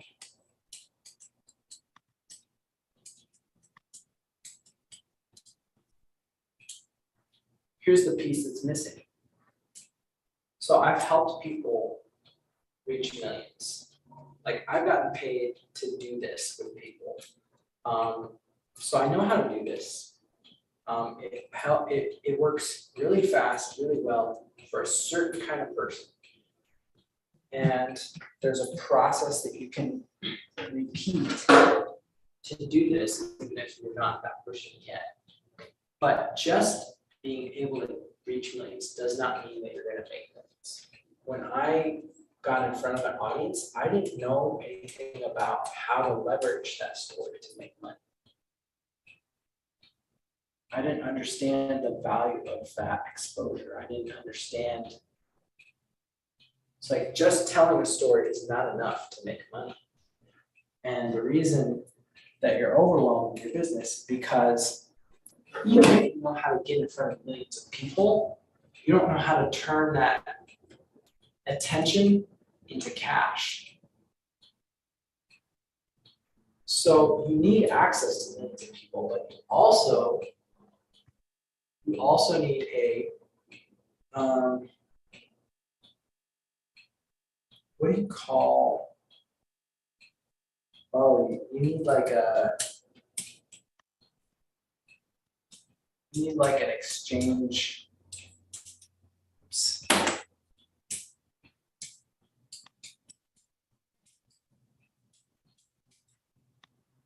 What's the exchange rate on the story that you're telling? If you're telling a story in front of millions of people and you don't make any money, it's like the exchange rate on that story is pretty poor.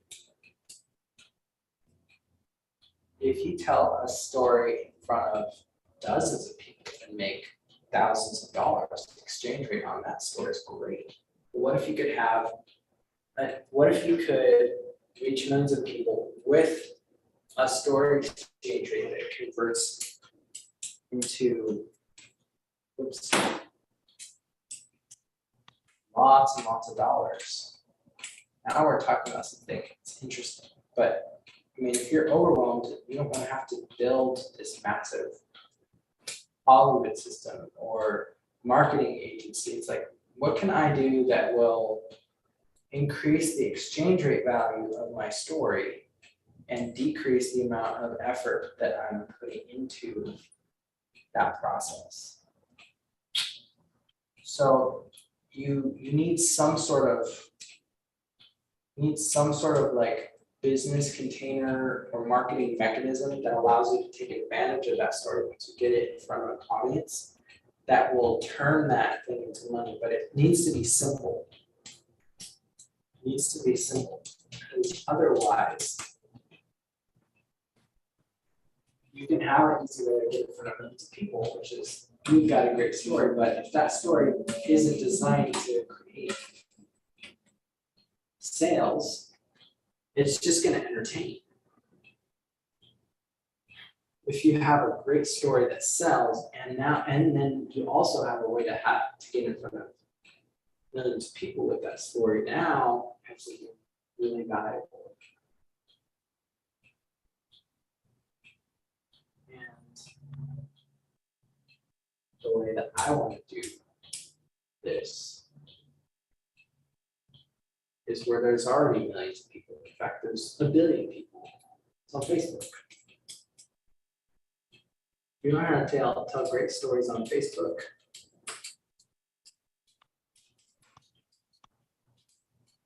Sell.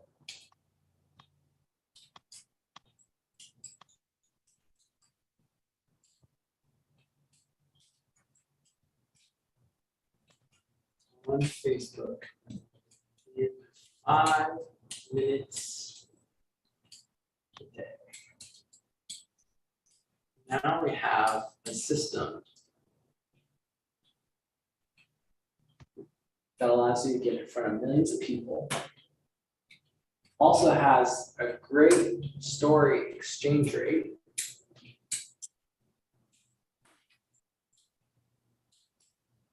And if you have a system for Facebook that allows you to run your business 5 minutes a day, now it doesn't have to be overwhelming. So you can have an audience of millions.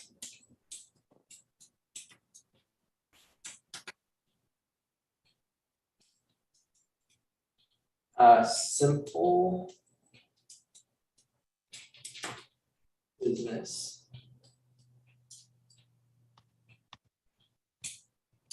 That makes lots of money.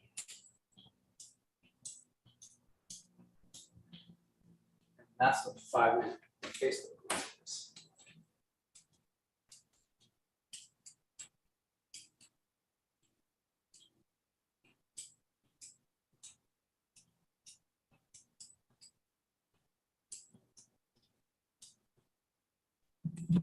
So it's the combination of like having an easy way to reach millions. Like you've got to have a good story that is going to appeal to millions of people. You have to have access to those millions of people. You have to have a great story exchange rate, and it has to be simple in order to do all 3 of those things. Otherwise, you're not going to do it. So everybody has access to Facebook.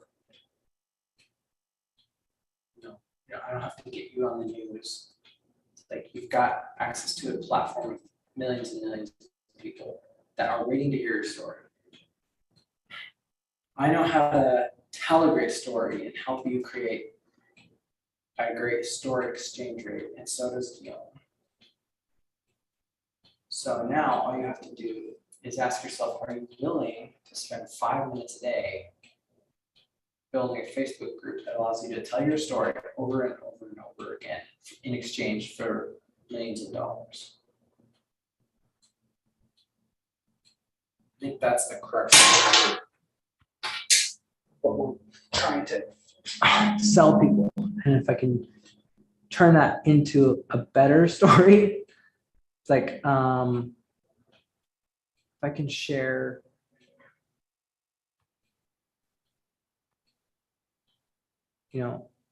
Taking footage of the fire. I'll be honest, I wasn't listening. I was creating the opt-in or the registration page for the webinar.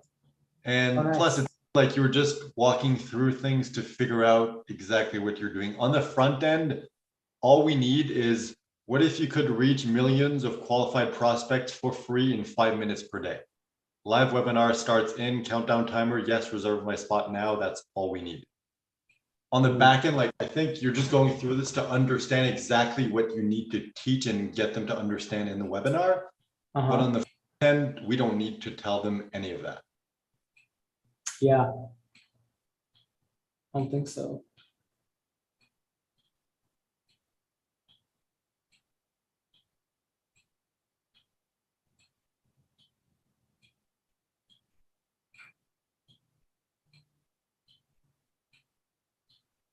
So we have the opt-in page, we have the order form, the 2 upsells, confirmation page, and the backend, the members area complete. Like the members area, we just need to upload like the few trainings that you already have pre-done, but it's like 99% done. So all that's left to do is the webinar. And now that we have this new understanding, it is, I think we're a good spot to start getting into it. Like not today, Yeah. tomorrow, because I'll be traveling all day, but probably like on Tuesday, we can start getting into that. If you want, I can go ahead and kind of like create the webinar and just like, you know, do all the like value stack and everything and just kind of set that up and the intro and just kind of like do the structure of it. And then we can go together and kind of fill in the blank and then you do your thing. By the way, what do you think about like us doing the webinar together? Does that make sense? I like that idea. I like the idea of it lets other people, it lets somebody kind of stand back and kind of pay attention to what's happening in the give and take, but also to respond or back up kind of like what somebody else is saying or sharing. Plus, I feel like it's good because a lot of the things we're teaching, like the core of the business is the concept of business best friends and partners and everything. It's like, even though it's your course, it makes sense that they know the both of us. Yeah, I agree. So, so I don't know what you were saying about the webinar about like getting it ready, but what do you think about, I feel like we've been kind of pulling ourselves back from like, oh, we've got to do all this stuff to get ready. What if we just bullet point out what we need to cover, and then we've got people that have already, you know, said, oh, I want your help, or I'm paying attention. And then we just do it live, like in front of them, and like I'll drop stuff if I need to. We walk our way through and of each point, and then just ask them like throughout the process, like, does this make sense? Is this, you know, is there anything else you want to know? And instead of like trying to create slides or like material, it's like, okay, what are the bullet points of the information we need to deliver? And then just do that kind of like a rough presented version, and then bounce it off of people and see what they think. Or we could do it like, do that with each other, like in a session, and use that as the basis for the material. I don't know. What do you think? I mean, I feel like either way, once we start presenting this, we need at least the back end of the funnel complete, so that if people are like, yes, I want this, we can direct them there. Because right now we're missing the videos. So I need to record the videos for the back end. And now that it's like, okay, I'm recording the videos, I'm going to have to read the script. And it's like, I need to travel tomorrow, so now it's not the time. So it's like Tuesday, probably, once I'm there and I'm settled in, we kind of go back and figure out, all right, what exactly do I need to say in the videos? And just record the videos, upload them, and then we'll have the back end all done. And after that, we can just kind of go in groups and give the basic version of the webinar. And at least like if people are like, yes, I'm interested, we're like, all right, here's the purchase page.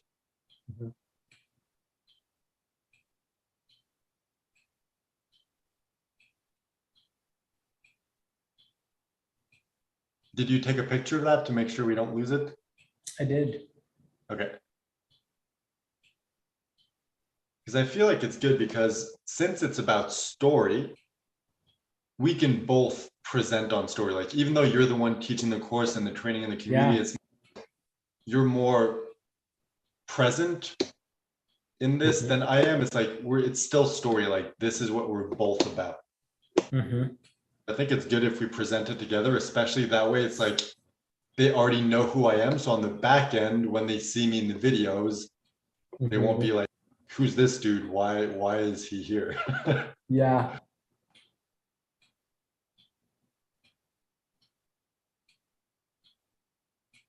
I like this. I think we're think we're just about at a point where we can kind of like the scaffolding, the structure of like what we need to know is present. So if anybody asks us like, hey, what are you doing? It's like we can talk about it in a way that like immediately communicates. You know the beauty of this? Hmm. Everyone's going to want the upsell because the webinar is teaching like, hey, this is the importance of storytelling. Mhm. And then it's like, you need like to create an audience in order to be able to tell that story. And then the upsell or like the bump sell is like, hey, do you want to get on a call for $37? Or no, is that, oh yeah, that is the fast action bonus. Uh-huh. It's like, hey, fast action bonus, if you buy within the next 60 minutes, Aaron's going to hop on a call with you and help you build out that story. So you're going to have that story once you begin the course. You just have to build the audience. You already have that selling story. Mhm. So it's kind of like the webinar is like, here's the importance of story. Here's how to build a community and everything. But it's like the course is teaching you how to build a community. And we get to like help you create your selling story for free. Like that is a big selling bonus. Like just that, I think, is more valuable than like almost as valuable as the course itself. Like we could even bump up that price to like $9.97. So it's like, hey, if we sit down in a session and we craft your selling story, then you can go to any audience, tell that story and sell yourself. That is really valuable. And the fact that they get it as a bonus, especially for acting fast, is going to incite them to act faster because they're like, I need that. I want that. Mhm. Man, this is good.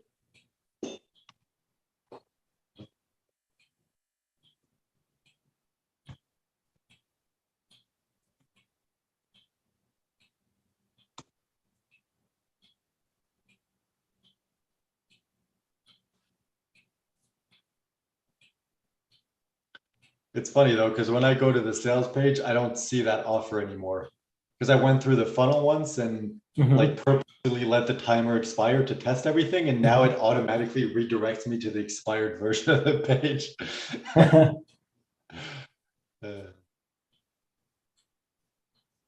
Yeah, because right now the back end is built. So all I need to do is record the videos. And you're going to need to give me the engagement fire starter and the $1 million messaging so that I can upload that to the members area. Okay, cool. Because everything else is like, oh yeah, and we need to create the Facebook mastermind. So the Facebook group. Mm-hmm. If that's still something we want to offer. Yeah, I think so. Yeah, it seems pretty important to me because then you can be like, hey, the story's super important. We've created training in the mastermind in the Facebook group, and you can go through that and craft your own story and share in the group and get feedback and help each other out.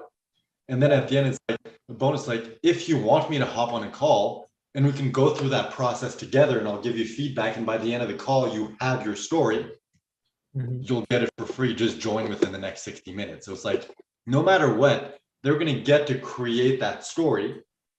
But if they act quickly, it's kind of like a done with you rather than you do it by yourself. Yeah. Okay, so Love how we've like perfectly structured the offer without realizing it. yeah, We're like and I foreshadowing. like that like where we're at now. It doesn't matter that we haven't made any money with a Facebook groups in 5 minutes a day, because what we're actually selling ourselves as experts on is we're expert storytellers that has repeatedly gotten good stories in front of millions of people. That's what we know how to do. It's like are we experts on creating Facebook groups and, selling on Facebook and building audiences in 5 minutes a day? That's just what we're using right now. But like the thing that we're good at, which is like getting great stories in front of millions of people, that's what we know how to do. That's what we can help you do. And it's like, I'm just picturing. This is just the easiest thing that we're doing because we're lazy and we want to have fun doing it. So it's like, if you want to get to the fun stuff, you use this. And I'm just picturing the webinar of like a slide where it's like, you know, introduce you. It's like, hey, I've helped like this guy go from 400 to 4 million. It's like, you know, just like show their credentials. And me, it's like, here are the 7 books I published. I've reached 7 million readers. And it's like, if you look at that, it's like, no one's going to question like, hey, do you know how to build a Facebook group? Yeah. Helped a client get 27 high ticket clients in about half an hour. Man. I love like how we're $300,000 product launch. But I love how like this feels complete now. Like the offer, like of the just the statement, like what if you could reach millions of qualified prospects for free in only 5 minutes per day? Yeah. That is a very curious, like curiosity-inducing offer. We're both qualified because we're talking about stories. Like I've written, I don't know how many millions of words been read by millions of people, published 6 books, and it's like all these credentials. It's like you've been in like on like CBS, NBC. You've helped people grow from like 400 to 4 million. It's like we have the credentials as storytellers. Yeah. Well, and not just that. I mean, that's a flashy way to get people's attention. It's like, oh, look at what I've done. But my actual professional career has been in helping other people get in their stories in front of audiences. It's like I've helped produce hundreds of hours of programming that went all around the world, around like to multiple different audiences on satellite, on broadcast television, on the internet, all kinds of different places. And that's what I do over and over again. So like, if you want to drop 50 grand to work with me, it's like, I'll fly to your house and help you produce a TV show that gets you clients. But I mean, if you want to just hear like, this is what makes a good story. Now go tell that to the right group of people, and do it in a way that's fun and easy. That's what I'm going to do. Man, I love this so much because it's getting to the point where it's like, once the funnel is done, I feel like we're going to step back, look at it and be like, whoa, I'm like intimidated by this person, but that's me. Yeah. Yeah, I feel like that imposter syndrome of like, yeah, who's going to believe this? It's like, but it's like, these are all true statements and these are all real things. At the end of the day, like people can go and find and purchase my books. Like they're out there. This is proven. Shit. I'm literally traveling the world, so I'm living what I'm preaching. Dude, you know what this is? You know what we do for people that we're doing for ourselves right now. What we're gonna sell people on is this. And maybe this is part of the presentation. It's like the amount of work that we've done. It's like, okay, a few weeks of marketing work. That's the only work that we've done. And this has been a blast. This has been fun. It's like we already did all of this stuff. We're right here. This is where we're at. It's like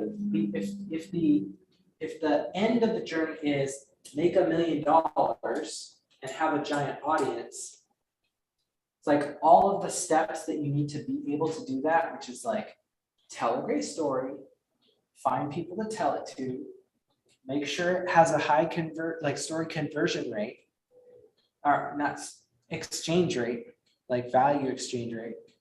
It's like we had to learn the marketing piece of like how to organize it so it's valuable for people, which that's what we've done over the last few weeks.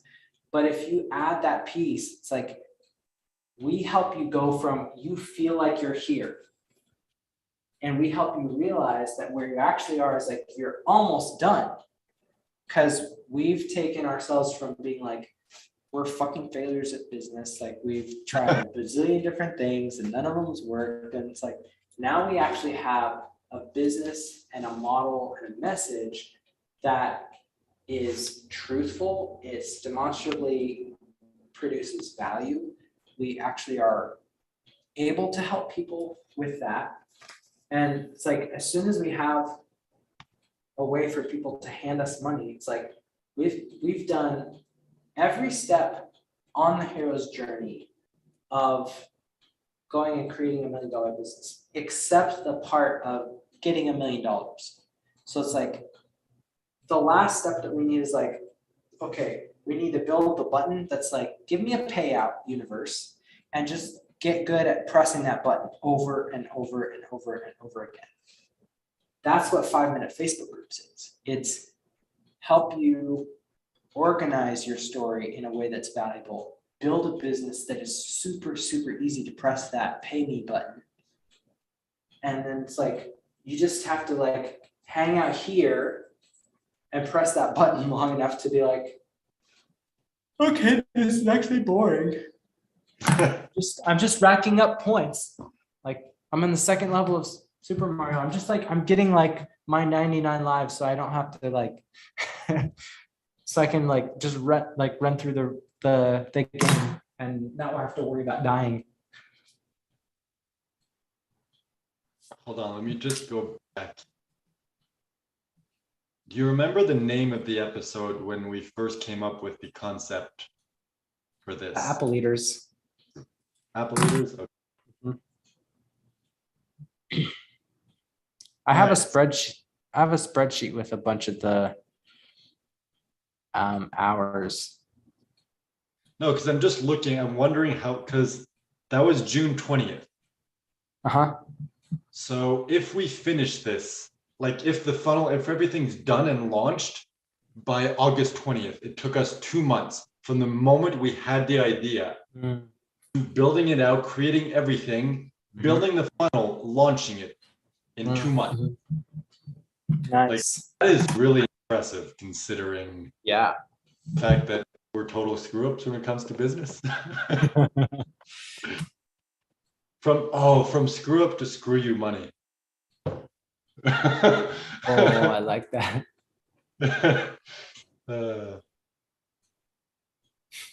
Actually, let me check my Google Calendar to see when my fuck you money challenge ends for fun. It would be hilarious if it's like August 20th. I think it's a little earlier than that, but that would be hilarious.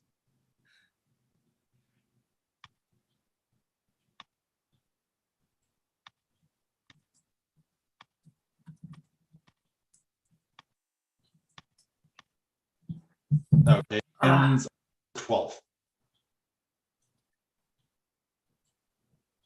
So in almost a little less than 2 weeks. We could legit have the funnel like fully built out, the webinar like done, launched before then. Yeah, I think so. Especially now that we have the elements together and in place, I feel like we could. I wonder if I should look at Rudy's intake form on that like, I'll build a $1 million funnel for you for 99 bucks. It's like, I wonder if we have all the stuff that we need now to be able to fill out their questionnaire and for them to like build out the thing. I'm curious, like, what are they going to put in terms of copy and like, how are they going to, what we could do is like, we want to do this ourselves because we know we need to go through the journey and I'm enjoying learning these skills and everything is going to be useful. Yeah. But what we could do is launch this, we make a sale, we go hire them, get them to build us another funnel, split test them, see which one works best. That's true. And we should probably do it after we get the first sale, because then that means it's validated. It's like, if somebody's willing to buy it based on the sloppy work that we know how to do at this point, it's like, then we know that we're doing something right. It's not because, oh, this looks really professional, these guys probably know what they're doing. It's like, just the message alone was enough to convert somebody. And I think that's what you really want, is if the idea is good enough that somebody's like, I'm in, like, this may be ground floor, but like, I want that journey. Like, that's what I want to And I get feel people like in on. now we have that clarity of like, hey, Mhm. we're storytellers. This is what we're best at.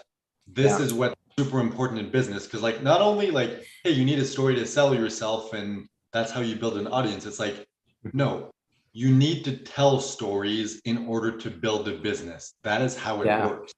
Yeah. Okay. So do you think you could help me map out,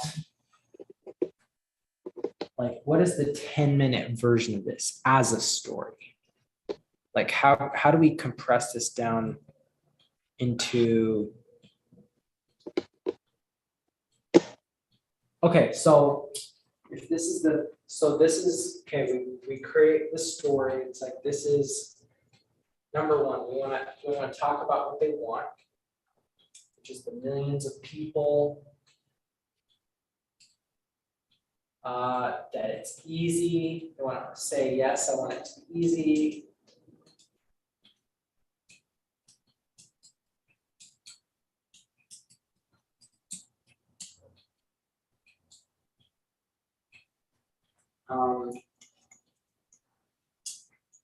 Okay, then we need to talk about like credentials and why we're qualified for this, I guess.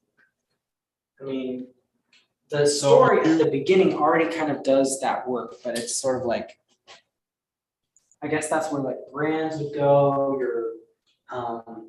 you're like a published author with millions of reads.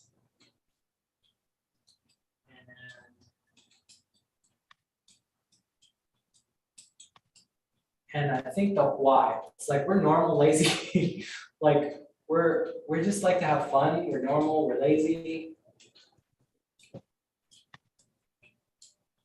And we felt like failures for a long time. Until we realized that everybody does.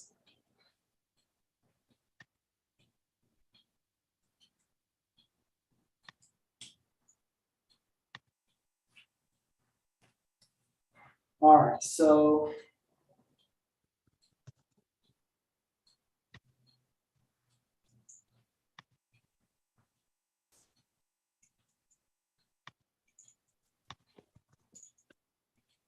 So are you trying to build out like the webinar or just the story itself? not necessarily the webinar, but like we might use these stories in the webinar. I'm thinking like in terms of a, like if I was on a discovery call with someone, they're like, hey, tell me your story. It's like, well, this is what we're about. Oh, I want to hear about that. Like, and you just keep like, so what's this story, this story, this story, this story, and then that kind of like covers the bare minimum of what they need to know to be like, okay, well, like I'm sold, or it's like, oh, like, do you have a training on that or whatever? But I mean, yeah, this would essentially be the scaffolding for the webinar on some level. I think this is. I don't know. I feel like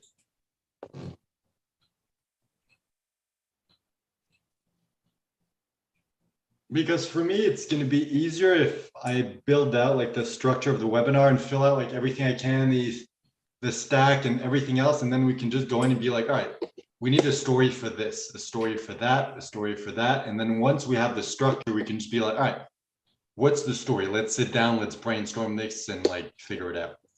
Yeah.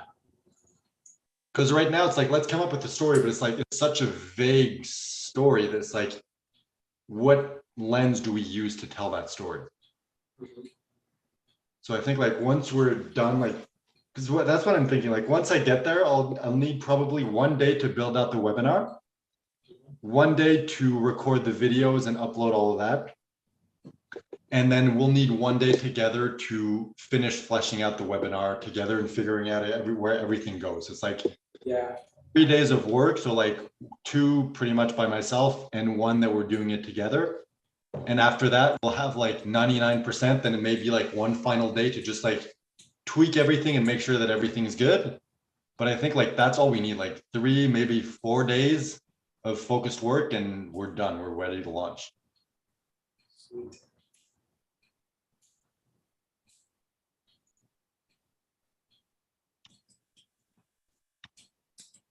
This is exciting.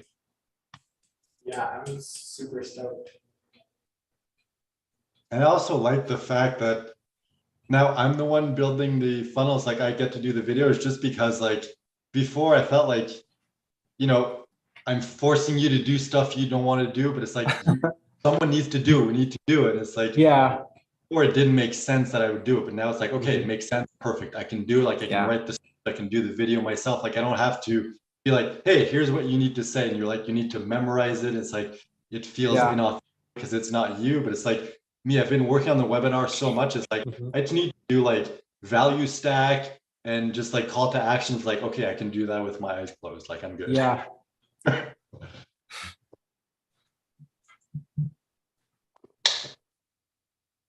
And I love the fact that it's like, we get to sell each other. That is just so cool. Yeah, I know. That I think. Not like, hey, I'm Aaron. Oh, dude, we can even do a bit instead of like, hey, I'm Guillaume. And you're like, hey, I'm Aaron. It's like, hey, he's Aaron. These are all the reasons why he's awesome. And it's like, you literally introduced me. You never even introduce yourself. I like that. I really like the idea of us like introducing each other.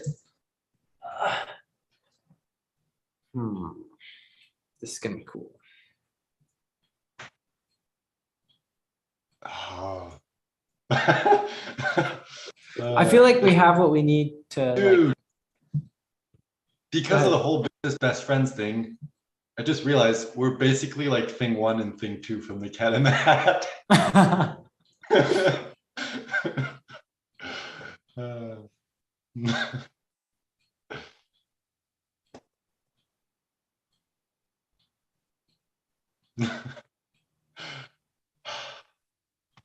Especially since we're gonna like. There's gonna be a certain kind of person who really wants to work with us, who likes what we're doing. There's also gonna be a bunch of people who are like, they're just like, we're coming into their worldview, and we're just like running around smashing everything, creating a bunch of chaos. and then there's some people who are just gonna be like, I don't get it, these guys are assholes. You're like, that's the point. We're not assholes, we're buttholes. Let's be polite. Everyone's a butthole. You're a butthole. I'm a butthole. Like we are assholes. Yeah.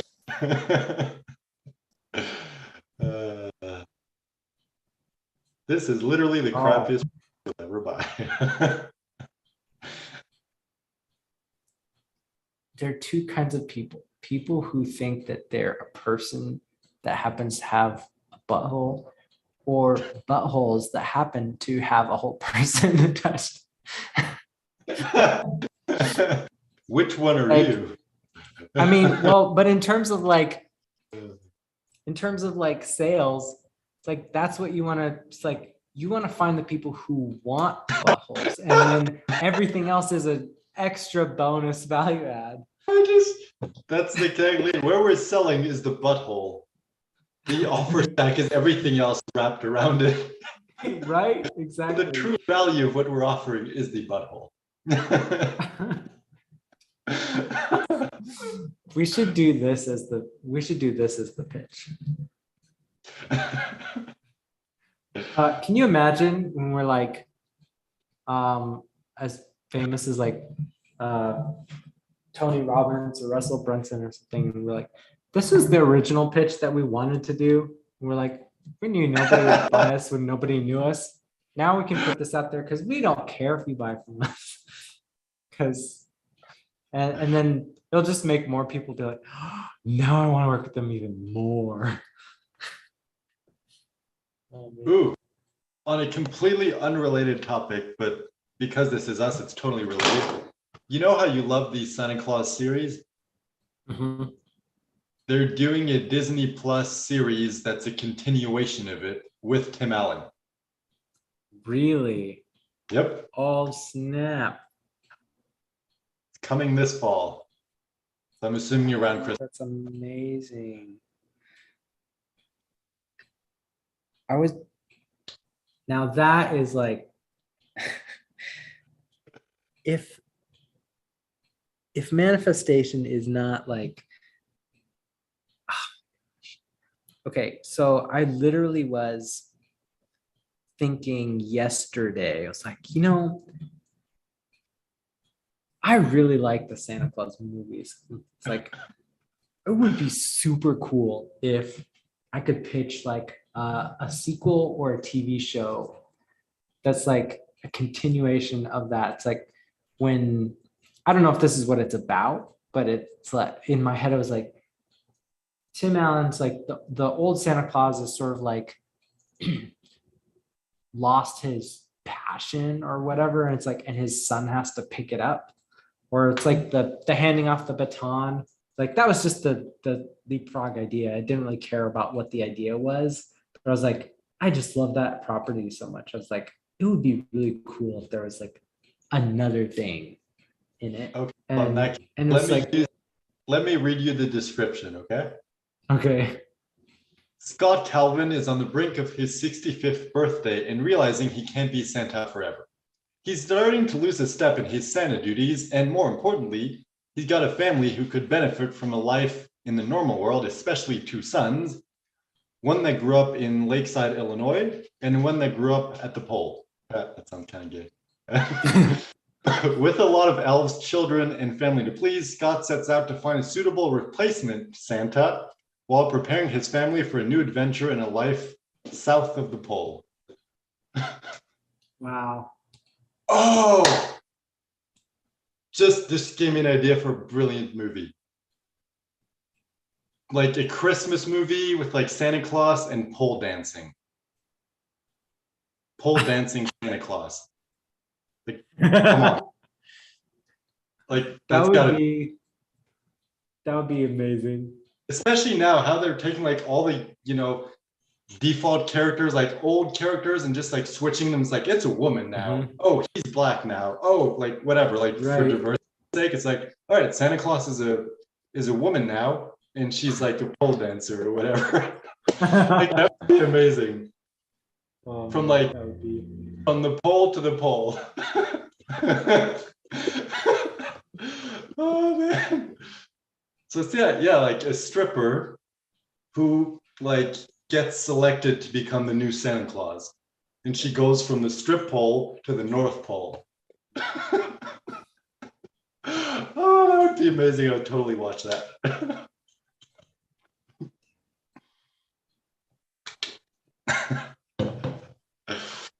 From pole to pole.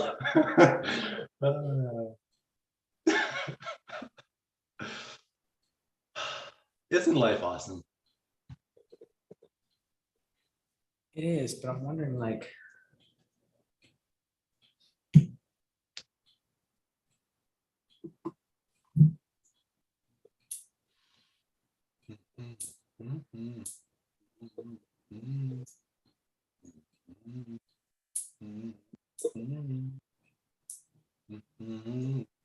I think I understand it. What? It's like, so the manifestation thing is like, what is it that you really actually want? And it's like for the things that we want, but it's like we don't care about, or the things that we want, it's like, but we don't want to do them. When you let them go, it's just like they kind of pop up. And it's like, this doesn't happen like instantaneously, because a part of what we want is not the outcome of like, I want $1 million. It's like, I want the adventure. It's like, I want to have said, I have done it. So the reason it doesn't feel fast is because what you actually want is, well, I want to have gone through every step of the journey. I want to have experienced what it's like to have built something from nothing. And so it's like being frustrated at how long it takes is like a lot. It doesn't make sense. It doesn't compute, because what you want is actually the whole process.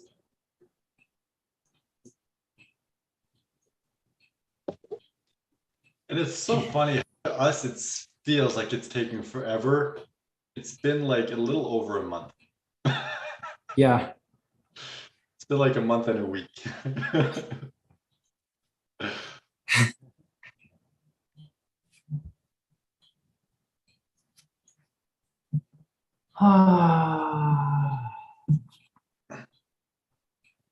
And I feel like that's why so many people fail. They're like, oh, I need to come up with the customer avatar now or whatever. And it's like, they're like, I can do this in 3 hours. It's like, no, it took us like a good month of back and forth and building things out to get to the place where like, we're super clear on who we're doing this for, how we're doing it, who we are, what the product is, and building the funnel. It's like, we've loved every step of the way. Well, most steps. But it's like, it's not easy. Like we tried doing it easy and it's not. You need to do the work.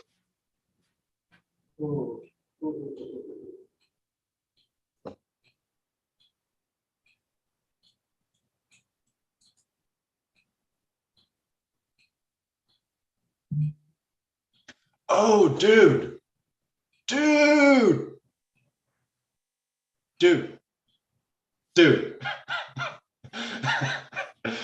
Okay.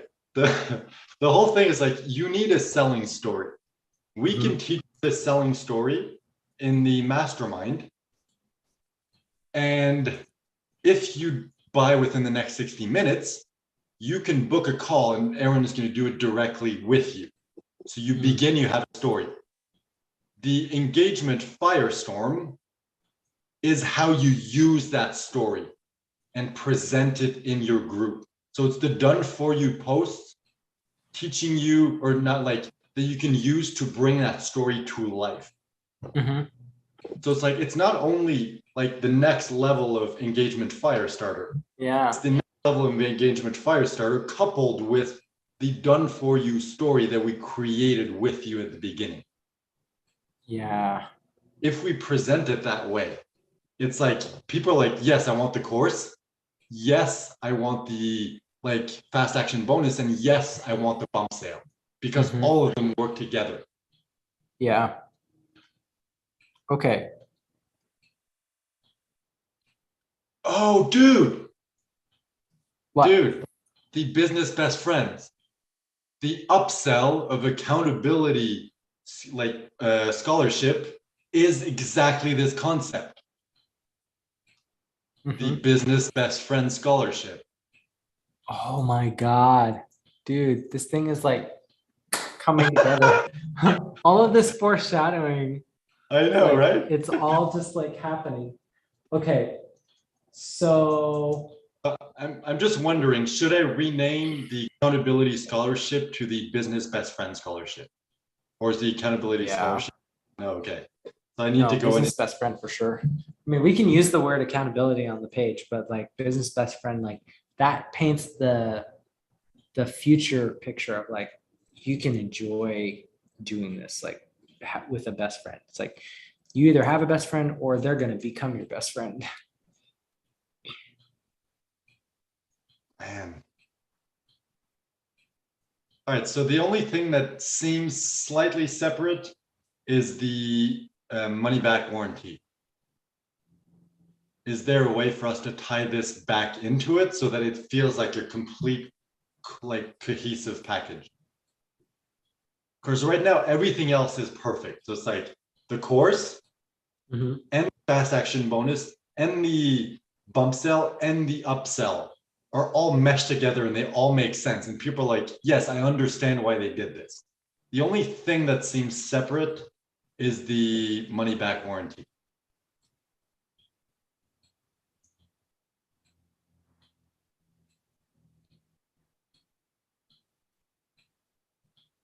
Or what if we present it as a way for them to find a business best friend? By reselling the course and getting other people to go through that, they're going to become the kind of person that they would potentially want to partner with.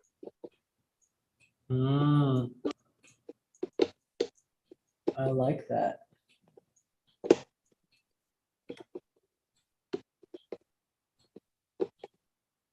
So it's like the upsell number one, it's like, hey, buy the business best friend scholarship. Yeah, okay. Gift that to someone.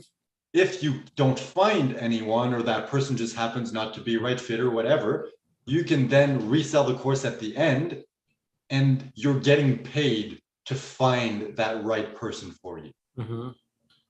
Yeah, so it's like, there may be an off chance you decide like, okay, this isn't the thing for me, or it's like, this isn't the way that I want to do stuff.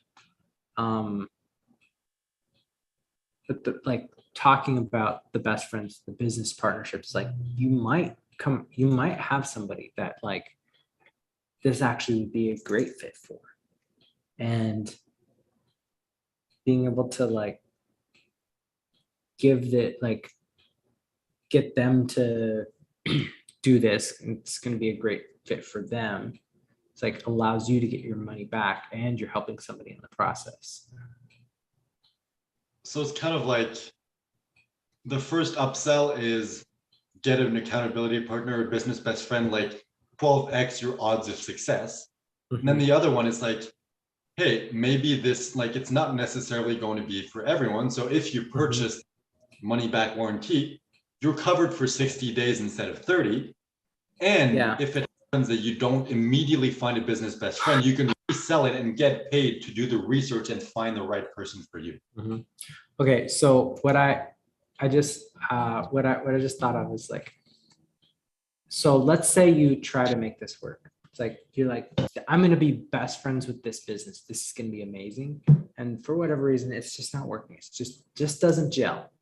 It's like, do you want to hang on to a business, like essentially refuse to break up when it's not right for both of you? Or do you want to be your business's best friend by pairing them with somebody who it'll really be happy with? It's like, we'll actually help you sell the course to somebody who, yes. Of like, hey, you buy this and you can either get a refund within 60 days if it's not the right fit, or if you care about your business, but it's still not a right fit, you can resell it and get paid for it. Yeah. Oh, you know what I really like about this is we don't have to say this, that it's a one-time offer in the funnel, but like for any reason, if people are like, they don't like I don't know, whatever. It's like they're not taking action, or they're struggling with the course or whatever. It's like we can give them that option if we decide like, oh, they're probably not the right fit. It's like we can give them the option to opt out if they want. And I don't know. It's like having that as a, if it's something like, oh, it's like you're a year past the refund date or something, and you hear like the signs of, yeah, I wasn't super happy with the course, like it just didn't work for me. It's like, hey, we noticed that you didn't do the process, like it didn't work for you or whatever. It's like, would you be interested in like being able to resell the course, like, and get your money back? And having that is almost like I don't know, like we're doing them a favor sort of thing. Yeah. And then it could be the same thing. It's like, even if they purchase and it's like they want a refund further down the line after 30 days, even if it's after 60 days, if it's like, I don't know, 4 months later, it's like, hey, I just finally got around to watching the course and it's really not, like, I know that I only have 30 days, but is it possible to get a refund? And we're like, well, the rules are 30 days, but if you want, we can make an exception and you can purchase this money back warranty for 300. So you get the balance. So instead of getting a like refund, you can get like a $700 refund. It's like, you don't get your full refund, but at least you don't lose everything. And it's like, we don't have to do that. And it's like, we could just say no, because like, hey, we had 30 days, you agreed to it, you purchased it. We have no right, well, like, we have no reason to. And then other people are like, yeah, I'm like, even though it's only 30 days, a lot of entrepreneurs are like, I'm going to give you a refund if you want it. Like, I'm never going to say like, no, I'm denying you the refund. But it's like, this is a good way. So it's like, at least we don't have to refund everything. They're like, at least I got part of a refund. So it's a good kind of backup plan.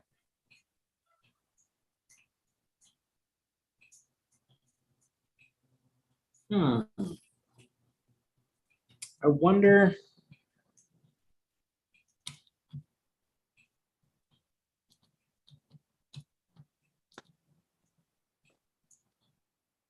I wonder if we turned people who were not a good fit for the program into affiliate marketers. What I mean by that is like, what if we did some of the initial work? It's like, hey, hop on this stream. We're presenting this. We're gonna invite people to do it.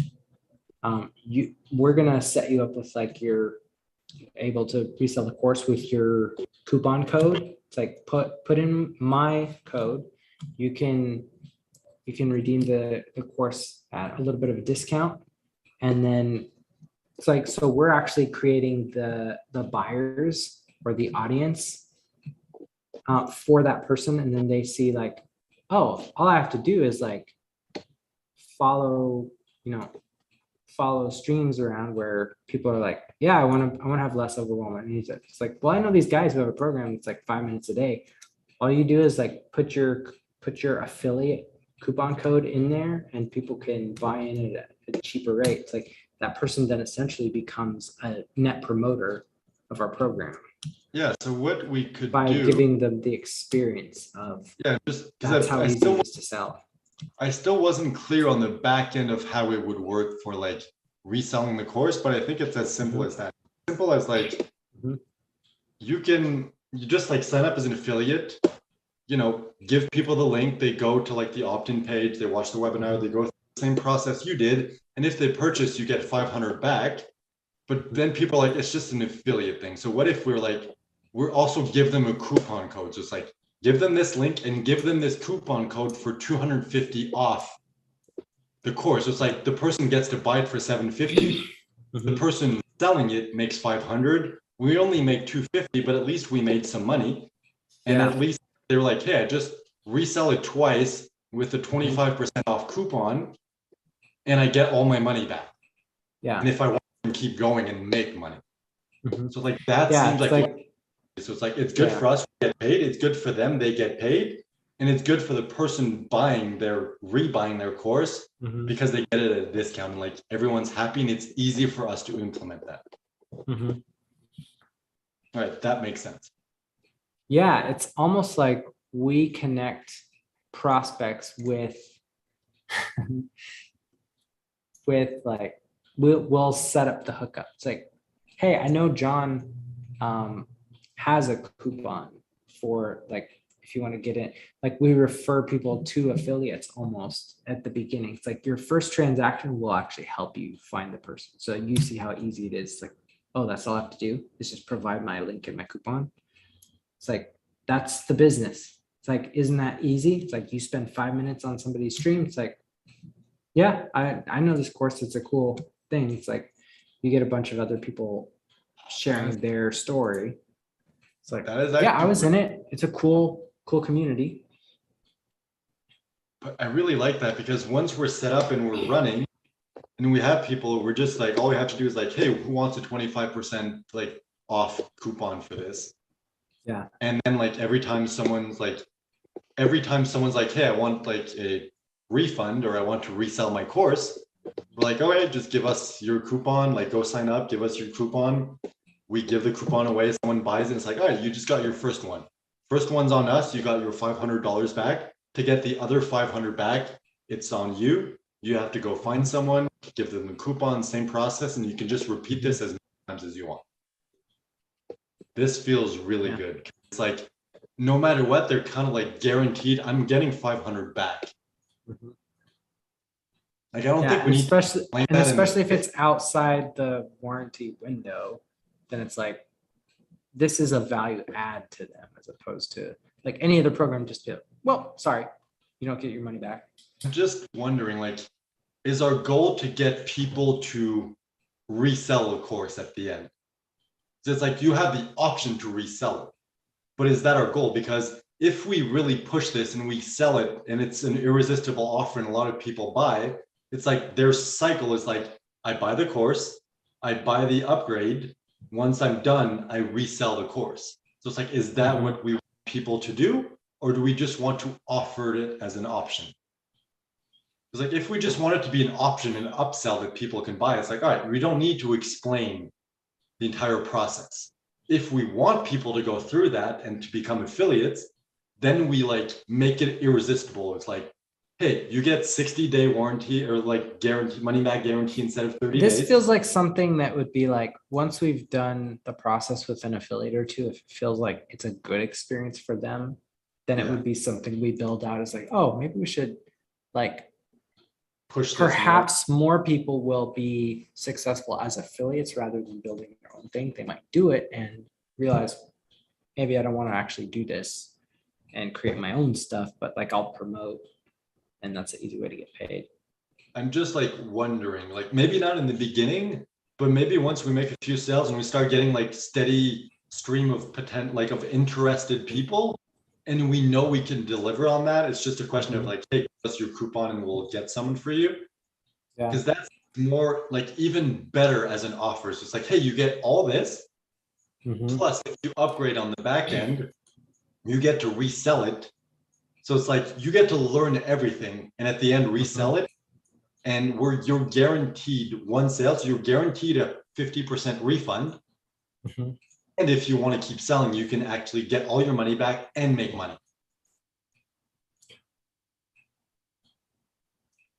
Oh, wait a sec. I think What if that is part of the course? What if it's not an upgrade? Because like, if that's what we're selling, like, because we're not giving people a refund, we're giving them money, but we're making money too. So if we try to get people to go through that journey of like, I buy the course, I go through the course, I resell the course at the end, we're making money. Yeah. So it's like that the might more be we have going through that journey, the more money we make. So it's like, sure, we're not making money on the back end when they purchase that option. But I don't know, maybe like it's something we might need to test down the line. For now, I don't think it would make sense. Yeah. That's an interesting premise.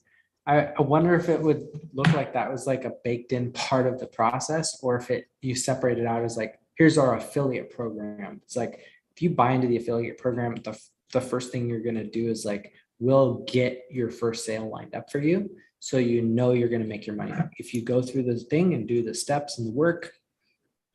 Dude, if we are able to do this, like once we get to the point where we have enough people and we can just hand them a coupon, they're going to be like, yep, I want to buy.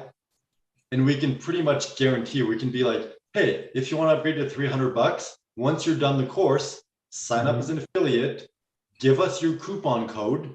We're going to give it to someone else. You're going to make a sale, 50% on that sale. You're going to make $500 back.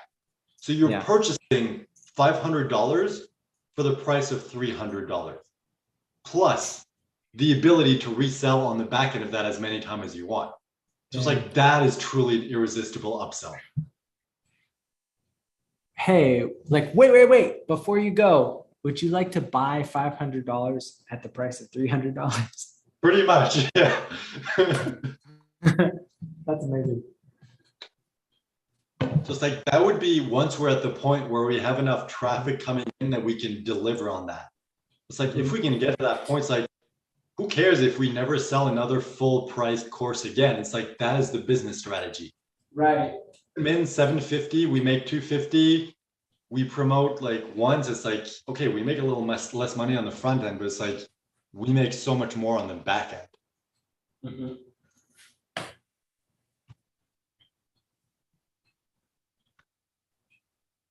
Anyway, that's like way ahead, like way ahead, like in like 2 months, you know, when we have a bunch of money.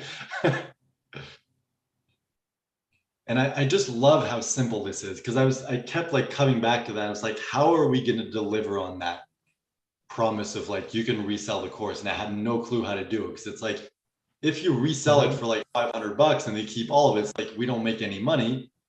And I don't even know how you would do that.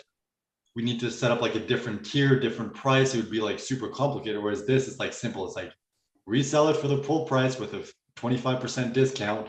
Person gets 25% off. You make 50%. We make 25. Everyone's happy. Yeah. Man, we've created a truly irresistible funnel without realizing it.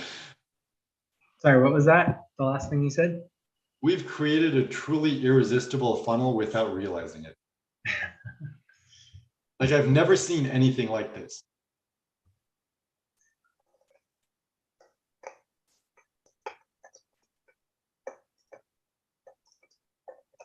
I love how it's like, we're selling the course, and then the upsell, it's like, hey, do you want to like 12x your chances of success? Mhm. $100. And then it's like, hey, do you want to get $500 for $300? Yeah. It's like so like no-brainer offer. But even though it's like Yeah. an $400, it's like it would be dumb not to do it. Mhm. You know what I realized? That we're building the exact model that I've been trying to figure out how to build for my other business. Like, Oh, the for beauty of once we're done this, you can just take the funnel and copy and paste the other business in.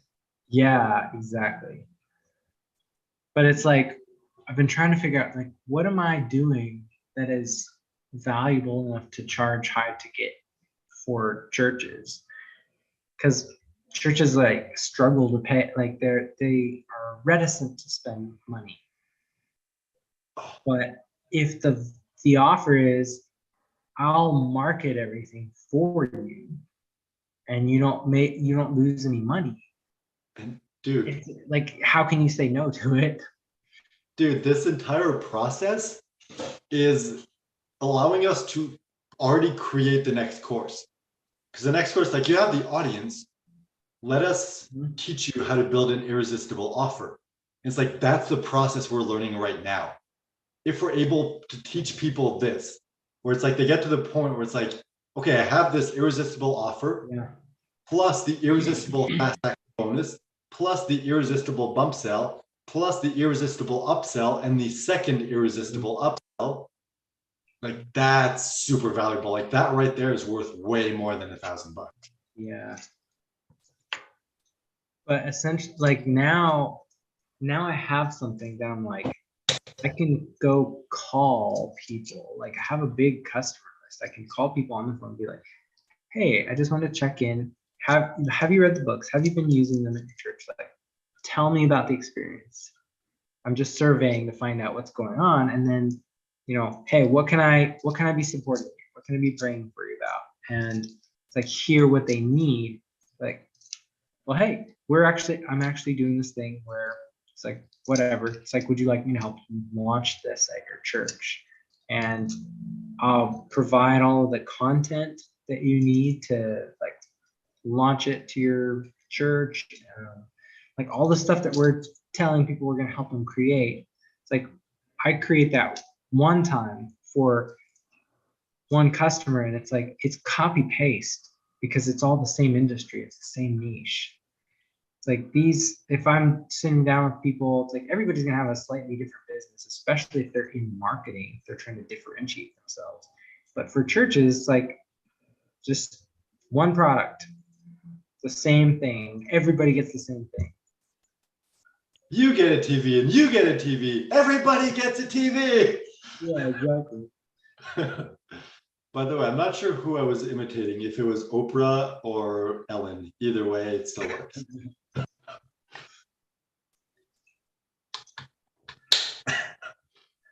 Man, I love this. Like everything now is super clear. We have the irresistible offer perfectly set up. Mm-hmm.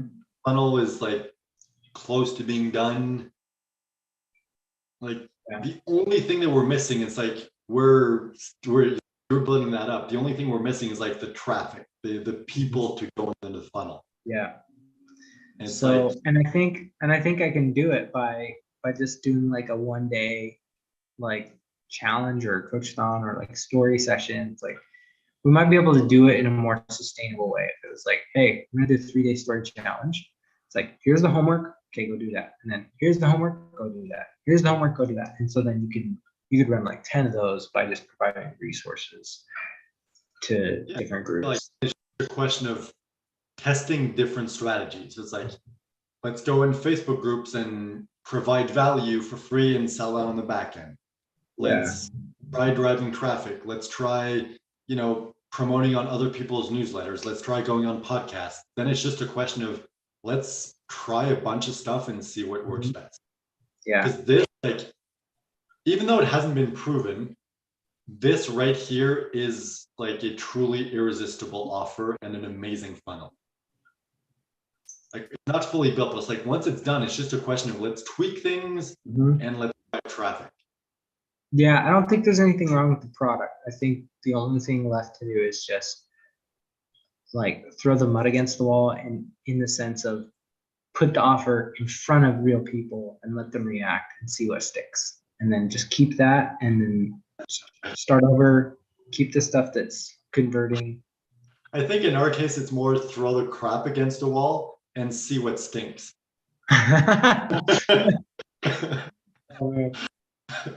Sling the shit against the wall. Yeah. And by the way, are we still using the launch, grow, monetize, automate framework or not? Because I included that in like the graphic for the course. But if that's no longer accurate, I want to remove it to make sure like we're not selling something that we're not delivering on.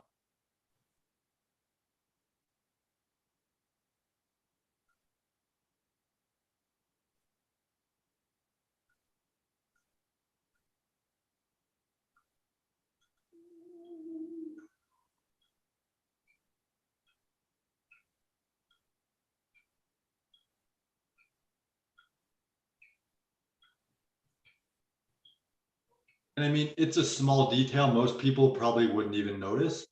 It's just perfectionism coming through.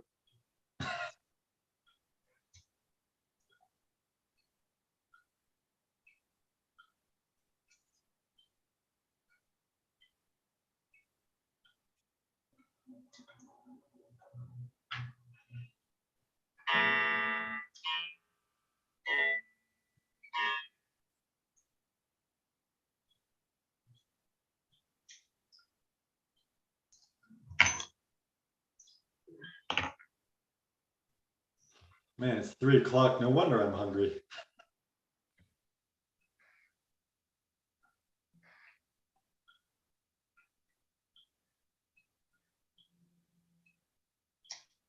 All right.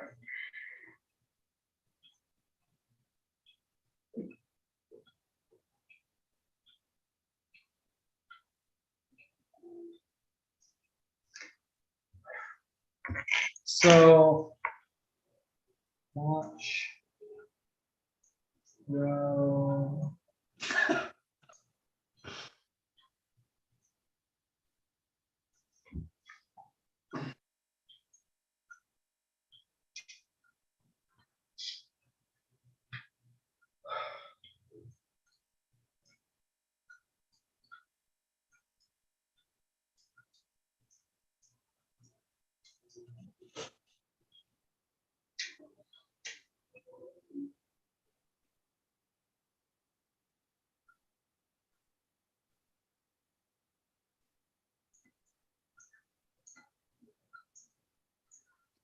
Yeah, I'm gonna need to take some pictures of myself. Because now that I'm gonna be part of the funnel, I need pictures.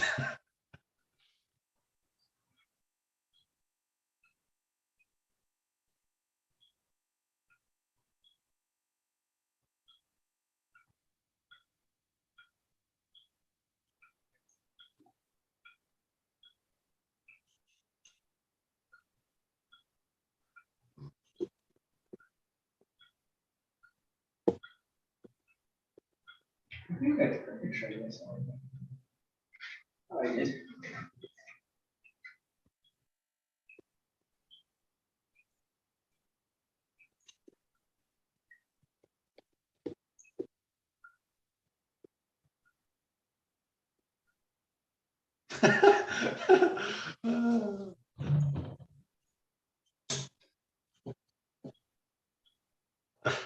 I was just going through the pictures that I have on my computer, and I found the perfect douchebag picture for this. I don't know if you can see. Hold on, let me.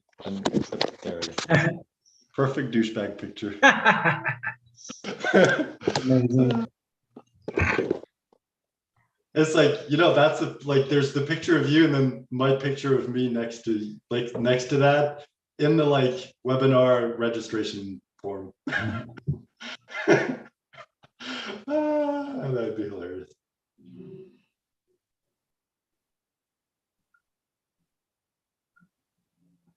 All right.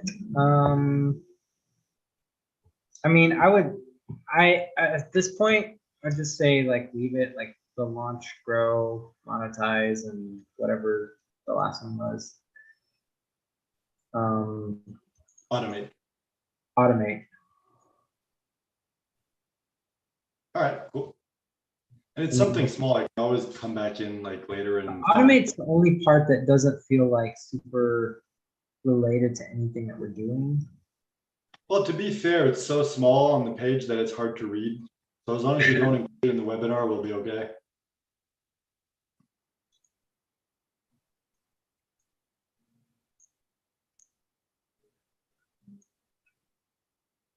Anyway, that's a tiny detail. It doesn't matter. Mm-hmm. Ooh. I want to talk about Orson Welles. I don't know where it's gonna go. I don't know where it's gonna go in the webinar, but like that's a story I should share. It's like stories like his. It's like people who they made a huge splash, like with the first thing that they did. Nobody knew who they were, and then it's like Orson Welles became famous because he did the War of the Worlds on radio. And then he made a film, his first feature film, Citizen Kane, was like the highlight of his career. And then that like the first two things that he did were great stories. They were such incredible experiences that like everything else that he did after that was sort of like, he did some stuff that was cool, other stuff that was sort of less great, but it's like his entire career coasted off of him telling great story at the beginning, and everybody knew who he was. And you know, almost like people argue that almost nothing he did measured up to that, you know, the beginning of his career. But it doesn't matter because now he's like embedded in history as like one of the greatest storytellers. Doesn't matter because now he's dead.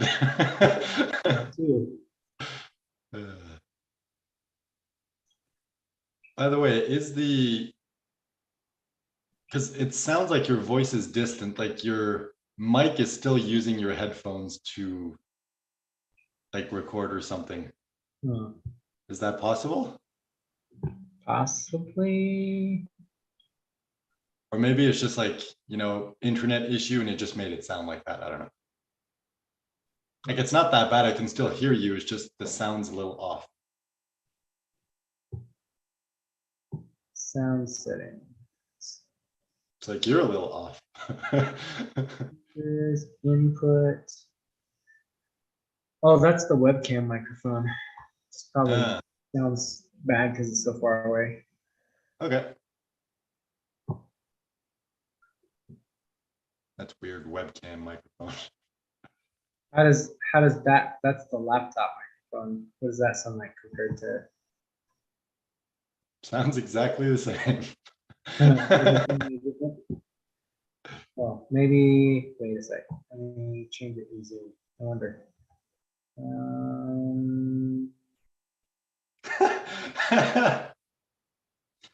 I was just on the order form page and it's like $1 million messaging. That should be worth $1 million.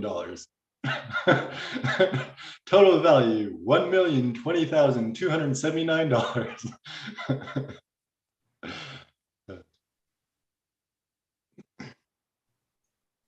All right. How about that? Does that sound any better? Not really. No. That's pretty much the same. All right. It's fine. Like it's really not. Whoops! I just turned off my screen trying to play with the volume. Like it's really not that bad. It's just it sounded a little different, but it's not a problem. All right. So do we have anything else to talk about? Because at this point, I don't have any food in the apartment, and I haven't eaten anything all day, and I'm getting pretty hungry. Yeah, you probably should go. And for like I don't know, an hour ago, I was on my phone. It's like I downloaded a like Uber Eats equivalent from over here, and it's like I tried ordering food and it didn't work, and I'm like, great, now I'm stuck.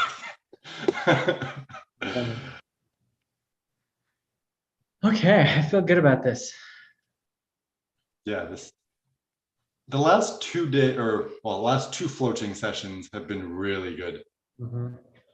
Yeah, I think the only thing we need now is like the deliverables stack of like helping quantify in marketing language, like what do I get when I'm buying? It's like if we can clarify that, so it's like, so you're gonna get access to this, and this. It's like, and that stuff clearly, the way that we call it and label it, and with the context of what the system that we've taught them, it's like it obviously is very valuable to them. So like that's some homework that Brian has some training on. It's like, how do you list out your deliverables in the way that you need to do it in marketing? So it's like, yeah, like how do you come up with unique names for the stuff? How do you just say the stuff that people want to know? Because they don't care. But it also helps make it clear to them what it is. So that they're not like, it's not just a story that you're telling them to sell them on the thing. And I mean, it depends. If we choose to use like a story framework to teach, so it's like, hey, building a Facebook group is like robbing a bank. And every person you get in your group is like a bill that you stole from the bank. And it's like, well, what are the steps to rob a bank? You have to figure out what kind of bank are you going to rob?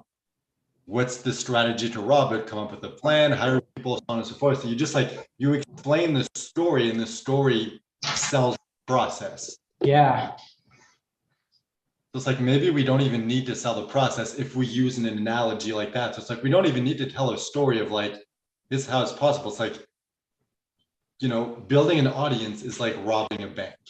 Yeah. Step 1, step 2, step 3, the business equivalent is this, that. Yeah, it's like, that's it. That's all you need to do to sell it.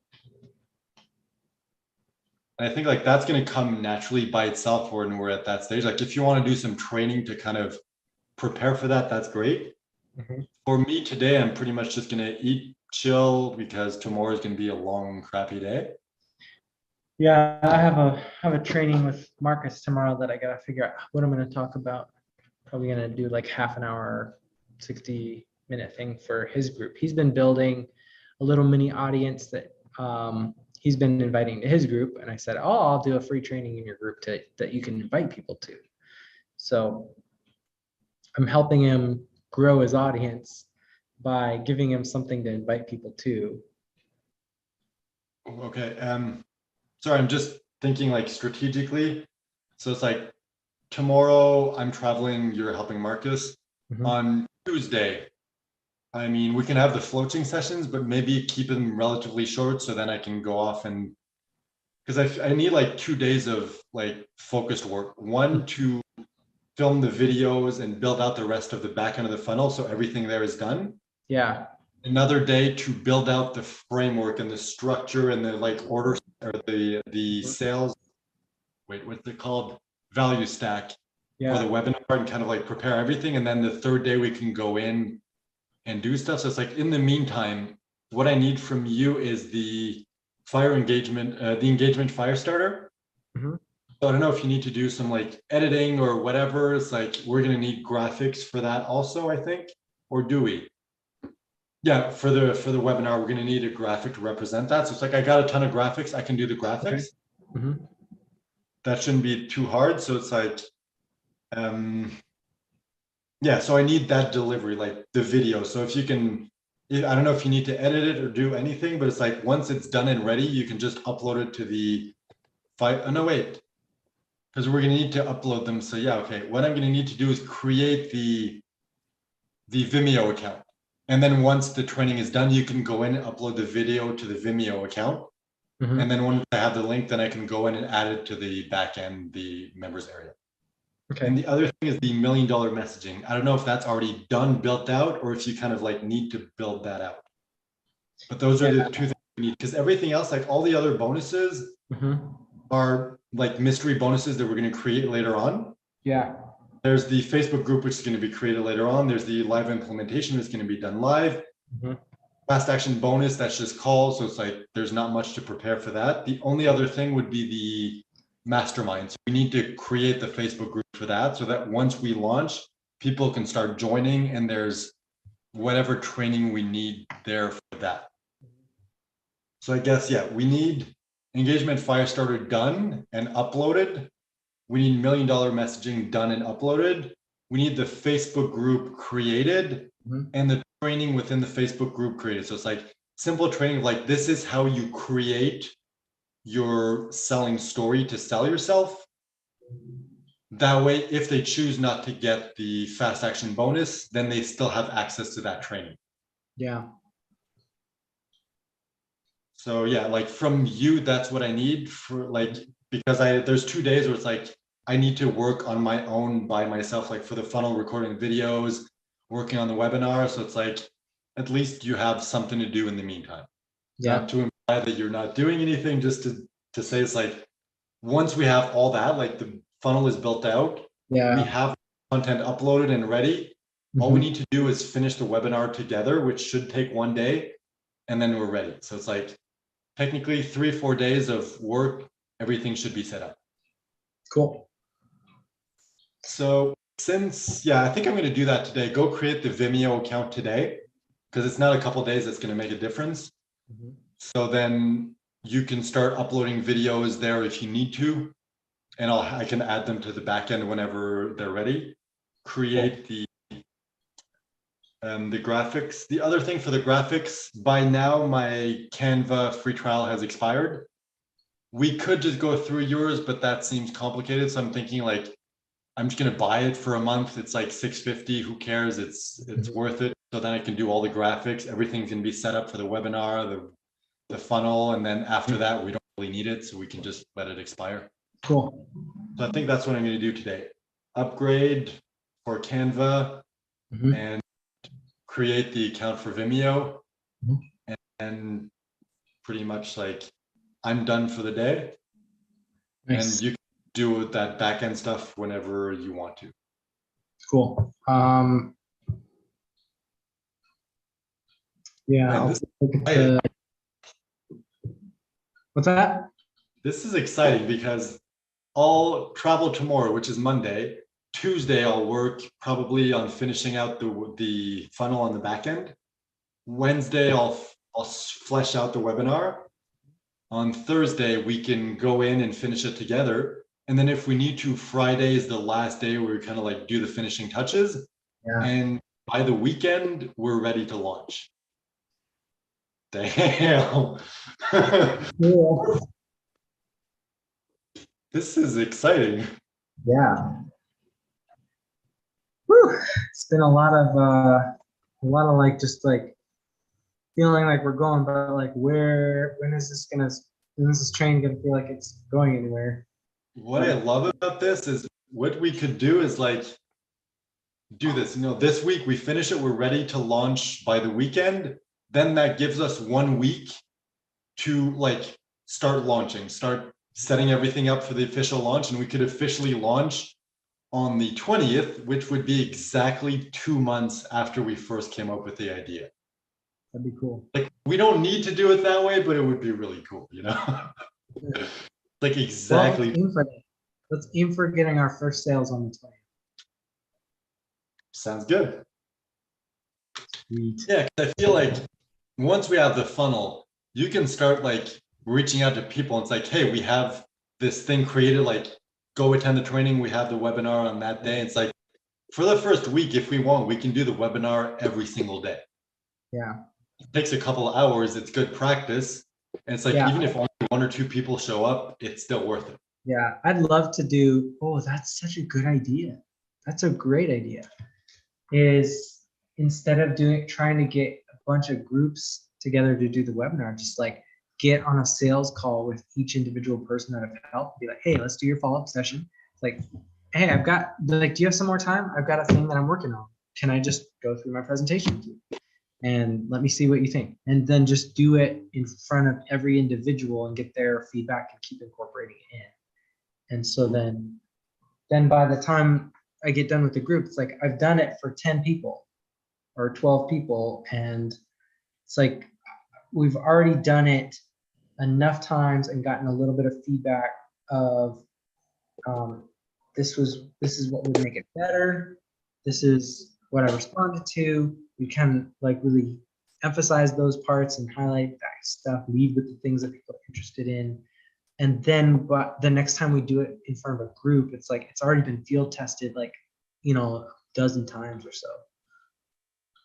Yeah, so that could be it. Like, we could be ready to launch by like the weekend, and then we give ourselves like 1 week to just like test the crap out of it.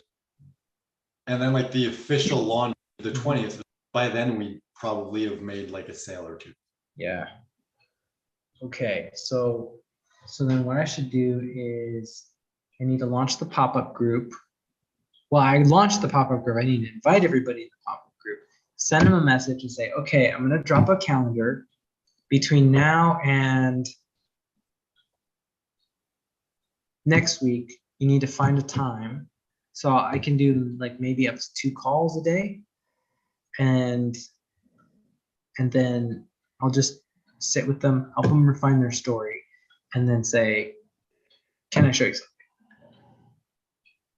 And then for the people who are, and then it'll be like, this isn't launching yet, but I want your feedback. So there's nothing to buy right now, but I do want to like, is this going to help you? Is this what you're looking for? What could I do to make it better? I mean, does it make sense to do that? Because even if the webinar isn't done, if the back end of the funnel is done, you can like, if you pitch and they're like, yes, you can be like, oh, well, here's the link. Like it's the full. Oh, well, yeah. If there's a way to like purchase it, then yeah, absolutely. Like I think that would be the best. On the call.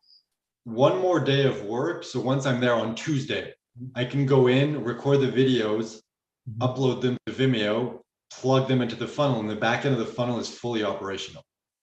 Sweet. Dang. It's like Tuesday. So it's like, let's say starting Wednesday, the back end of the funnel like is operational. We could send people there and they could purchase right away if they want.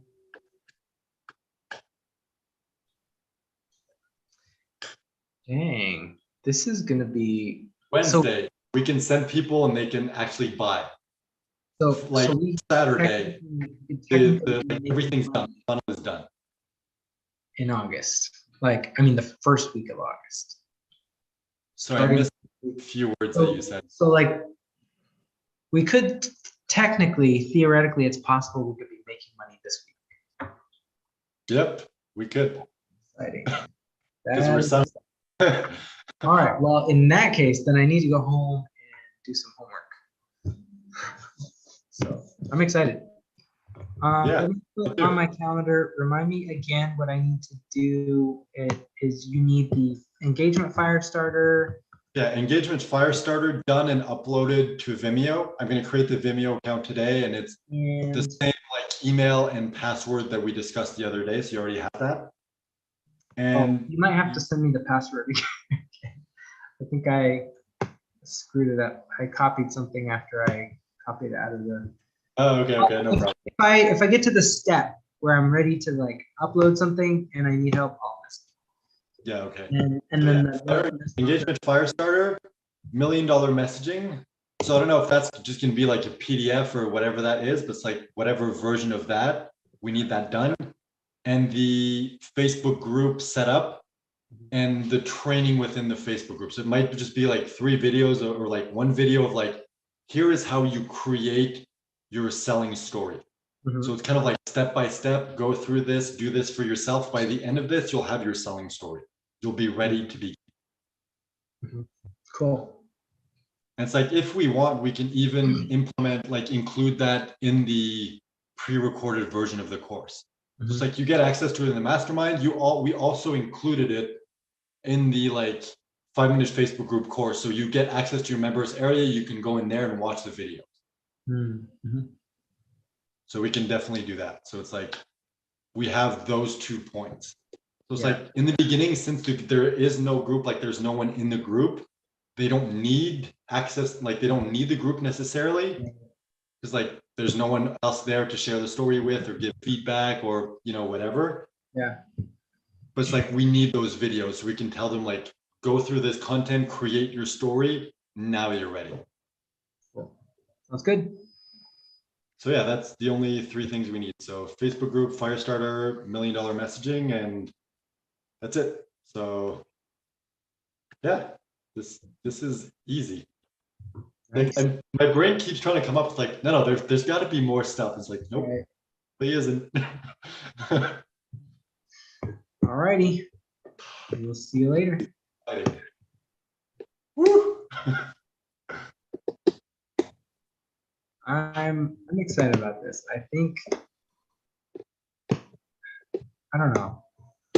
And Actually, the funny, honestly, even if we is- make like 2 sales, it's like, that's $2,000.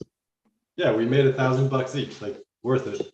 By the way, like even now, if you already sell people, it's like you explain like, here's what's included in the course, here's everything you get. We're not finished building it out. We'll be done in about a week.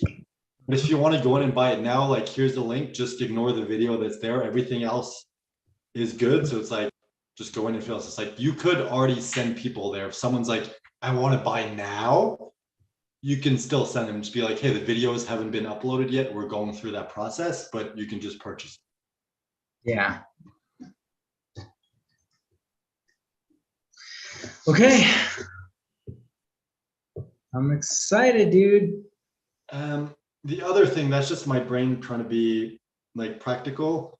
Mhm. Should we set up a forwarding for the like support email?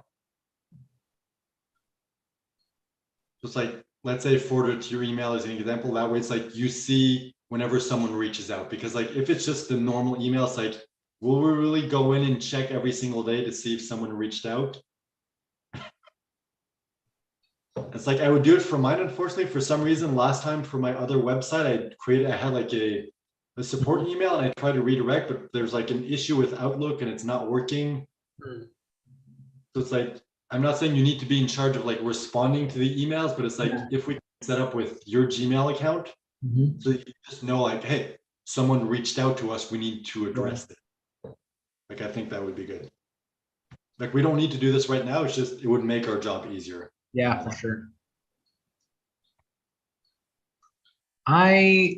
We can talk about that later, but I feel like it might be helpful to strategize like some of the messaging and some of the overwhelm. It's like, we don't want to do email, like tons of like, what do you got to find? Like instructions is like, you're in Facebook group, go to the Facebook group, ask questions. We can explain, it's like, if you have general questions, go to the Facebook group. Only if you have billing questions or technical issues, should you contact us through that support. Yeah, even technical support in some sense could be True. like, we can create a thread for that so that it all stays in one place. Yeah, that makes sense. So I guess we should probably explain that in the welcome video. Ooh, by the way, who should do the welcome video for the members area? You or me? Like, I don't mind doing it. It's just, since you're kind of the face of the course, and it's the course member area, maybe it would make more sense if you're in there. Yeah. Or I can just do it for now, and then later on you can like re-record it. Yeah. Because for now it's just important that when they come in, it's like, okay, this is step 1, step 2, step 3, go do this now. So it really doesn't matter who it is, and by then it's like they'll see my face throughout the funnel, so they'll know who I am. It'll be fine. All right, all good. So I'll take care of all the videos for now. Cool. Sounds good. All right, time to go eat.